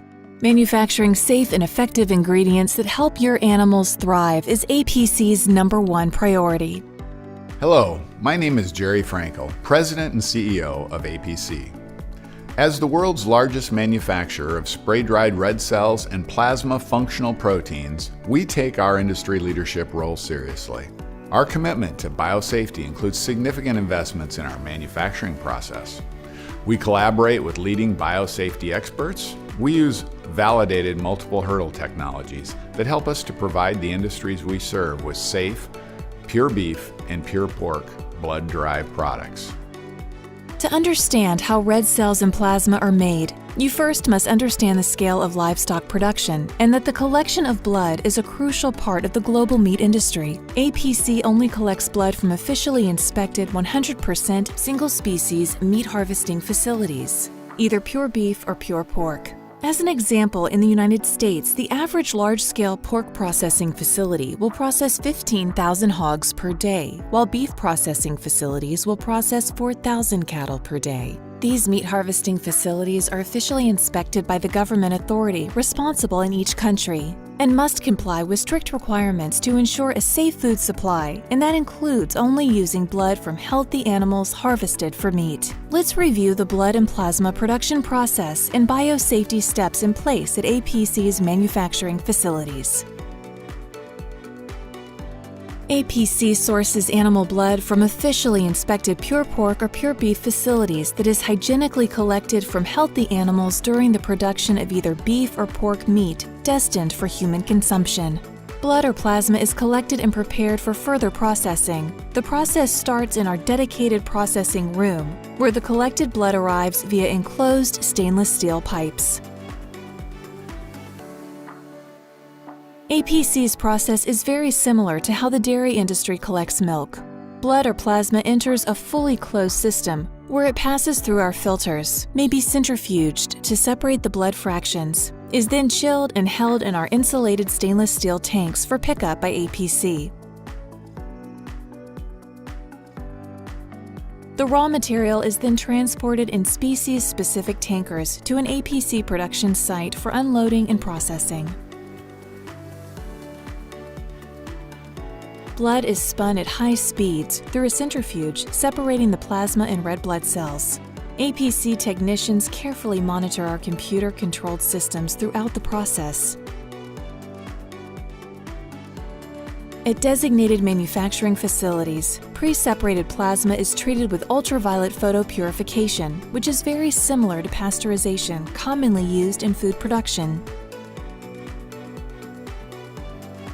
The liquid plasma is then pumped into our spray dryer. In the spray dryer, excess water quickly evaporates and the liquid plasma is transformed into powder. The product is spray dried to a minimum 80 degrees Celsius throughout substance. The bulk powder is precisely measured and packaged in only brand new totes or 25 kg bags and placed on new pallets. Porcine plasma is then stored in environmentally controlled warehouses at 20 degrees Celsius for 14 days. The final step is quality testing products internally and through third-party verification prior to the product being released to our customers for use in animal diets. These multiple independent processing and safety steps all work together to ensure APC manufactures safe products for use in animal diets worldwide. You can count on APC and our unwavering commitment to research, continuous investments in new technologies, and validated processing steps to ensure the safety of our ingredients. The APC team is here to help your business and animals thrive.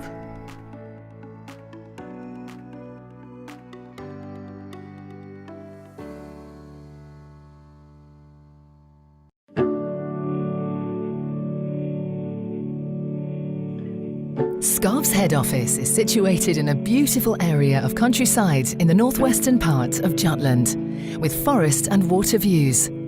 The business has a floor space of approximately 16,000 square meters at its disposal.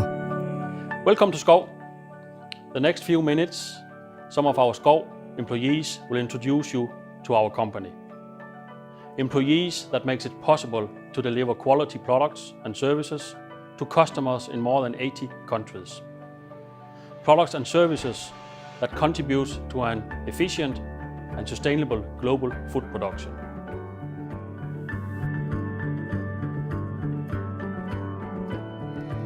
Skov's climate and farm management solutions are sold globally by the company's own salespeople, distributors and partners. Sales are supported by many different functions within the company, which ensure that the customer enjoys a good experience both before and after the purchase. The projecting department works closely with sales to ensure an optimal delivery in relation to the type of animal, the climatic conditions, the livestock house, other housing equipment, the customer's investment profile, etc. Skov is a system supplier. We in projecting, together with sales, ensure that the customer gets the optimal solution no matter where in the world the farm is located. Climate system and farm management are usually a part of the overall project. Skov works together with the other suppliers of equipment, for example, suppliers of building components, feeding and housing equipment, and makes sure that the overall delivery meets the customer's expectations. Building a new farm is like doing a big puzzle, where all the pieces have to fit perfectly together. If required by the customer, we will assign a dedicated project manager to the job, who, together with other suppliers, will make sure that the project is on schedule and completed on time. Skov has a large installation and service department at its disposal. Correct installation and commissioning of systems are necessary if the customer is to enjoy a good experience regarding the delivery. Our solutions give the producers many opportunities to increase productivity and earnings, but it is a prerequisite that the farm manager can use the equipment correctly to do so. At Skov Academy, we hold courses for our customers, our distributors and our own employees. The distributors learn how to install and set up the system, and the customer learn how to use the system and maximize their output. Skov is a global player on the climate and farm management system market, with more than 75 employees at its head office in Denmark, working to develop new components and systems. Our new systems and products are developed in close collaboration with our customers around the world. Business development is a team of product and livestock experts. Our job is to ensure that we understand our customers' demands and create the optimal products and services to support their business in the best way possible. In the development department, we focus on developing software for climate controllers and farm management, as well as electronic and mechanical components. Climate controllers are relatively complex, so it's important for these to be tested thoroughly throughout the process to prevent issues later. Ongoing testing forms an inherent part of our development process. We have automated the testing of the software as much as possible, with more than 2,000 test cases executed each night. At the end of development, the software is tested by an experienced service technician, and as a final check, the software is tested at several livestock houses before being released for sale. Management programs for business development, which analyze data at livestock house, farm and business level, are an increasingly important part of Skov's business. We focus a good deal on these systems, but also on options for analysing other parts of the customer's value chain, such as feed staff and slaughterhouses. Although mechanical products are made by our sub-suppliers, it is Skov's development department which creates the specifications and designs, ensuring that the components are developed in consideration of the overall system. To launch new mechanical products with the right characteristics, you must have good testing facilities. We have one of the best test centers in the world in our field, where we are able to test performance, air movement and quality. We have the opportunity to conduct various tests under very realistic conditions. This ensures that we can deliver high-quality systems that meets the requirements set by our customers. Air intake and air outlet performance are measured on the air physics test rigs. But we can also analyse air movement and air velocity under very realistic conditions in the company's air physics test centre.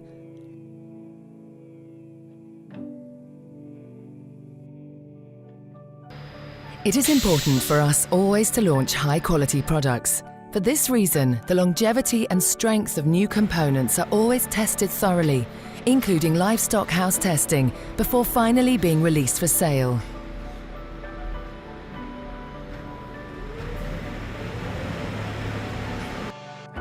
Three basic principles: cost, quality and time are very important to our production. It's important for the customer to receive their delivery on time, in the right quantity and quality, at the agreed time. Working in the customer center at Scove gives me the opportunity to talk to customers all around the world. We handle all orders for our sales organization, and together with production, purchase and warehouse, we secure a smooth order process for all our customers. The vast majority of electronic products are made in-house. Scov has a fully automatic SMD line, including inspection of the finished printed circuit board. In our production operations, we are very flexible and we achieve to have a fast turnaround, which makes us very competitive according to other sub-suppliers. We measure ourselves against others on a regular basis. Planning and quality control are carried out by the production teams, with targeted efforts made to optimize processes and workflows. All components are developed and produced to withstand harsh livestock house environments. Scov produces around 250,000 climate and feed sensors every year on new production line that uses robot technology. A good 90% of Scov's turnover comes from exporting to more than 80 countries. Approximately 30 lorries are loaded and unloaded every day from the 8,000 square meters warehouse. Shipping and customs clearance are an essential part of the service we deliver to our customers.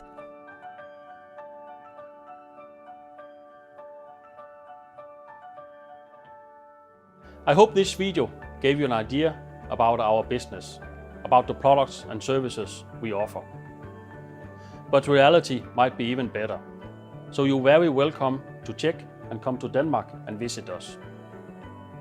We look forward to meet you and to learn about your business as well.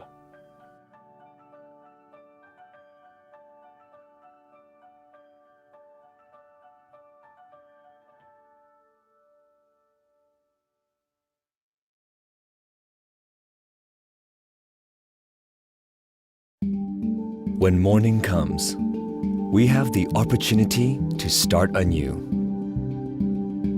to reset,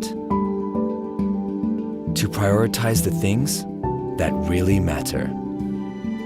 And what matters most to us is you. At Ronma, our cause is the well-being of all lives. However big or small, we see the details that form the bigger picture worth protecting. Our mission is to provide quality end-to-end health solutions so that every animal, person, and home may be cared for. From veterinary advisory services, to animal health products, to the food ingredients in your kitchen, you can count on us for quality and reliability. Over the years, Ronma has grown through various expansion and diversification strategies. Each new challenge motivates us to work harder, smarter, and faster. And as the total solutions provider, we are driven by our values. Our competent personnel in the fields of diagnostics as well as research and development are constantly innovating, enabling us to cater to the competitive environment that is animal health. Working collectively as a team, we strive for continuous improvement. With each division experienced in their specific task, Ronma is able to provide a comprehensive range of products, services, and solutions. From technical services to research and development to diagnostic laboratory analyses. With a proven track record, we are certified in and dedicated towards quality and safety. This pursuit of growth and improvement paves our way forward in becoming industry leaders of today and tomorrow. Introducing our GMP-compliant plant, where we develop and manufacture Ronma's proprietary animal health products. Equipped with advanced technology and additional production lines, Ronma is able to adhere to the set of required standards while being ever ready to serve the global market. This is how we strive for excellence.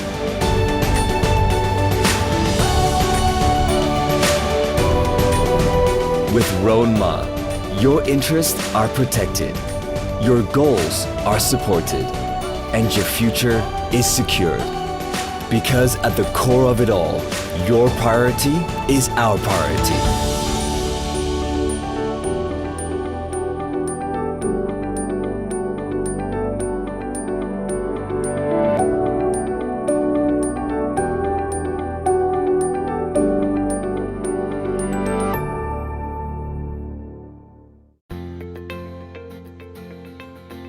Shandong Longchang Animal Health Product Company Limited is one leading grain feed additive manufacturer in China, serving more than 6,000 feed manufacturers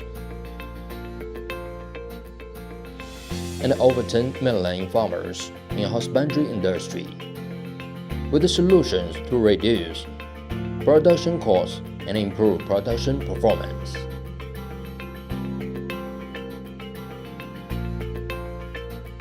The Chann's group has been specialized in R&D of bioacids and other grain feed additives for more than 10 years. The Chann's group has one professional management team with 8 doctors, 20 master degree holders, 8 executive masters of business administration, and 20 experts with a rich experience in feed formulation and husbandry technique. The Chann's R&D Center is equipped with the most advanced testing instruments, which are used to guarantee the product quality and provide customers with lipid and mycotoxin testing services. The R&D Center has research centers for hepatobiliary and fatty acid metabolism. In July of 2014, the Chann's obtained new feed additive certificate from Ministry of Agriculture of China. Bioacids can improve the digestion and absorption of fat effectively. The Chann's now owns a number of invention patents for production facility, process, and testing method of bioacids.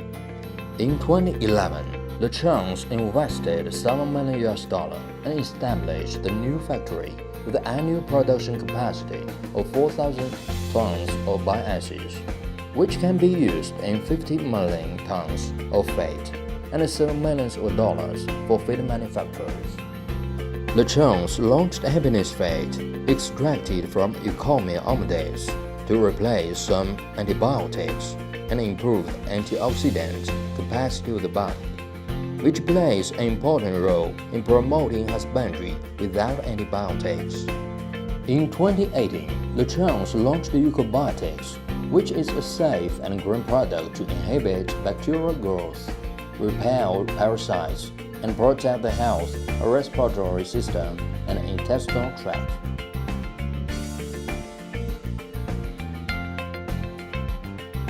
The Chann's has the mission to develop the natural extractive feed additives, save production costs, and improve production performance of husbandry industry. The Chann's products have been exported to USA, Egypt, Russia, Malaysia, Thailand, Vietnam, and other countries and areas, and well received by customers from international markets. The Chann's Group will increase the investment in scientific research and development of green, safe, and environment-friendly feed additives, and work together with customers both in China and abroad to promote the safe and healthy development of the husbandry and aquaculture industry.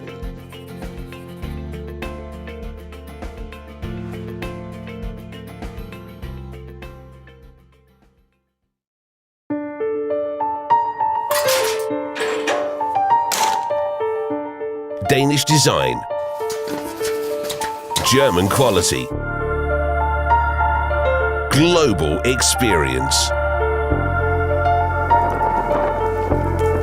When you need a complete solution for your professional pig farm, AcoFunky is your partner. But why tell it when we can show it?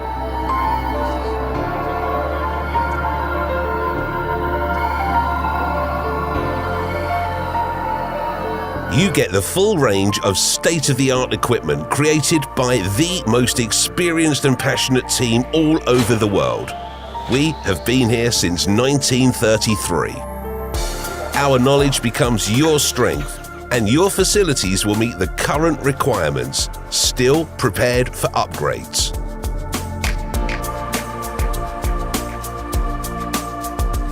Both you and your livestock's welfare are at focus. Just like the environment plays an essential role throughout the ongoing development and testing of high-quality solutions for your full automatic pig farm. All adding up to high cost benefit and the most rentable professional pig farm, equipped for the future.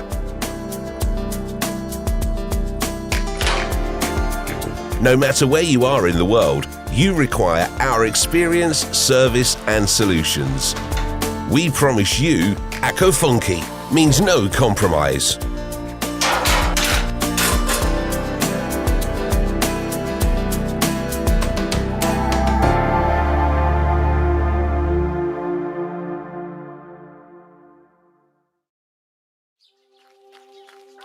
Every day, we fight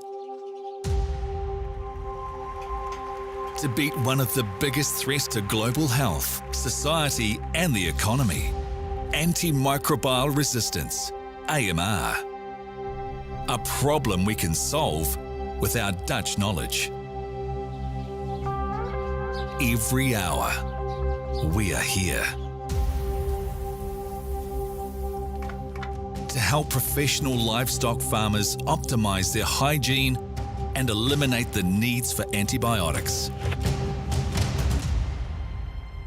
Every second, we provide our best brands to support hygiene and livestock farming. With HiCare, we supply coaching, tools and products to demonstrably improve hygiene standards on your farms. MS Gold are the very best hygiene products available, produced in-house. And the MS Shippers webshop has you covered with all the products and services a modern farmer needs. We are born to innovate. We provide hygiene solutions for livestock farmers. We believe in a world without antimicrobial resistance. We are the Shippers Group. Let's beat AMR with HiCare.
Hello and welcome back to Swan Days, the webinar focusing on innovative solutions and technology for swan production.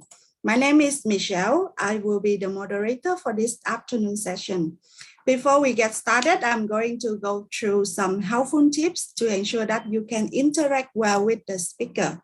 We have the interpretation function. For listening to Vietnamese, please click on the interpretation button found on the bottom of the screen. Click Vietnamese. And for listen to English, please click English button to enter the English room. To raise question, please type and send your question in the Q&A box found below your screen. And our speaker will be very happy to answer it live after their presentation. And now let's start our first session with our speaker, Mr. Danny Chon, Techno and Commercial Manager from Roma, the gold sponsor for today. Roma is the leading brand involved in the provision of end-to-end animal health solution and the distribution and supply of food ingredients. Our speaker, Mr. Danny, has obtained bachelor degree in science and master degree in animal nutrition in University of Agriculture, Malaysia. He has almost 10 years of experience in swine industry, overseeing product development and provide formula consultation in the country. So we can welcome Mr. Danny Chon now to bring us the topic, the importance of dietary lipids in sow and piglets performance. This presentation will be conducted in English only. Mr. Danny, please welcome.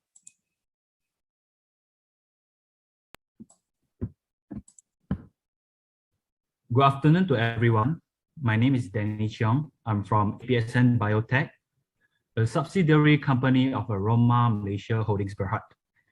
APSN Biotech is a total solution provider company for the animal health and the nutrition products for the livestock industry.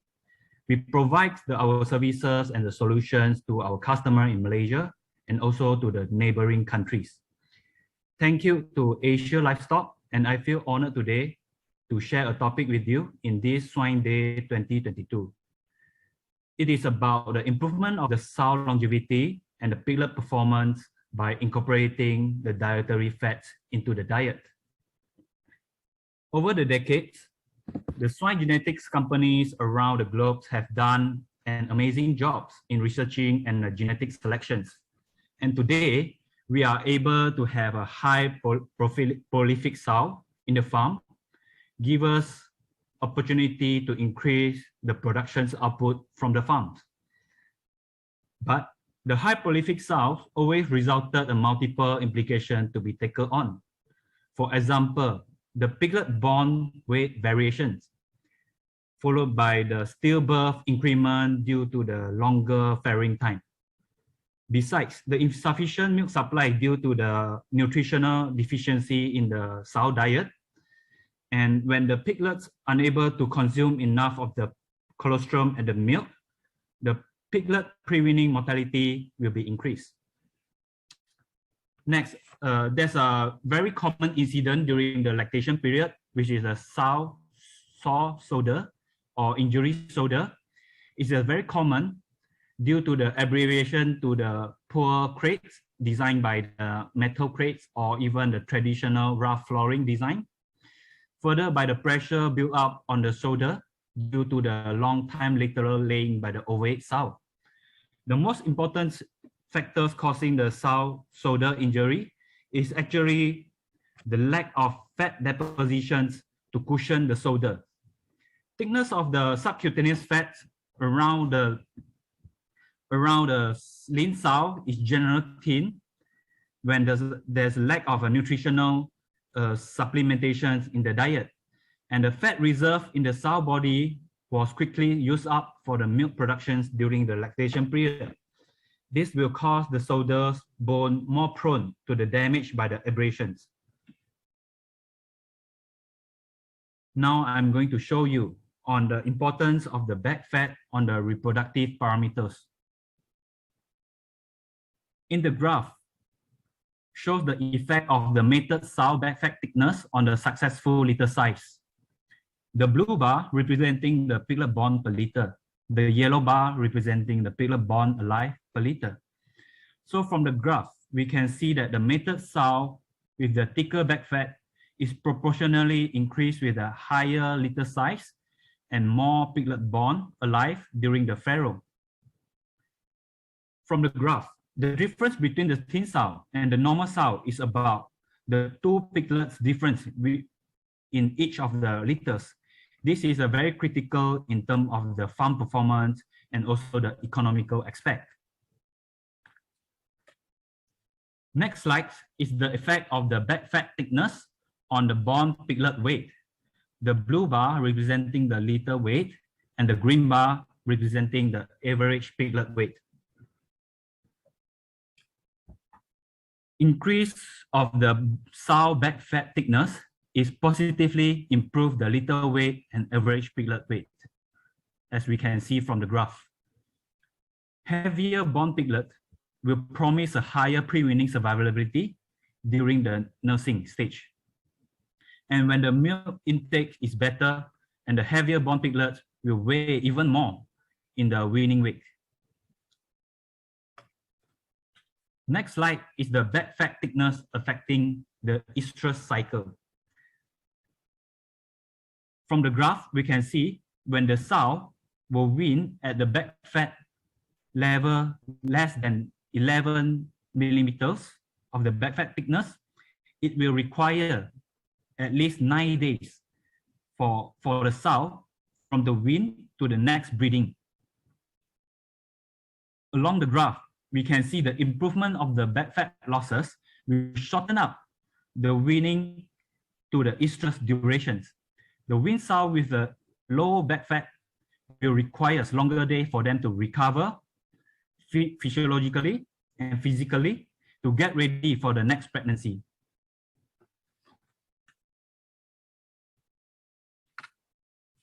Simple tables here explain on the back fat losses on the successful mating rates.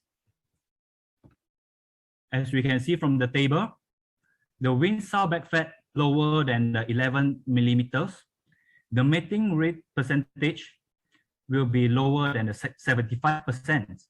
However, when the wean sow back fat ranging from 11 to 18 millimeters, the mating percentage can be improved more than 10% to achieve more than 80% of the mating percentage. And when the wean sow with the back fats more than 18 millimeters, the mating percentage can be achieved more than 95%. So from the tables here clearly shows that the wean sow with the thinner back fat are at the risk to be culled due to the several factors that can contribute to the economical losses in the farm. For example, the sow will need longer time to regulate the body conditions. Besides, the thin sow will expect to see a high repeat estrus and the lower litter size and the poor piglet vitality from the poor back fat sow.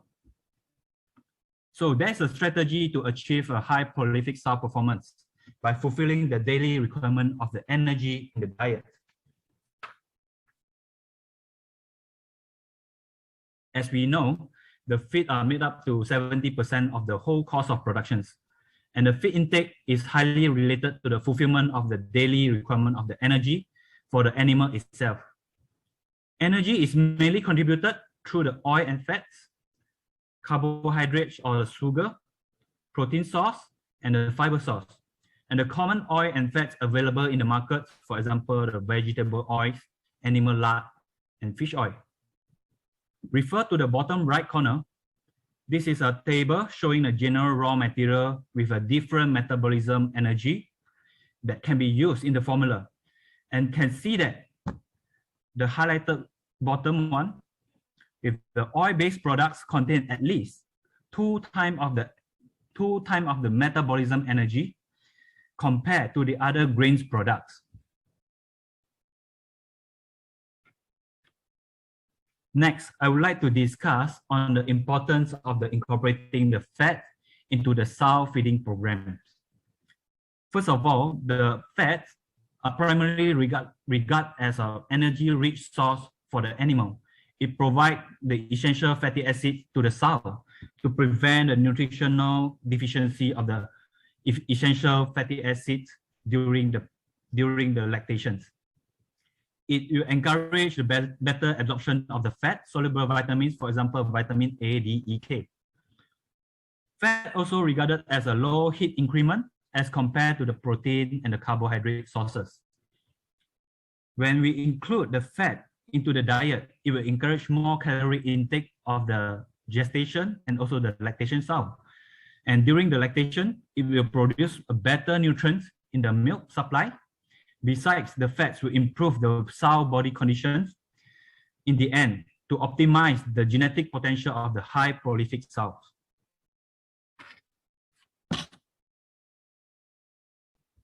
The graph here shows the sow energy requirement for the whole production cycle, starting from the mated days until the farrowing day at 114, followed by the gestation period for the sow.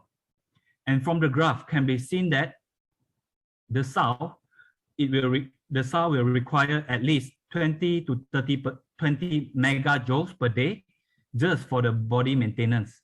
But when the sow approaching to the lactation stage, the energy requirements per day can be increased more than 100 megajoules per day, just purely for the milk production and also for the heat loss. As we can see here, this is the next graph. As we can see here, from the first day of the lactations until the weaning stage, the energy requirement for the milk productions is high, and the energy got from the feed intake is generally lower compared to the milk production demand, and it is unable to cope with the daily milk production needs. So the sudden increment of the milk production in the first 2 weeks of the lactation period and to maintain the milk supply throughout the period will require the energy from at least 25 megajoules per day can be increased to more than 100 megajoules per day. The feed demand for the sow can be peaked when approaching to the second week of the lactation, with at least 8 kilos of more feed to be allowed to be fed to the sow. The lactating sow, the ability to consume feed, to consume more feed is always a concern, especially in a high temperate area. Modern sow or high prolific sows are capable to secrete generous amount of the milk to support the growth performance of the piglet. Insufficient dietary intakes of the fat will directly negatively impact on the lactating sow, causing the sow to mobilize more body fat reserve to maximize the milk productions. So additional supplementation of the fat from the beginning of the production cycle will directly improve the pregnancy and the lactating efficiency.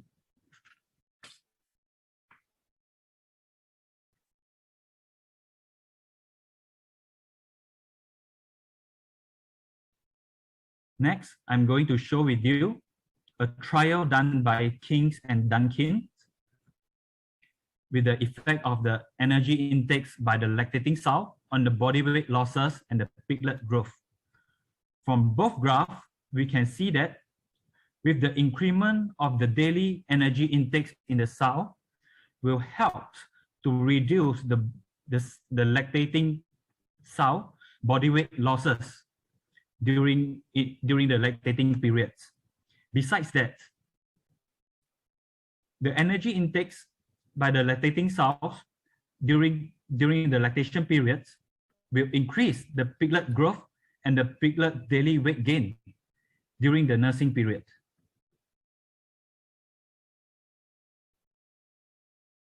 Next, I would like to discuss on the inclusion dietary fats impact to the sow reproductive performance. The top graph showing more percentage of the weaned sow able to breed in the 8 days when the increase using of the fat in the diet. As we can see from the graph, in the first graph, the percentage of the 8 days breed in the control groups at a 55% can be improved up to 70% in the 4% of the diet, or 4% of fat diets. Followed by the more successful conception rate at the bottom graph. The weaned sow, when they fed on a higher fat diet, the improvement can be seen on the conception rate, ranging from 87% up to 89%. That's a 10% of the improvement when they are feeding a high fat in the diet.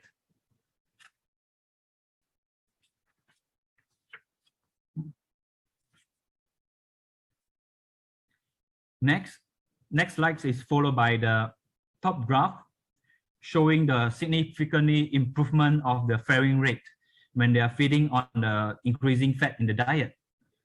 So we can see there's a better response compared between the control groups and the high fat diet. So ranging from 70% of the farrowing rates in the control groups, it can be improved more than 50% to achieve 85% of the farrowing rate when they are feeding on the fat diet. Same goes to the culling sow, which is a very most important for this parameter. When the high fat diet introduced to the sow, it will reduce the culling rate of the sow from 21% reduced to the 13%.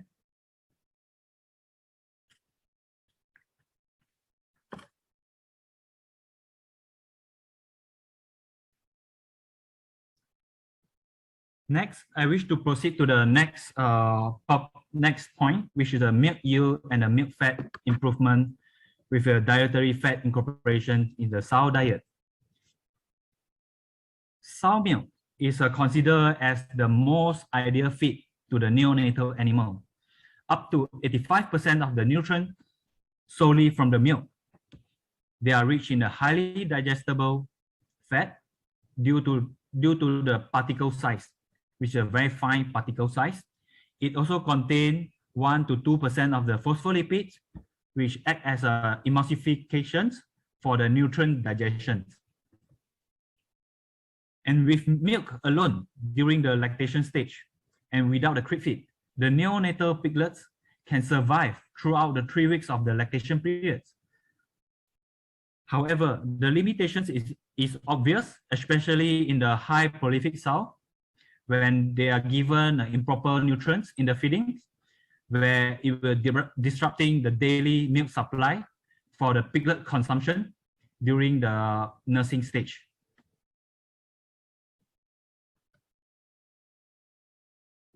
Now I'm going to share with you the effect of the fat diet on the sow milk compositions in the lactation period.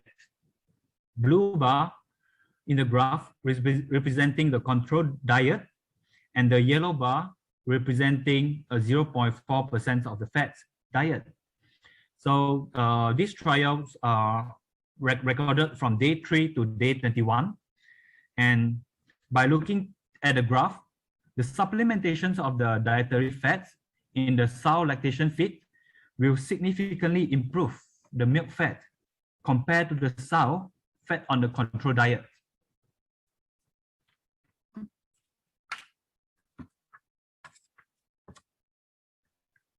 Next, to show you on the effect of the fat diet on the sow milk energy in the lactation period. The blue bar representing the control and the yellow bar representing the 0.4% of the fat diet. Okay. So in the lactation stage, we can see that the supplementations of the dietary fat in the feed will significantly improve the milk energy content to compare to the sow fed on the control diet.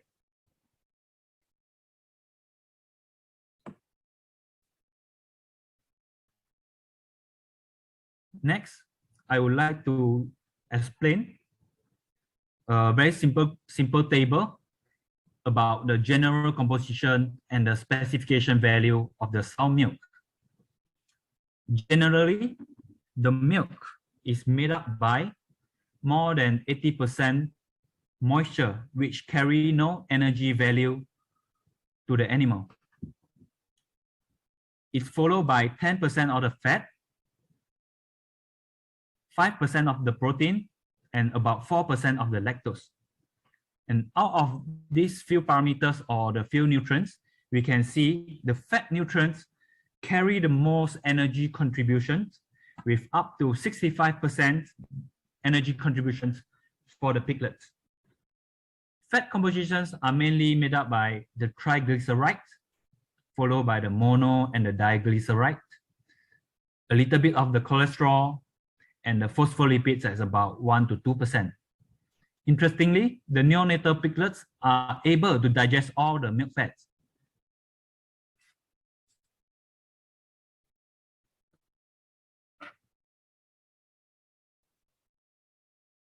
Here, I'm going to differentiate with you the fatty acid composition in the sow body reserve, colostrum, and the milk fat. In general, the fat are made up by 10, 12, 14, 16, and 18 carbon chain fatty acid. And we can see from the tables here clearly stated that in the highlighted regions where the colostrum and the sow milk recorded higher carbon 16 fatty acids as compared to the sow body fat can supply. As we can see in the colostrum, it contains more than 33% of the palmitic acid or carbon 16 fatty acids, and the sow's milk contains 37% of the carbon 16 or palmitic acid, and again, the sow back fat at about 24% of the palmitic acid. By the sow body fat alone, it cannot fully supply the palmitic change fatty acids to the colostrum and the sow milk. So the palmitic acid, C16 or carbon chain 16 fatty acid, is a very important fatty acid content in the colostrum and the sow milk, but they are lacking in the sow body fat. Extra fat supplementations, especially fats and oil containing the higher palmitic acid, is required to fulfill the daily sow needs to produce a desirable milk quality and the milk quantity without negatively impacting the sow body reserve, which is the back fat.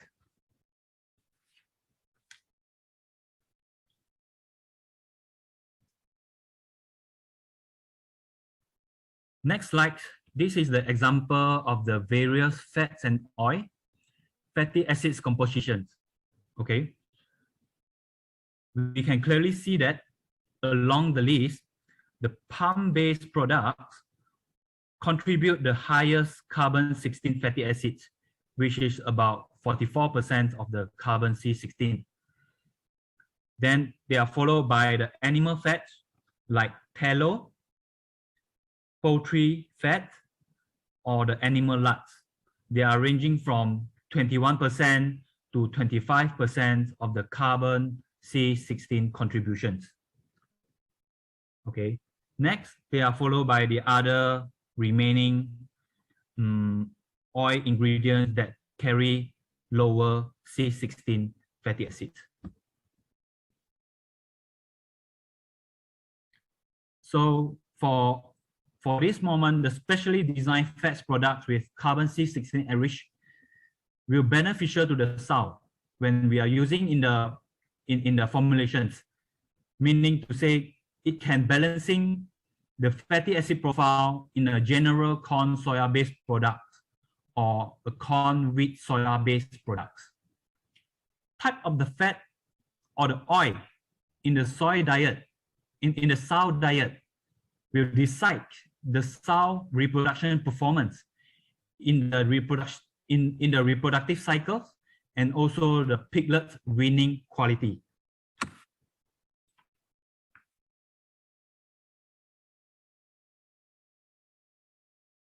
So we are almost at the end of the presentations. So here is the very quick recap on my slides. So there's the high prolific sow will usually result in a multiple issue to be taken on the performance. And the source odor in the lactating sow during nursing stage are indicating a high back fat losses, mainly due to the deficiency or the insufficient nutritional supply in the formulations. This will become a future reproduction hindrance for the next cycle. There's also there are multiple benefits in incorporating the fats into the sow diets not only a positive effects on the sow overall conditions, and also for the pre-weaning piglets quality. Sow milk quality can be improved by incorporating the fats into the sow diet, either the gestation sow diet or the lactation sow diet. Last but not least, the palmitic acid requirement content in the sow milk that I shared, and the extra supplementations of the specially designed fat products will be beneficial in the long run. And with this, I would like to thank you for your attention. And if you have any inquiries, you are welcome to drop me a message, or you can contact me with the email shown on the screen. So thank you once again, and thank you to the Asia Livestock, everybody. Thank you. Thank you, Mr. Danny, for your insightful sharing. Mr. Danny, please open your camera and microphone. We will start the Q&A session now.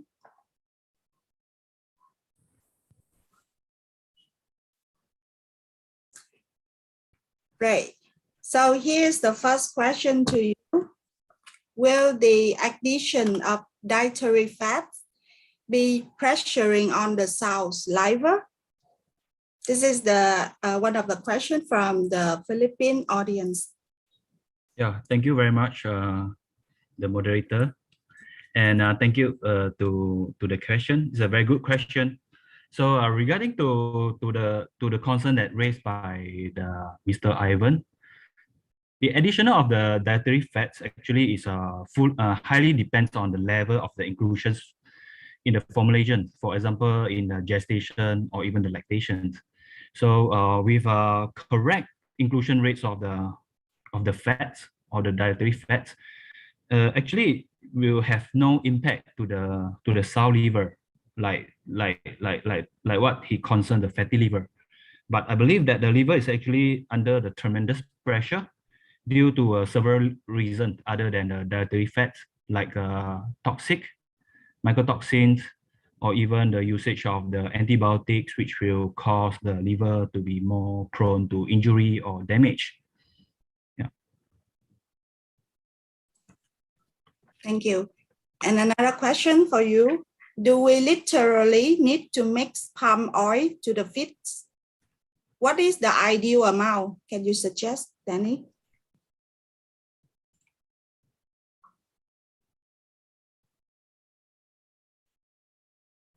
Sorry, let me see which question is that. This is a question that's sent from the to the organizer's email address. Okay, so you are questioning on the palm oil.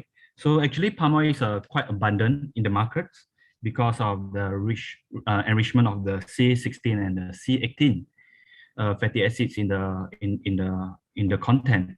So this palm oil, basically the fatty acids will help the building of the back fat generally in the sow during the gestations and the lactations.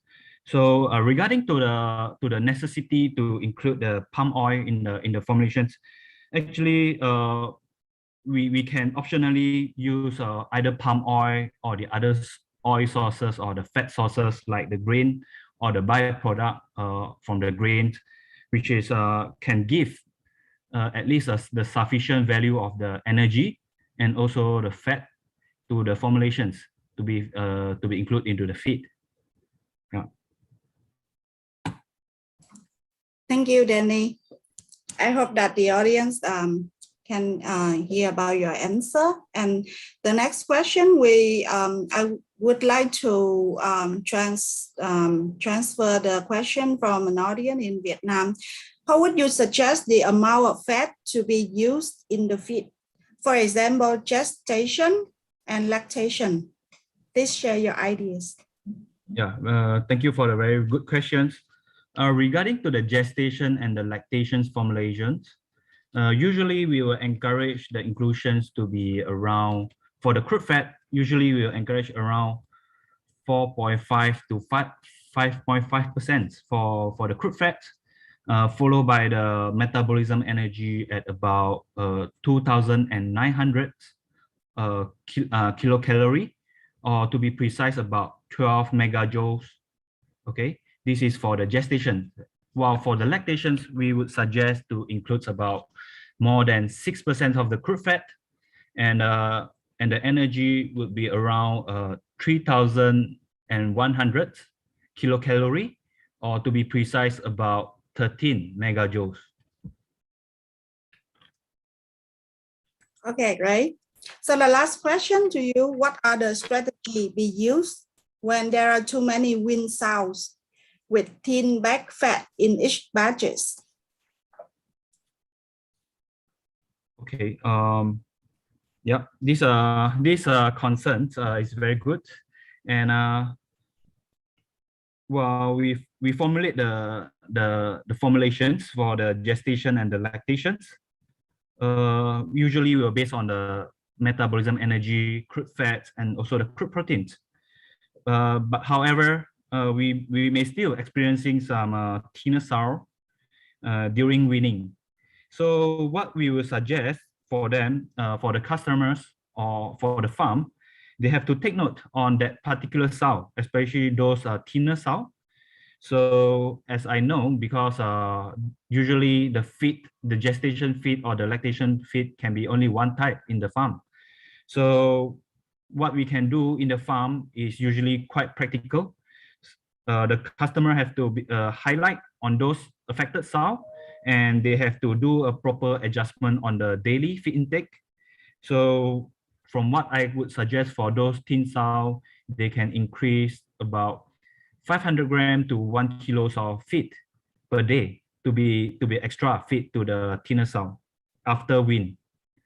So I would suggest for at least this practice to be about 1 month, and we will suggest to take note again on the improvement of the sow. Okay. It seems like we have more questions coming in the Q&A box. So next question to you is the C16 or C18 fatty acids is better for sow diets?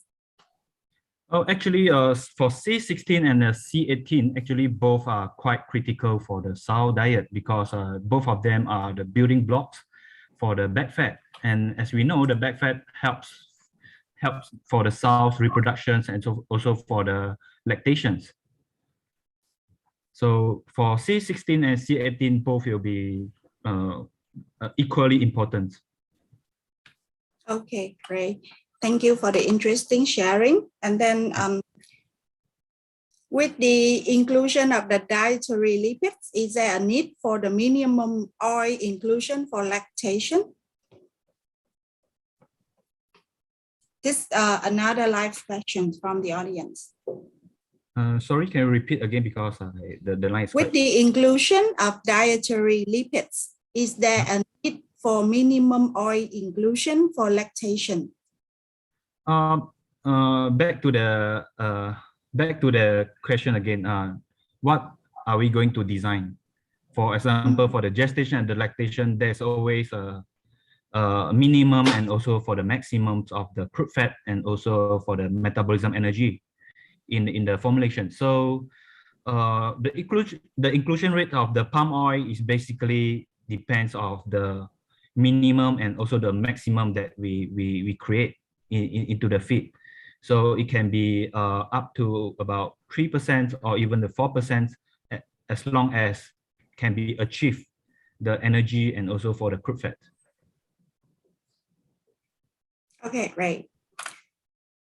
So the next question is, current price of fat and oil is significantly high. So coconut oil and palm oil are around 1.8 and 1.5 US dollar per kg. So what is the break-even inclusion of fats and oil given the current market scenarios? Very good question. Very good questions. At the moment, I will need some time for these calculations. Yeah, I think I will get back to that questions after I got all the answers. Thank you, Danny. Okay. So to the audience that just raised this question, Mr. Danny will contact you after the webinar to give you the answer. So next question we have, what parameters were checked to determine improvement in milk quality or output? So basically we have to look into two parameters, which are the milk output and milk energy. I mean the milk fat content and also the milk energy.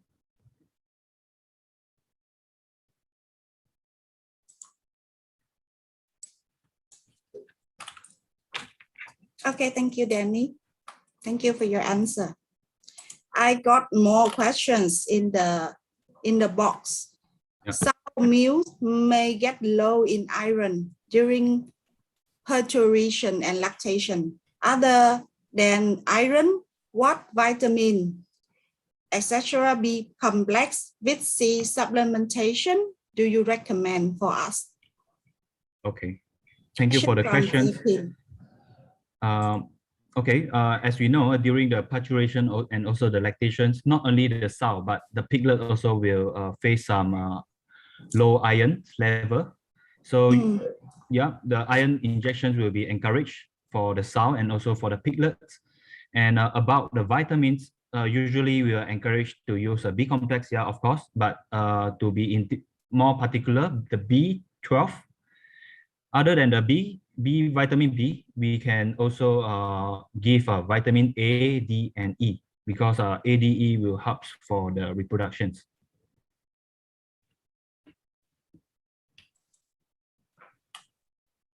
Okay, I got one more last question for you. Back fat, it seems is helpful during parturition and lactation. Is there any ideal weight or thickness of back fat that can be considered best so as not to prevent pregnancy, parturition problem due to increased weight? Yeah, usually we'll encourage about for the back fat during the gestation period near approaching the farrowing, we will encourage about 15 to 20 millimeters. Yeah, because we expect that they were having some drop about 2 to 3 millimeters during the lactations. Thank you, Danny, for your answer. Very interesting and helpful information to the audience. I got one really last question. Mr. Danny, skim milk content in piglets breast starter feed is costly. Can you advise us, is there any substitution to reduce the cost?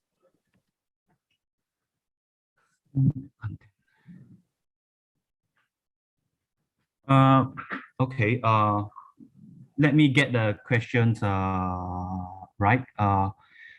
Regarding to the pre-starter, actually for the piglet, they will need high lactose after wean, around 10 days, approaching about 35 days of the piglets. So speaking about the pre-starter feed, if the skim milk content is considered at a high price at the moment, usually they can look into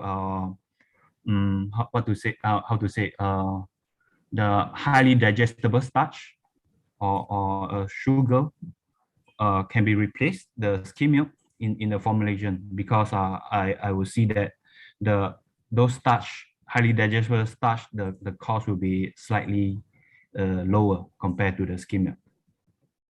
Okay, thank you, Danny, for all your answers. And once again, I would like to thank you for your time and presentation today.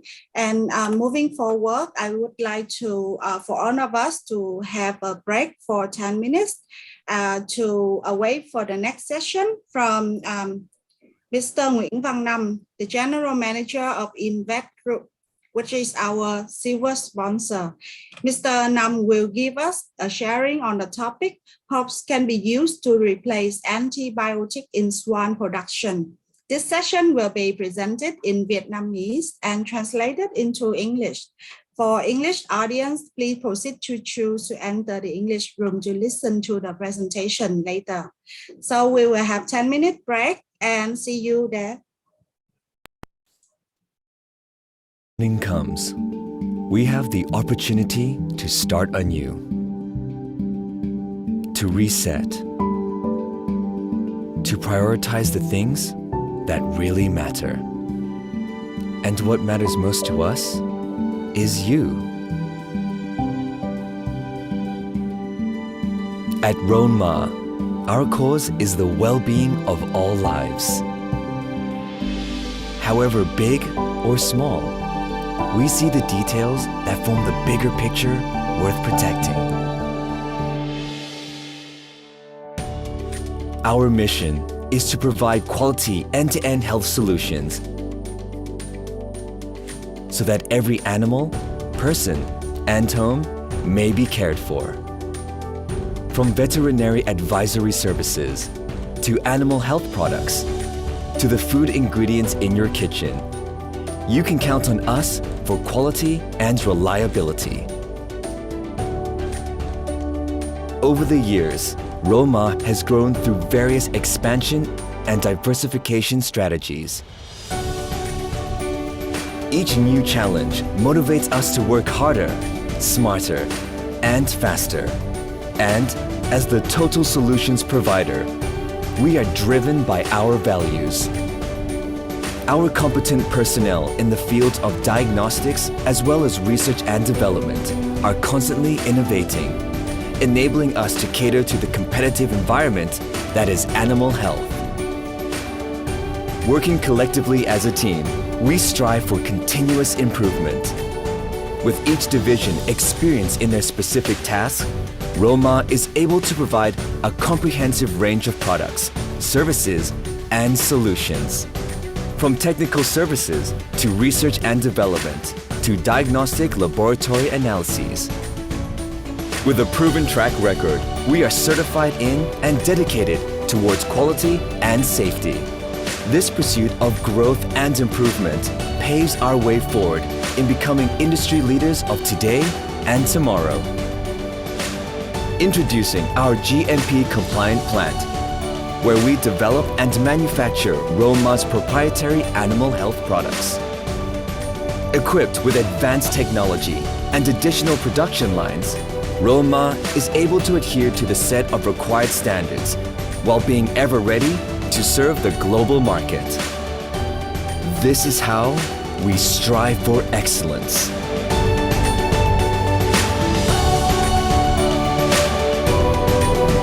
With Ronma, your interests are protected, your goals are supported, and your future is secured. Because at the core of it all, your priority is our priority.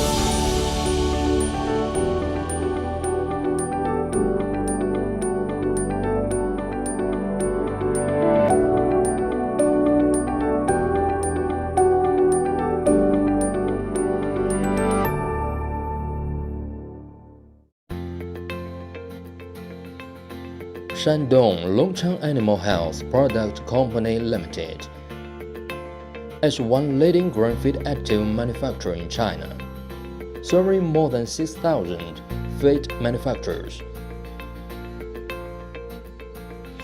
and over 10 million farmers in the husbandry industry, with the solutions to reduce production costs and improve production performance.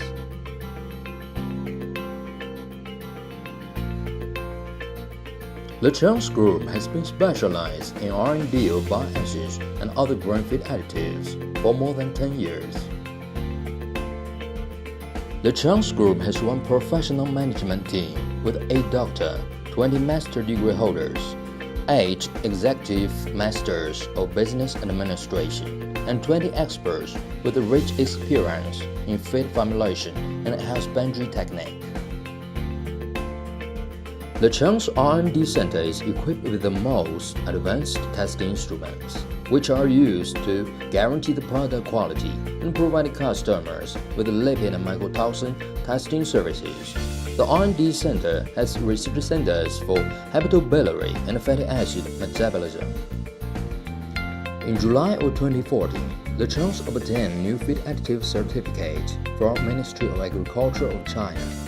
Bioacids can improve the digestion and absorption of fat effectively.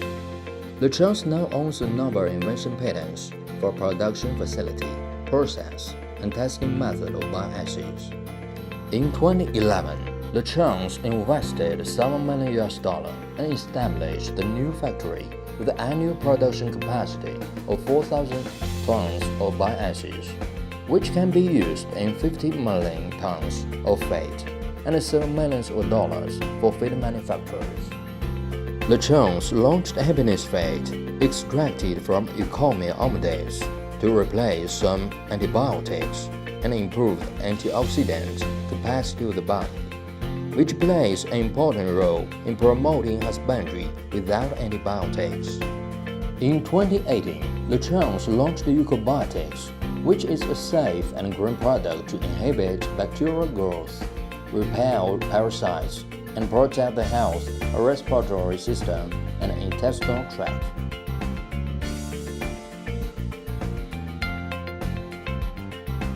The Chann's has the mission to develop the natural extracted feed additives, save production costs, and improve production performance of husbandry industry. The Chann's products have been exported to USA, Egypt, Russia, Malaysia, Thailand, Vietnam, and other countries and areas, and well received by customers from international markets.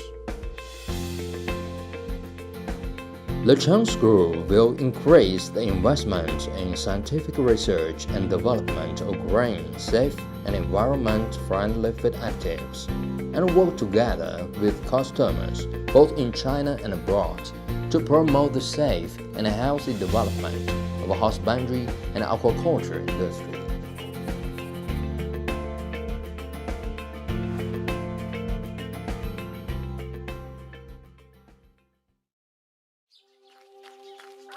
Every day, we fight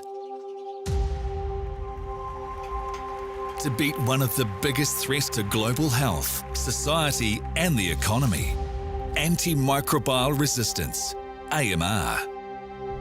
A problem we can solve with our Dutch knowledge. Every hour, we are here to help professional livestock farmers optimize their hygiene and eliminate the needs for antibiotics. Every second, we provide our best brands to support hygiene and livestock farming. With HighCare, we supply coaching, tools, and products to demonstrably improve hygiene standards on your farms. MS Gold are the very best hygiene products available, produced in-house. And the MS Shippers webshop has you covered with all the products and services a modern farmer needs. We are born to innovate. We provide hygiene solutions for livestock farmers. We believe in a world without antimicrobial resistance. We are the Shippers Group.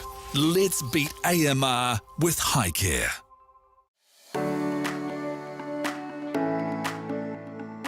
Your focus is the health and well-being of your animals. Manufacturing safe and effective ingredients that help your animals thrive is APC's #1 priority.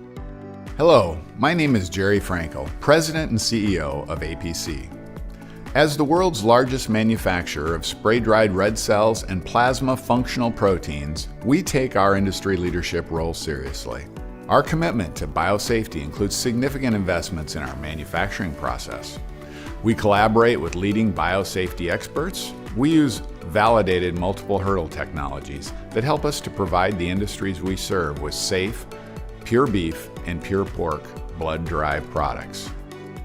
To understand how red cells and plasma are made, you first must understand the scale of livestock production and that the collection of blood is a crucial part of the global meat industry. APC only collects blood from officially inspected 100% single-species meat harvesting facilities, either pure beef or pure pork. As an example, in the United States, the average large-scale pork processing facility will process 15,000 hogs per day, while beef processing facilities will process 4,000 cattle per day. These meat harvesting facilities are officially inspected by the government authority responsible in each country and must comply with strict requirements to ensure a safe food supply, and that includes only using blood from healthy animals harvested for meat. Let's review the blood and plasma production process and biosafety steps in place at APC's manufacturing facilities. APC sources animal blood from officially inspected pure pork or pure beef facilities that is hygienically collected from healthy animals during the production of either beef or pork meat destined for human consumption. Blood or plasma is collected and prepared for further processing. The process starts in our dedicated processing room, where the collected blood arrives via enclosed stainless steel pipes. APC's process is very similar to how the dairy industry collects milk. Blood or plasma enters a fully closed system where it passes through our filters, may be centrifuged to separate the blood fractions, is then chilled and held in our insulated stainless steel tanks for pickup by APC. The raw material is then transported in species-specific tankers to an APC production site for unloading and processing. Blood is spun at high speeds through a centrifuge, separating the plasma and red blood cells. APC technicians carefully monitor our computer-controlled systems throughout the process. At designated manufacturing facilities, pre-separated plasma is treated with ultraviolet photopurification, which is very similar to pasteurization commonly used in food production. The liquid plasma is then pumped into our spray dryer. In the spray dryer, excess water quickly evaporates and the liquid plasma is transformed into powder. The product is spray dried to a minimum 80 degrees Celsius throughout substance. The bulk powder is precisely measured and packaged in only brand new totes or 25 kg bags and placed on new pallets. Porcine plasma is then stored in environmentally controlled warehouses at 20 degrees Celsius for 14 days. The final step is quality testing products internally and through third-party verification prior to the product being released to our customers for use in animal diets. These multiple independent processing and safety steps all work together to ensure APC manufactures safe products for use in animal diets worldwide. You can count on APC and our unwavering commitment to research, continuous investments in new technologies, and validated processing steps to ensure the safety of our ingredients. The APC team is here to help your business and animals thrive.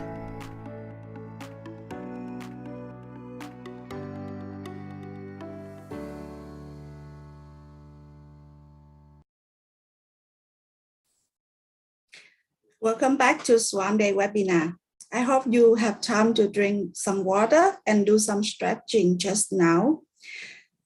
Moving forward, I would like to have a highlight on the giveaway from the webinar today. We have the Swan Diseases in Asia, a practitioner book that written from Dr. Henry Chu, and we will have 15 copies to the attendee that attend full for 2-day webinar today and tomorrow. And the winner will be picked randomly and will be announced on Asia Livestock Hub. And moving forward, I would like to introduce our last speaker for today, Mr. Nguyễn Văn Nam. He's General Manager of Invet Group, our silver sponsor. He will give us a sharing on the topic hops can be used to replace antibiotic in swan production. And this session will be presented in Vietnamese, translated into English. Và chủ đề cuối cùng của phiên hội thảo ngày hôm nay Chúng ta sẽ lắng nghe bài trình bày của ông Nguyễn Văn Năm, Tổng Giám đốc từ tập đoàn Invest, cũng là nhà tài trợ bạc của chương trình Swine Day ngày hôm nay.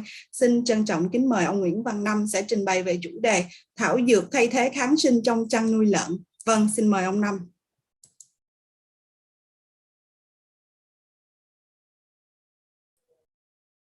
Ok.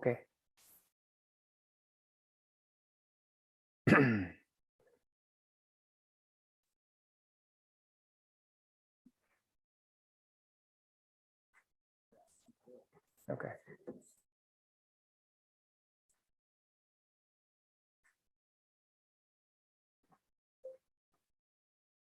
Kính thưa các vị khách quý, thưa toàn thể các bạn đồng nghiệp, hôm nay rất vui mừng cho tôi được thay mặt tập đoàn Invest xin được chia sẻ với quý vị một số cái giải pháp mới, một số cái chế phẩm thảo dược để thay thế kháng sinh trong chăn nuôi heo. Kính thưa các vị khách quý,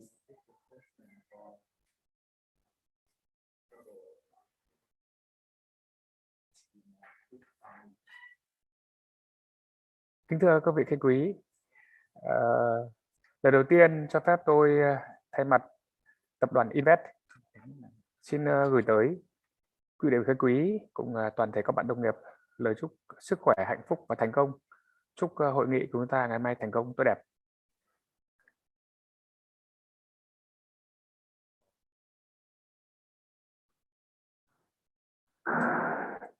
Thưa quý vị, anh Năm ơi, phép anh click vào cái biểu tượng là mở full màn hình của cái bài thuyết trình đi để mọi người có thể thấy được cái chữ trên đó ạ. Vâng. Cái này đang full màn hình rồi.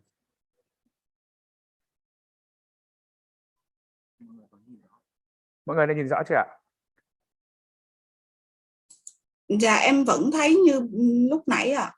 Mình phải bấm vào cái biểu tượng đồng hồ ở bên dưới cái màn hình.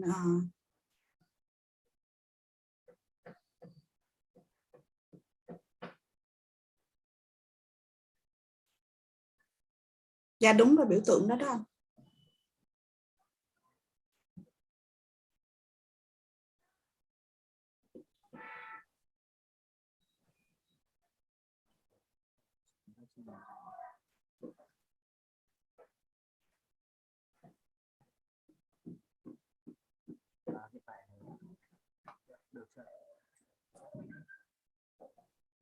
Tất cả mọi người đã nhìn được full màn hình chưa ạ?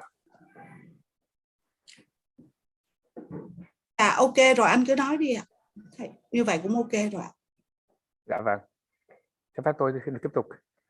Thưa quý vị, tập đoàn Invest được thành lập bởi 3 công ty thành viên. Chúng tôi có bề dày nghiên cứu, bào chế và sản xuất thuốc thú y, chế phẩm sinh học và các hóa chất khử trùng dùng trong trang trại và cho người chăn nuôi được gần 20 năm.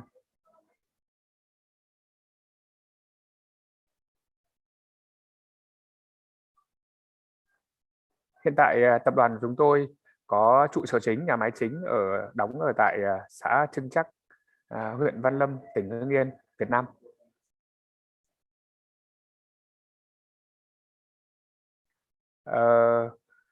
Tập đoàn chúng tôi ra đời là chúng tôi có sứ mệnh là sản xuất, cung ứng toàn bộ các loại thuốc thú y bào chế ở các dạng như thuốc bột, dung dịch uống, kháng sinh tiêm và hỗn dịch tiêm.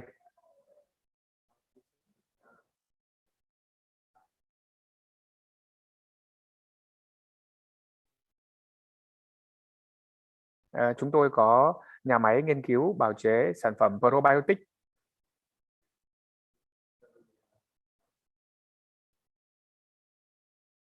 Và chúng tôi hợp tác với công ty dược quốc tế Tùng Lộc có bề dày về sản phẩm có gần 500 năm về chế phẩm thảo dược dùng trong chăn nuôi.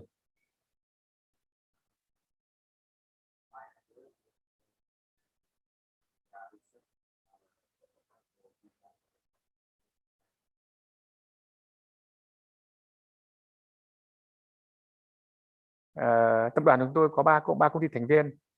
Một là công ty cổ phần xuất khẩu Biovet.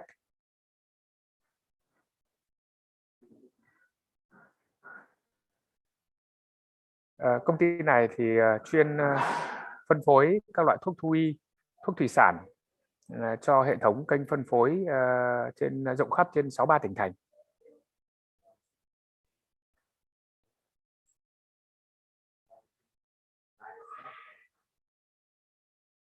Công ty thứ hai là công ty cổ phần SmartVet, giải pháp thông minh.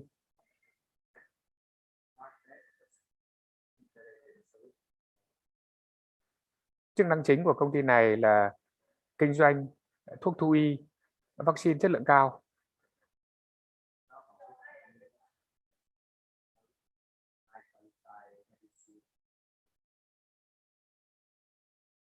Công ty thứ ba là công ty BioFarm. Công ty này là khi ra đời là để phục vụ cho toàn bộ các công ty doanh nghiệp chăn nuôi có quy mô lớn, có vốn đầu tư nước ngoài.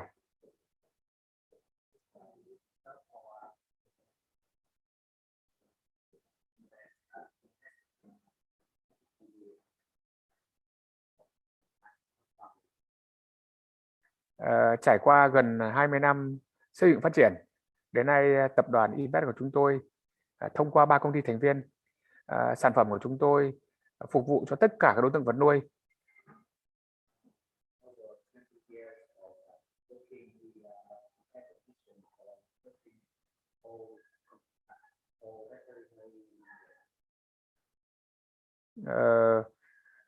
Gồm có tất cả đối tượng như là gia súc lớn, gia súc nhỏ, gia cầm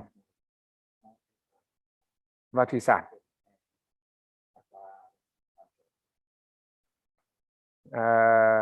Trong khuôn khổ ngày hôm nay, cho phép tôi lát nữa sẽ nói về chuyên sâu về cái chế phẩm sinh học, chế phẩm thảo dược dùng trong chăn nuôi để thay thế kháng sinh.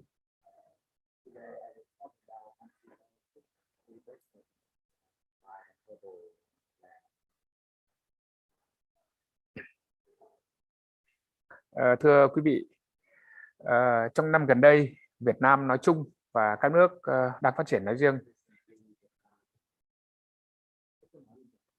chúng ta lạm dụng rất là nhiều cái kháng sinh trong quá trình chăm sóc, nuôi dưỡng, phòng bệnh và đặc biệt là trị bệnh.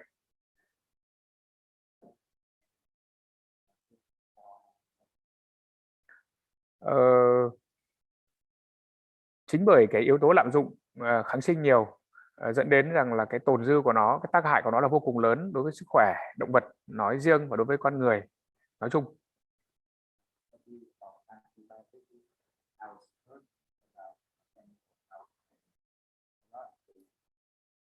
Việc sử dụng quá liều và hoặc lạm dụng kháng sinh trong chăn nuôi vẫn khó kiểm soát do cái thực thi pháp luật và cái giám sát sử dụng còn hạn chế.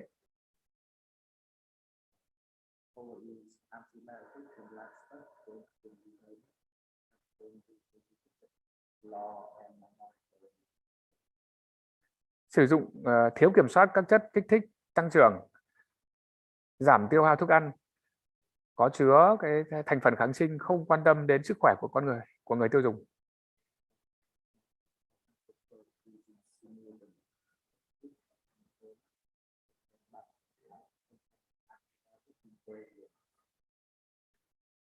Thông qua cái buổi ngày hôm nay, tôi muốn hướng tới những cái giải pháp mới để thay thế kháng sinh.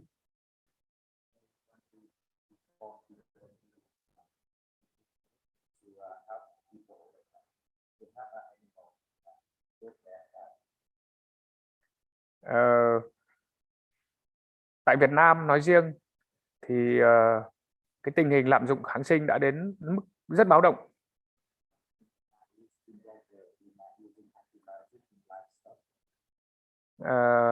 Những người chăn nuôi đã tự phối những cái loại kháng sinh rất là nhiều nhóm kháng sinh khác nhau để chữa cho một bệnh.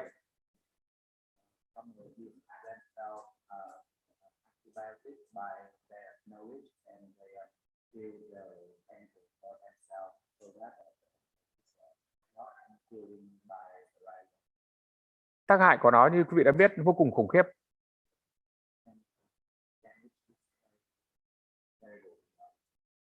Thứ nhất là hiện tượng vi khuẩn nhờn kháng sinh.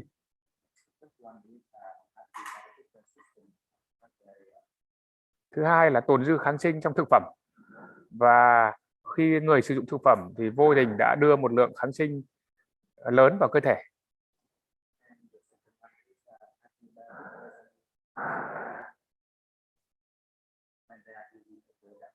Và nó gây ảnh hưởng trầm trọng tới sức khỏe người tiêu dùng.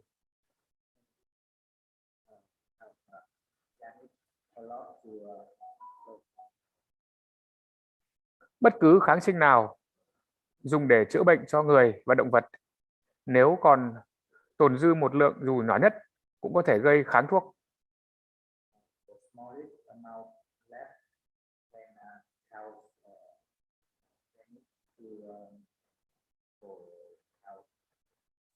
Sự tồn dư kháng sinh có trong thực phẩm không chỉ ảnh hưởng đến vật nuôi mà còn gây nguy hại cho sức khỏe người tiêu dùng.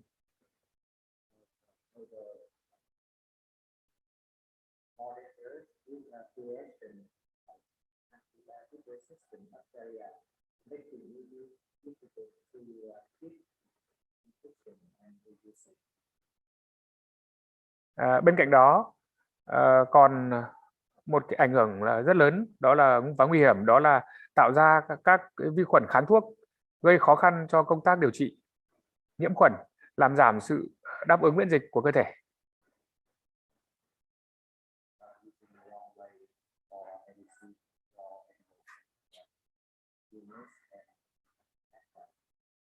Đặc biệt một số kháng sinh hóa dược có thể gây ung thư cho người tiêu dùng.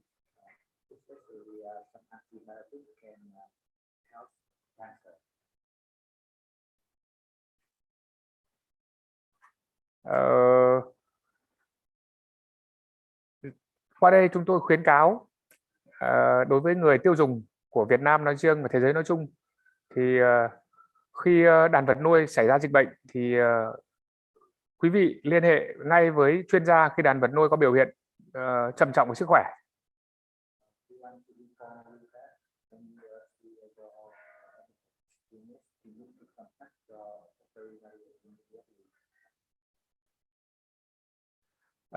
Chúng ta cần làm các xét nghiệm để chẩn đoán đúng bệnh, dùng đúng thuốc, đúng liều lượng và liệu trình.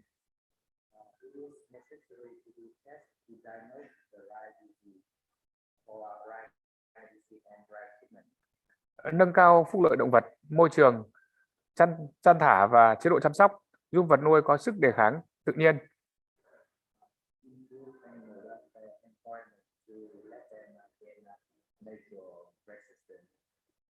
Sử dụng có kiểm soát các chất phụ gia giúp vật nuôi tăng trưởng, có sự hướng dẫn của kỹ sư chăn nuôi hoặc bác sĩ thú y.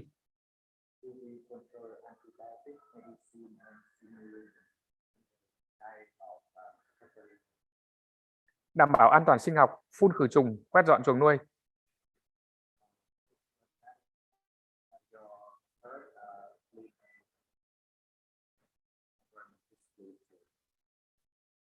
Sử dụng các chế phẩm thảo dược có tính kháng sinh thay thế và giúp con vật có miễn dịch tự nhiên.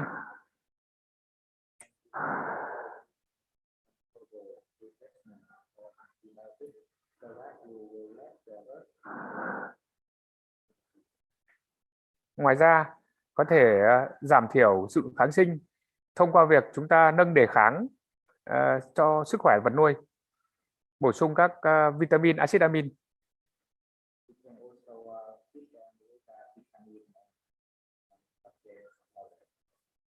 Nâng cao công tác hộ lý, chăm sóc, vệ sinh, tiêu độc khử trùng trong và ngoài khu chăn nuôi.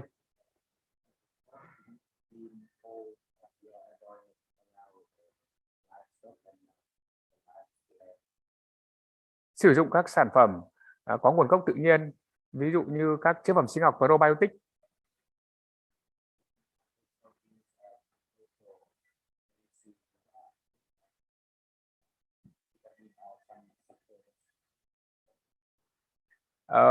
sử dụng các kháng sinh thực vật, kháng sinh có nguồn gốc thực vật.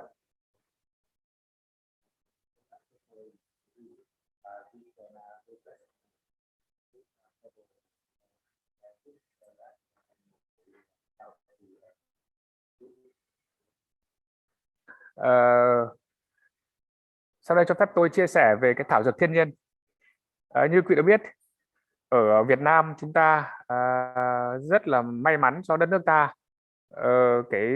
một đất nước nhiệt đới nên là có rất nhiều loài thực vật nó có cái chứa những cái hàm lượng kháng sinh thực vật, nó chứa cái hàm lượng tan anh, nó chứa một số axit hữu cơ và nó tập trung rất là nhiều ở các cây, ở các vùng núi, cả đồng bằng cũng như là trung du.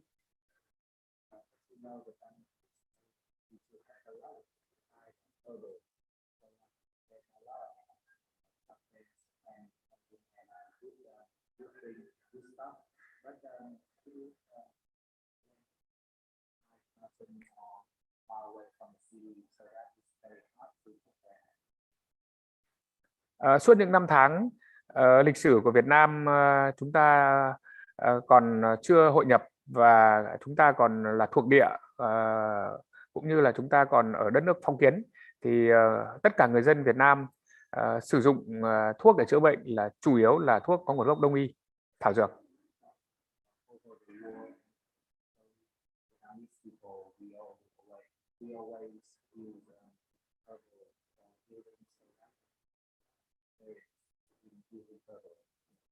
Hàng ngàn năm qua, các nhà khoa học cũng như là các lương y tại Việt Nam đã nghiên cứu, tìm tòi, phát triển và bào chế được ra rất nhiều các loại biệt dược, thảo dược có nguồn gốc tự nhiên để phòng và trị một số bệnh xảy ra trên người.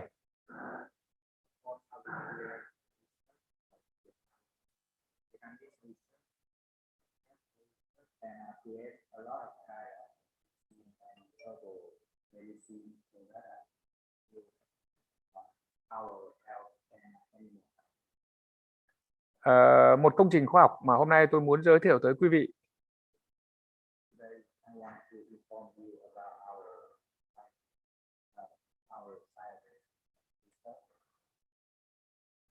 đó là một cái công trình khoa học được một công ty tức là 500 năm trước thì sản phẩm này được bào chế bởi một dạng thuốc đông y gia truyền trải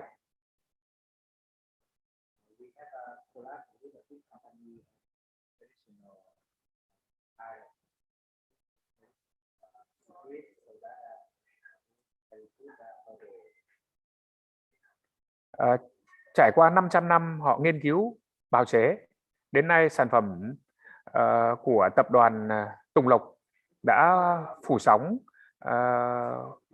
khắp cả nước Việt Nam và xuất khẩu tới hơn 10 quốc gia và vùng lãnh thổ.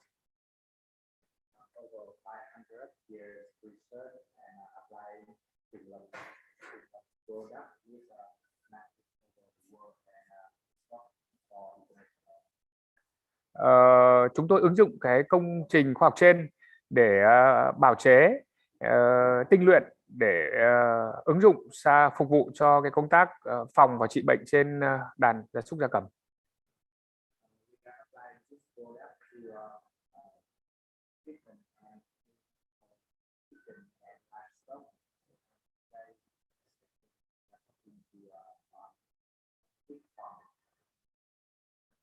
Các thảo dược tự nhiên này nó có chứa rất nhiều các cái chất tan anh, các axit hữu cơ.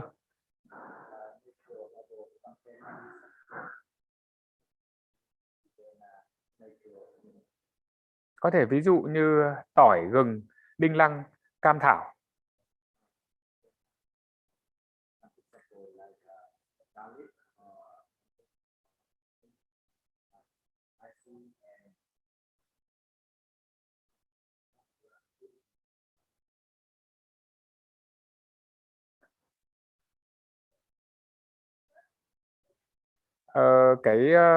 Lợi ích của ứng dụng cái thảo dược trong cái phòng và trị bệnh động vật. Thứ nhất là nó không gây hiện tượng kháng thuốc, không tồn dư trong thực phẩm.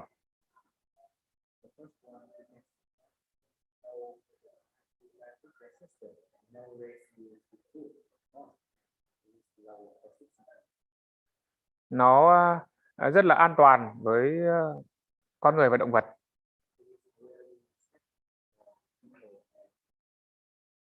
Tác dụng của nó là phòng và trị các bệnh như bệnh cúm, bệnh đường ruột, điều trị vết thương, rồi nó tăng tính ngon miệng, giải độc, ức chế nấm mốc, côn trùng, tẩy uế môi trường, nâng cao chất lượng thịt, trứng và sữa.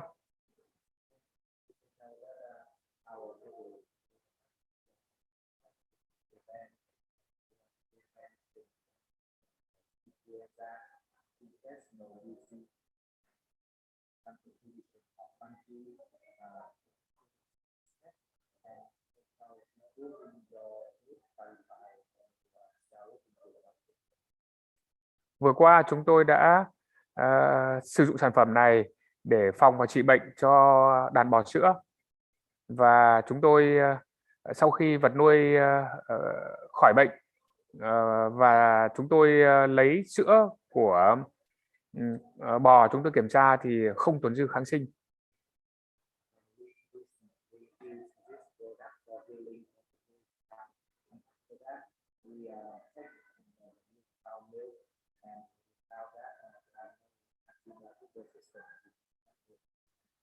Chúng tôi thử nghiệm ở trên gia cầm đẻ trứng và trên heo thịt.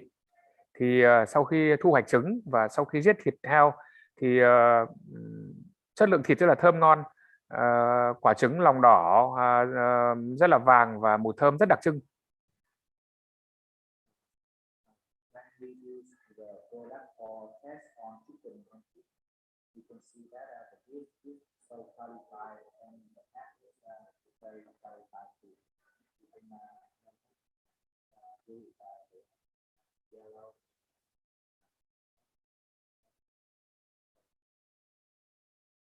Các loại thảo mộc và cây thuốc này hứa hẹn sẽ trở thành nguồn cung cấp các liệu pháp chữa bệnh cho heo và các gia súc khác, vì các sản phẩm này được cung cấp với giá rẻ hơn để điều trị và chính xác hơn mà không gây độc hại.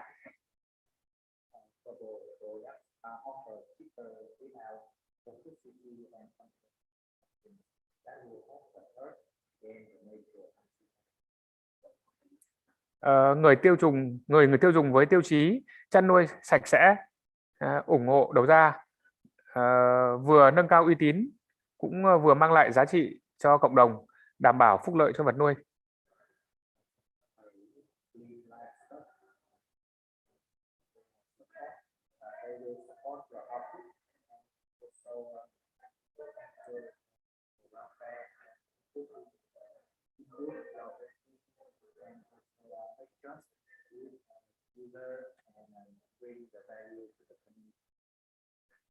Tuy nhiên, khi bắt tay vào nghiên cứu ứng dụng thảo dược này thì chúng tôi gặp cũng không ít khó khăn.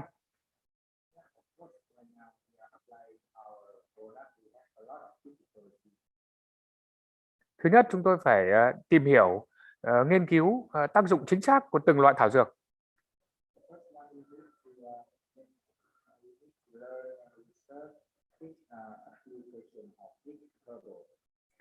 Tránh cho ăn bừa bãi gây khó tiêu. Một số có tính kỵ nhau có thể gây nên tiêu chảy ngắn.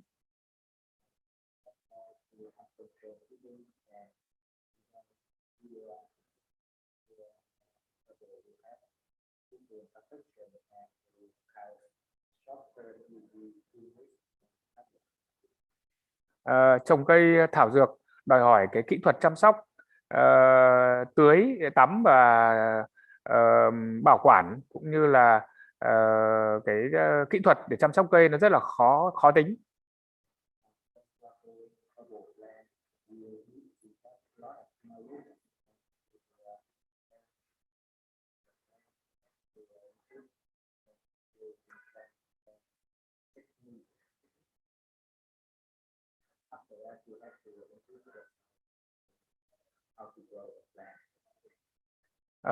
Để thu hoạch được cái nguyên liệu đông dược này, nó có hàm lượng tannin cao, axit amin nhiều, thì nó phụ thuộc rất nhiều vào khí hậu thổ nhưỡng.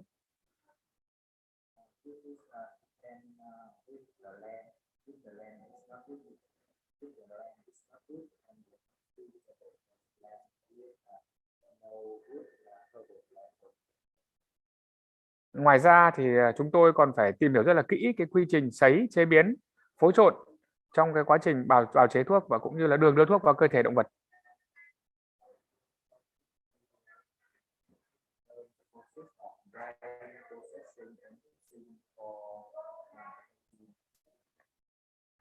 Cái kinh phí đầu tư cho cái dự án này là lâu dài, hiệu quả thì nó chưa rõ rệt thấy ngay như kháng sinh và thuốc tân dược.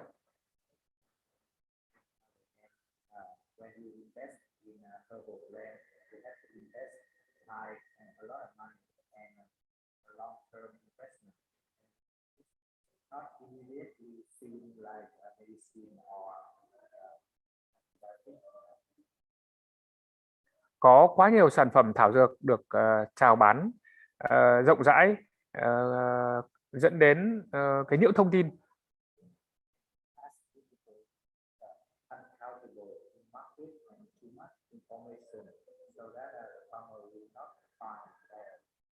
Người chăn nuôi vẫn loay hoay chưa tìm được cái sản phẩm phù hợp.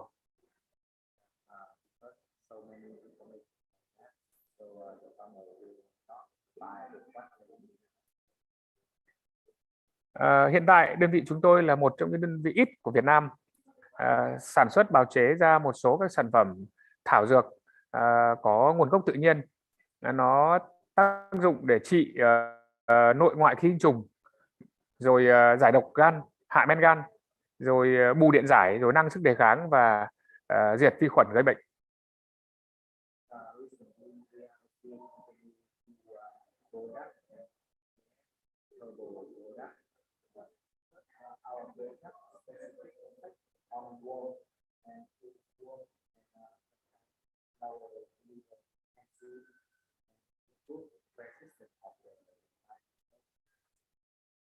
Các chế phẩm của chúng tôi nghiên cứu bào chế ra thì nó có tác dụng chính là giúp cho vật nuôi ăn ngon, ăn được nhiều, mau lớn, có sức đề kháng cao, miễn dịch tự nhiên, đồng thời kết hợp với thảo dược sẽ giúp giảm cho chi phí chăn nuôi.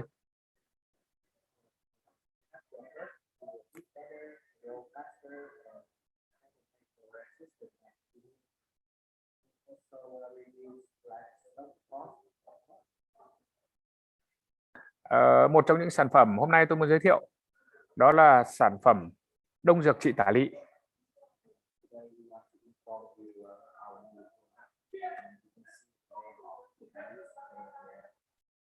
Nghe qua cái tên quý vị đã biết rằng tác dụng của thuốc này làm gì rồi.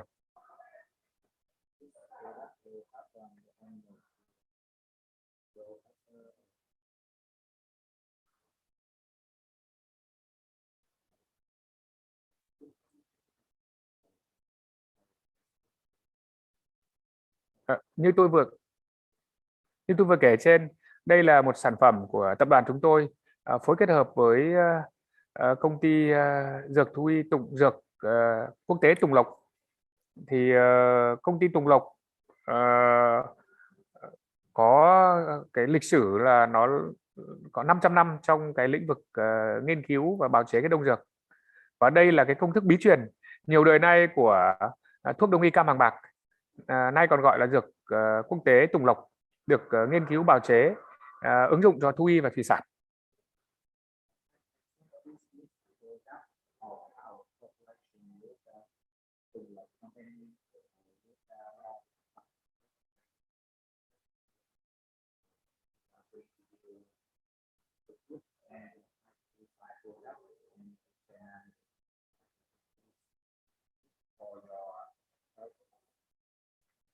Đây là một sản phẩm đầu tiên được Cục Thú y, đây là sản phẩm đầu tiên được Cục Quản lý Dược Bộ Y tế cấp phép cho công ty Tùng Lộc lưu hành trên lãnh thổ Việt Nam và được phép xuất khẩu ra các nước trên thế giới thông qua cái nhà máy sản xuất GMP đầu tiên tại Việt Nam, bào chế thuốc ở dưới dạng đông dược.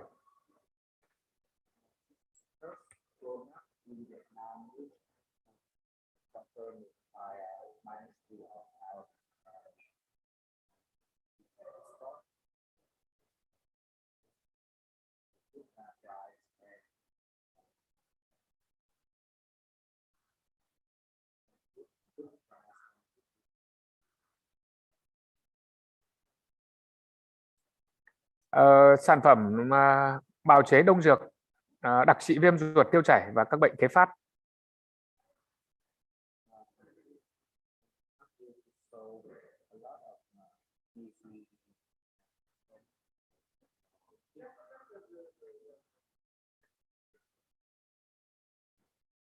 Sản phẩm này không tồn dư kháng sinh, chuyên dùng cho trang trại chăn nuôi xuất khẩu.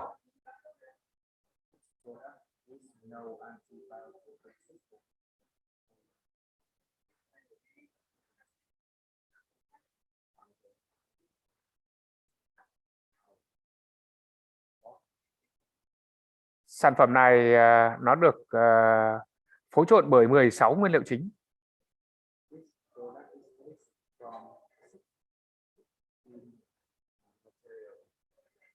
Cho phép tôi có thể liệt kê nhanh, đó là có sơn tra, phục linh, bạch chỉ, lai phụ tử, liên kiều, lục thần khúc, hoàng liên, mộc hương, búp ổi, hồng xiêm, xanh, chuối xanh, lá mơ lông.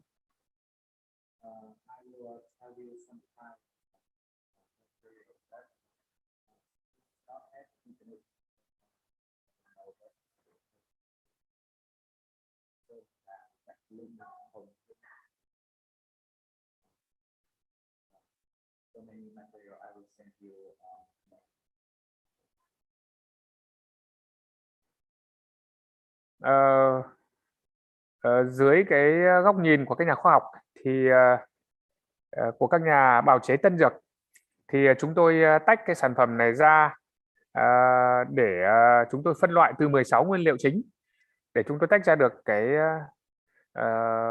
hoạt chất chính ở trong cái 16 cây thảo dược này.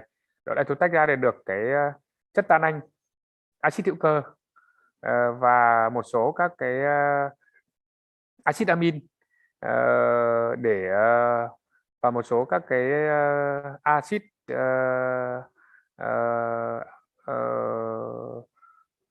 axit đã được tách và nó được tích thêm được cái, chúng tôi tách thêm được tinh dầu ở trong 16 cái nguyên liệu chính này.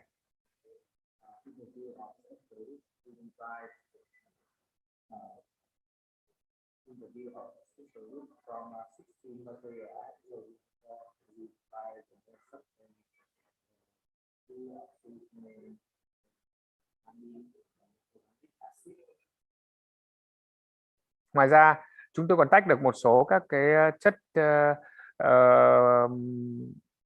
đặc biệt là cái chất có ở trong tinh chất của sâm, đó là cái hàm lượng saponin và một số cái alkaloid.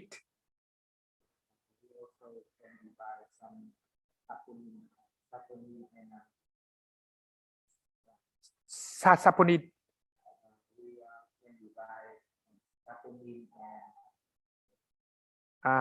Cái alkaloid.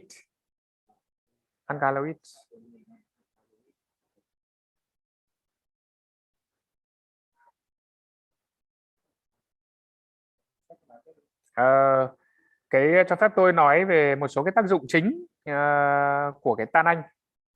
Thì như quý vị đã biết là tan anh nó chứa hàm lượng cao ở những cái rễ, cây, thân, lá, quả, hoa của một số cây, ví dụ như là chuối xanh, hồng xiêm xanh, ngọn cúc tần và một số các cái thảo dược khác. Cái tác dụng chính của tan anh thì thưa quý vị là do nó có tính tạo tủa về protein. Khi tiếp xúc với niêm mạc, tổ chức da bị tổn thương hay vết loét, tan anh sẽ tạo một màng mỏng làm máu đông lại, ngưng chảy, nên ứng dụng làm thuốc đông máu và thuốc săn se da và niêm mạc.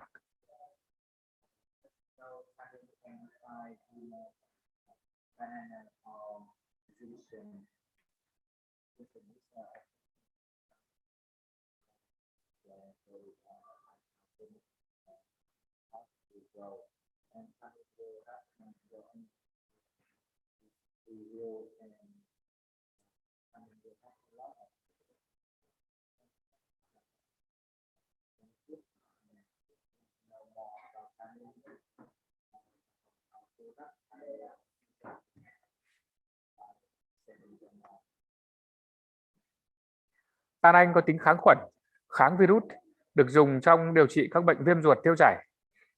Mà búp ổi, búp sim, vỏ ổi và vỏ măng cụt là những dược liệu tiêu biểu đã được dân gian sử dụng.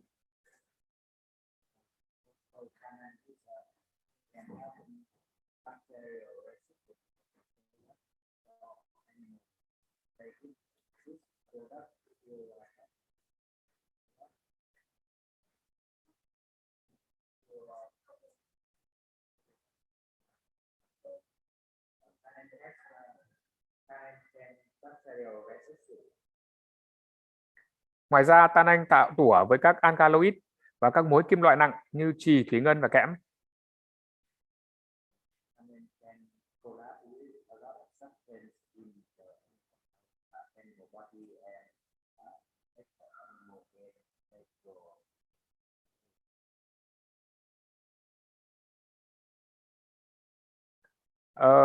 Trong dược liệu thì nó chứa nhiều loại axit hữu cơ. Thì như quý vị đã biết là 16 cái dược liệu trên thì chúng tôi tách ra được cái Tan Anh là 1 và cái axit hữu cơ là 2. Các cái alkaloid là 3 và các chất để bổ trợ cho sức khỏe, tăng lực cho cơ thể đó là cái saponin.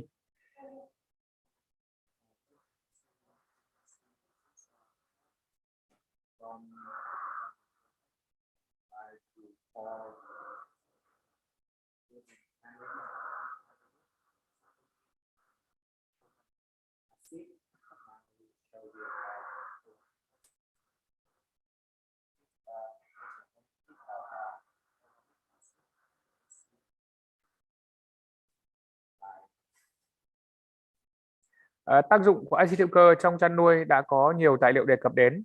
Ở đây thì chúng tôi xin chỉ tóm tắt những cái tác dụng chính.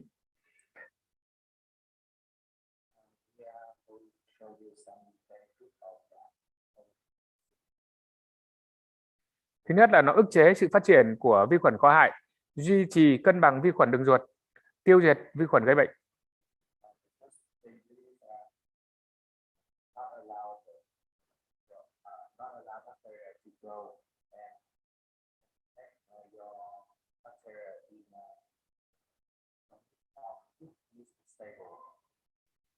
Hỗ trợ sự tiêu hóa và hấp thu các chất dinh dưỡng, hoạt hóa pepsinogen.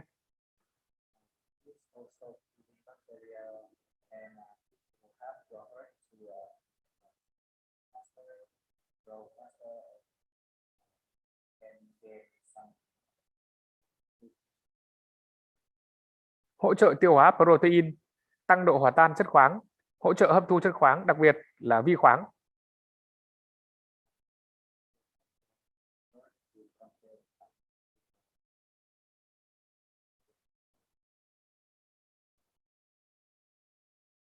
Kích thích cái ruột tiết secretin, giúp tụy tiết nhiều bicarbonate và cái axit mật, giúp cái lipid thức ăn tiêu hóa hấp thu tốt hơn.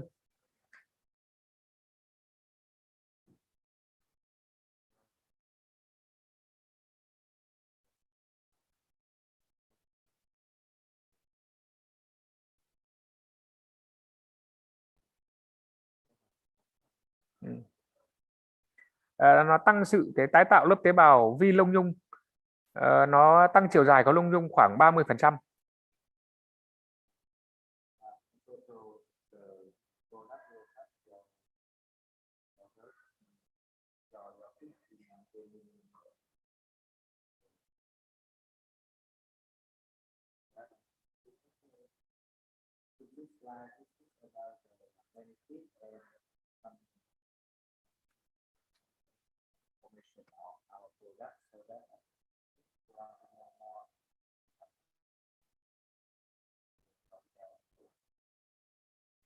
Với các thành phần chính là tan anh, axit hữu cơ, tinh dầu và kháng sinh tinh thảo dược được chiết xuất từ các thảo dược quý, sản phẩm đông dược chỉ tả lị có tác dụng chính.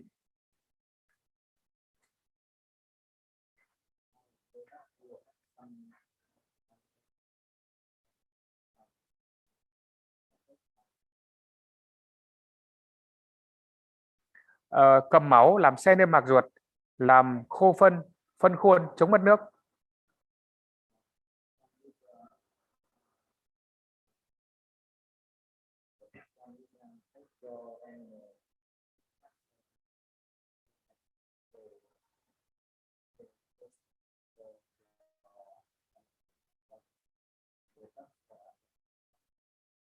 Chống oxy hóa, giải độc và trung hòa các độc tố gây tiêu chảy do vi khuẩn gây ra, tăng cường tiêu hóa, hấp thu thức ăn, giải độc cho cơ thể, kháng virus và diệt các vi khuẩn gây tiêu chảy.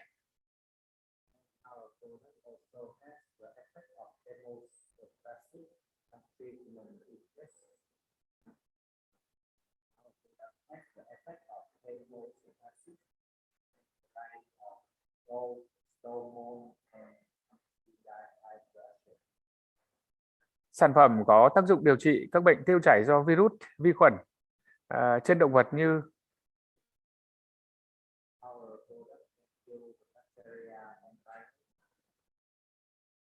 trên heo, hiệu quả trong việc cầm tiêu chảy và tiêu diệt các vi khuẩn gây bệnh như E. coli, Salmonella, cầu trùng, Clostridium, hồng lị, viêm hồi tràng và các bệnh do virus như PAD, TCE, rotavirus.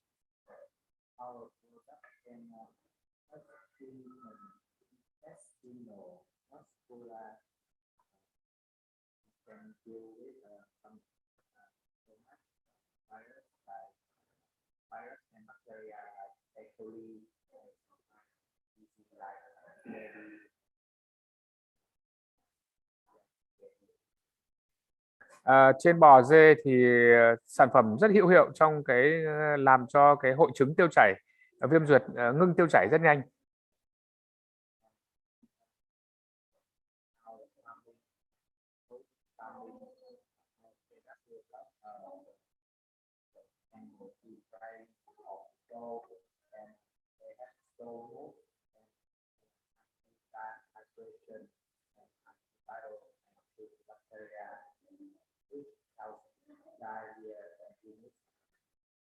Trên gia cầm thì nó có tác dụng trong điều trị cầm máu, làm khô khuôn phân, hiệu quả trong điều trị các bệnh do vi khuẩn gây ra như E. coli, Salmonella, viêm ruột hoại tử, cầu trùng và các bệnh kế phát do virus như Newcastle Gumoro.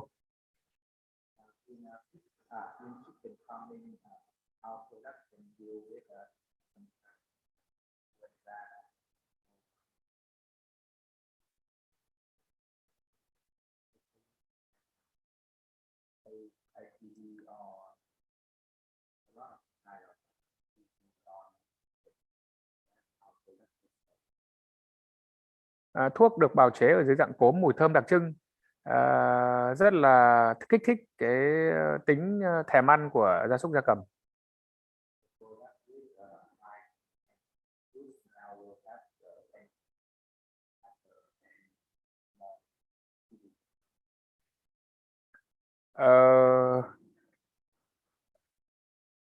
Sau đây tôi xin tóm tắt lại tác dụng chính cũng như là vai trò của kháng sinh thảo dược đối với quá trình chăm sóc, nuôi dưỡng và phòng trị bệnh động vật. Thì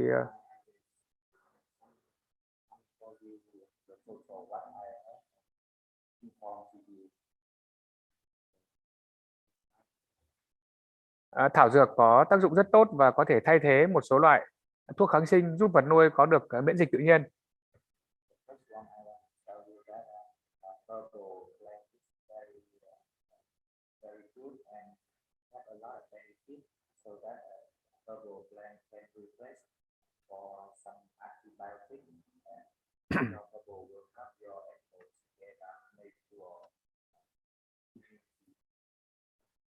Chúng ta cần tích cực ứng dụng thảo dược trong chăn nuôi, hướng đến chăn nuôi an toàn, không tồn dư kháng sinh.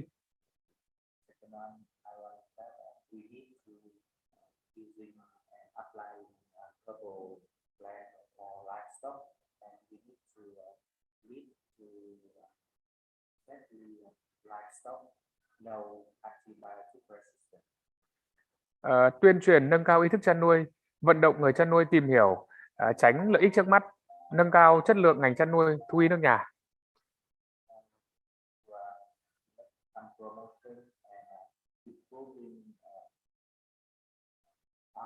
skill and farming knowledge.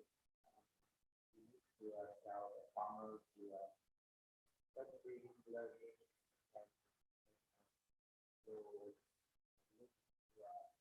to livestock count.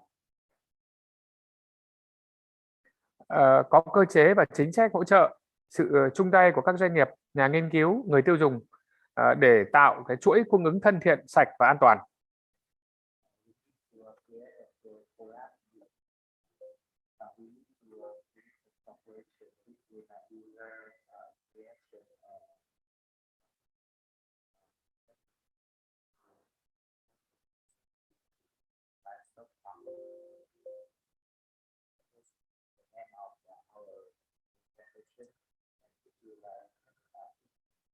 If you have any questions to ask our company, press it into Q&A and translate to the map and the second one.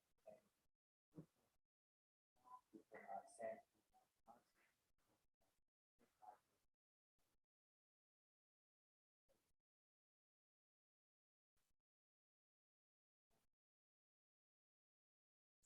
Sao đấy? Vâng, xin cảm ơn anh Nam. Anh kết thúc bài trình bày rồi đúng không ạ? Dạ vâng. Thank you, Mr. Nam, for your insightful presentation.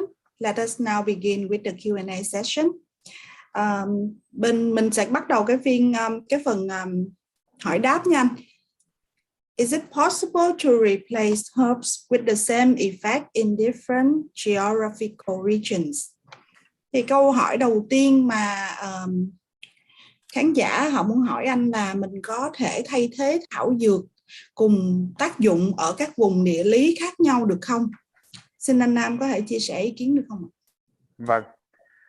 Kính thưa quý vị, thưa toàn thể các bạn đồng nghiệp. Như tôi vừa kể trên thì cái sản phẩm đông dược của chúng tôi nói riêng và sau này các công ty bạn cũng có thể nghiên cứu được cái này. Thì các vùng cái sản phẩm mà đông dược này nó rất là khó tính. Nó để mà thu hoạch được các cái hàm lượng cao, cái tan anh, axit hữu cơ hay là một số các chất tăng lực như saponin ở trên sâm ngọc linh chẳng hạn, thì nó phụ thuộc vào rất nhiều vào khí hậu, thổ nhưỡng, thời tiết ở các vùng miền khác nhau, dẫn đến rằng là cùng một cây thuốc đó trồng ở vùng miền khác nhau thì kết quả thu hoạch lại khác nhau.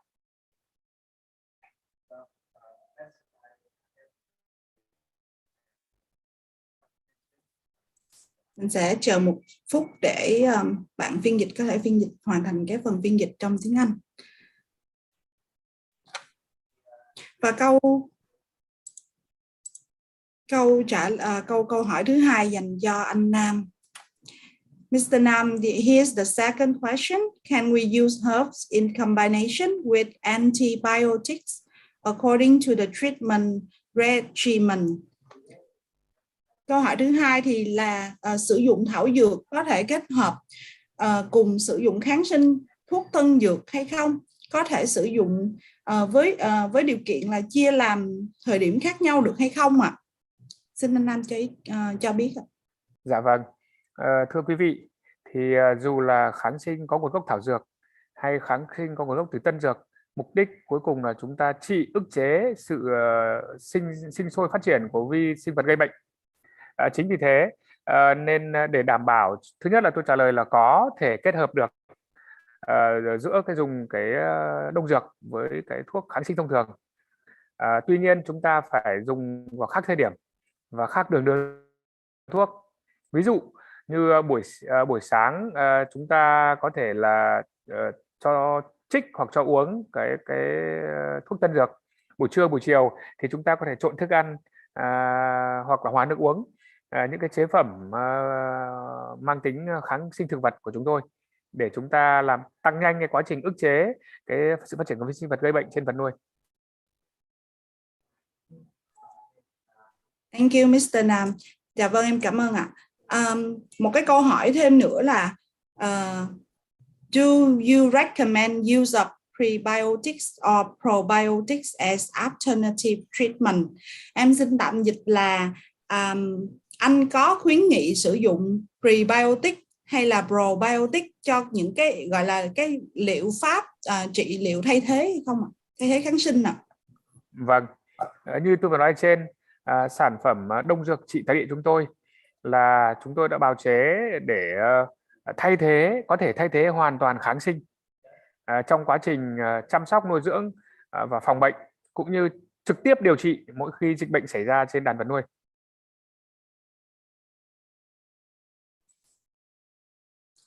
Thank you, Mr. Nam, for your sharing. Vâng.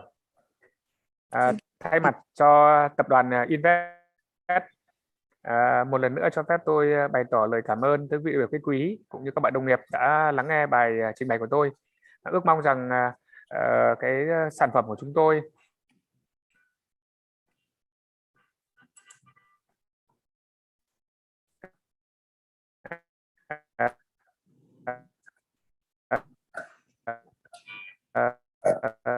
và cái công trình của chúng tôi sẽ đón nhận được các ý kiến đóng góp. Thank you, Mr. Nam. I think that there's some technical issue from your side. Thank you for joining today and share us some interesting topic and knowledge on the herbs that can replace as biotic in Swine. So ladies and gentlemen, before we end the webinar, we would encourage you to help completing the survey for better improving in the future. And Swine Day webinar will be going on tomorrow, another day from 9 a.m. to 3 p.m.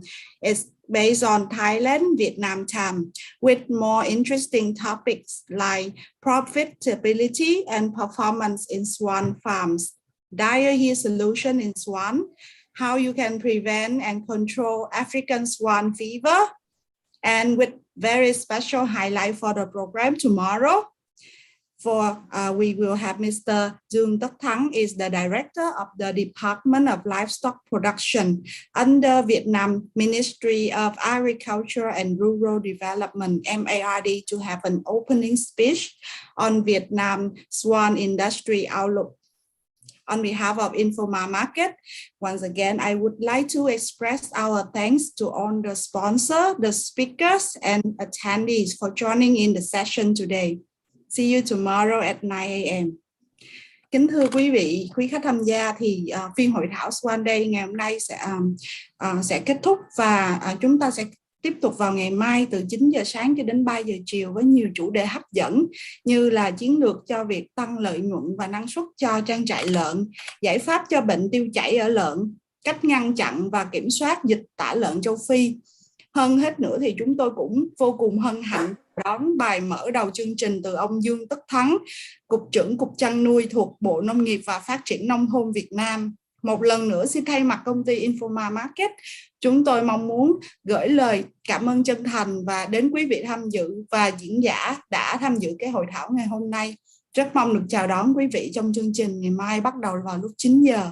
Xin tạm biệt và hẹn gặp lại. Bye bye. Bye bye.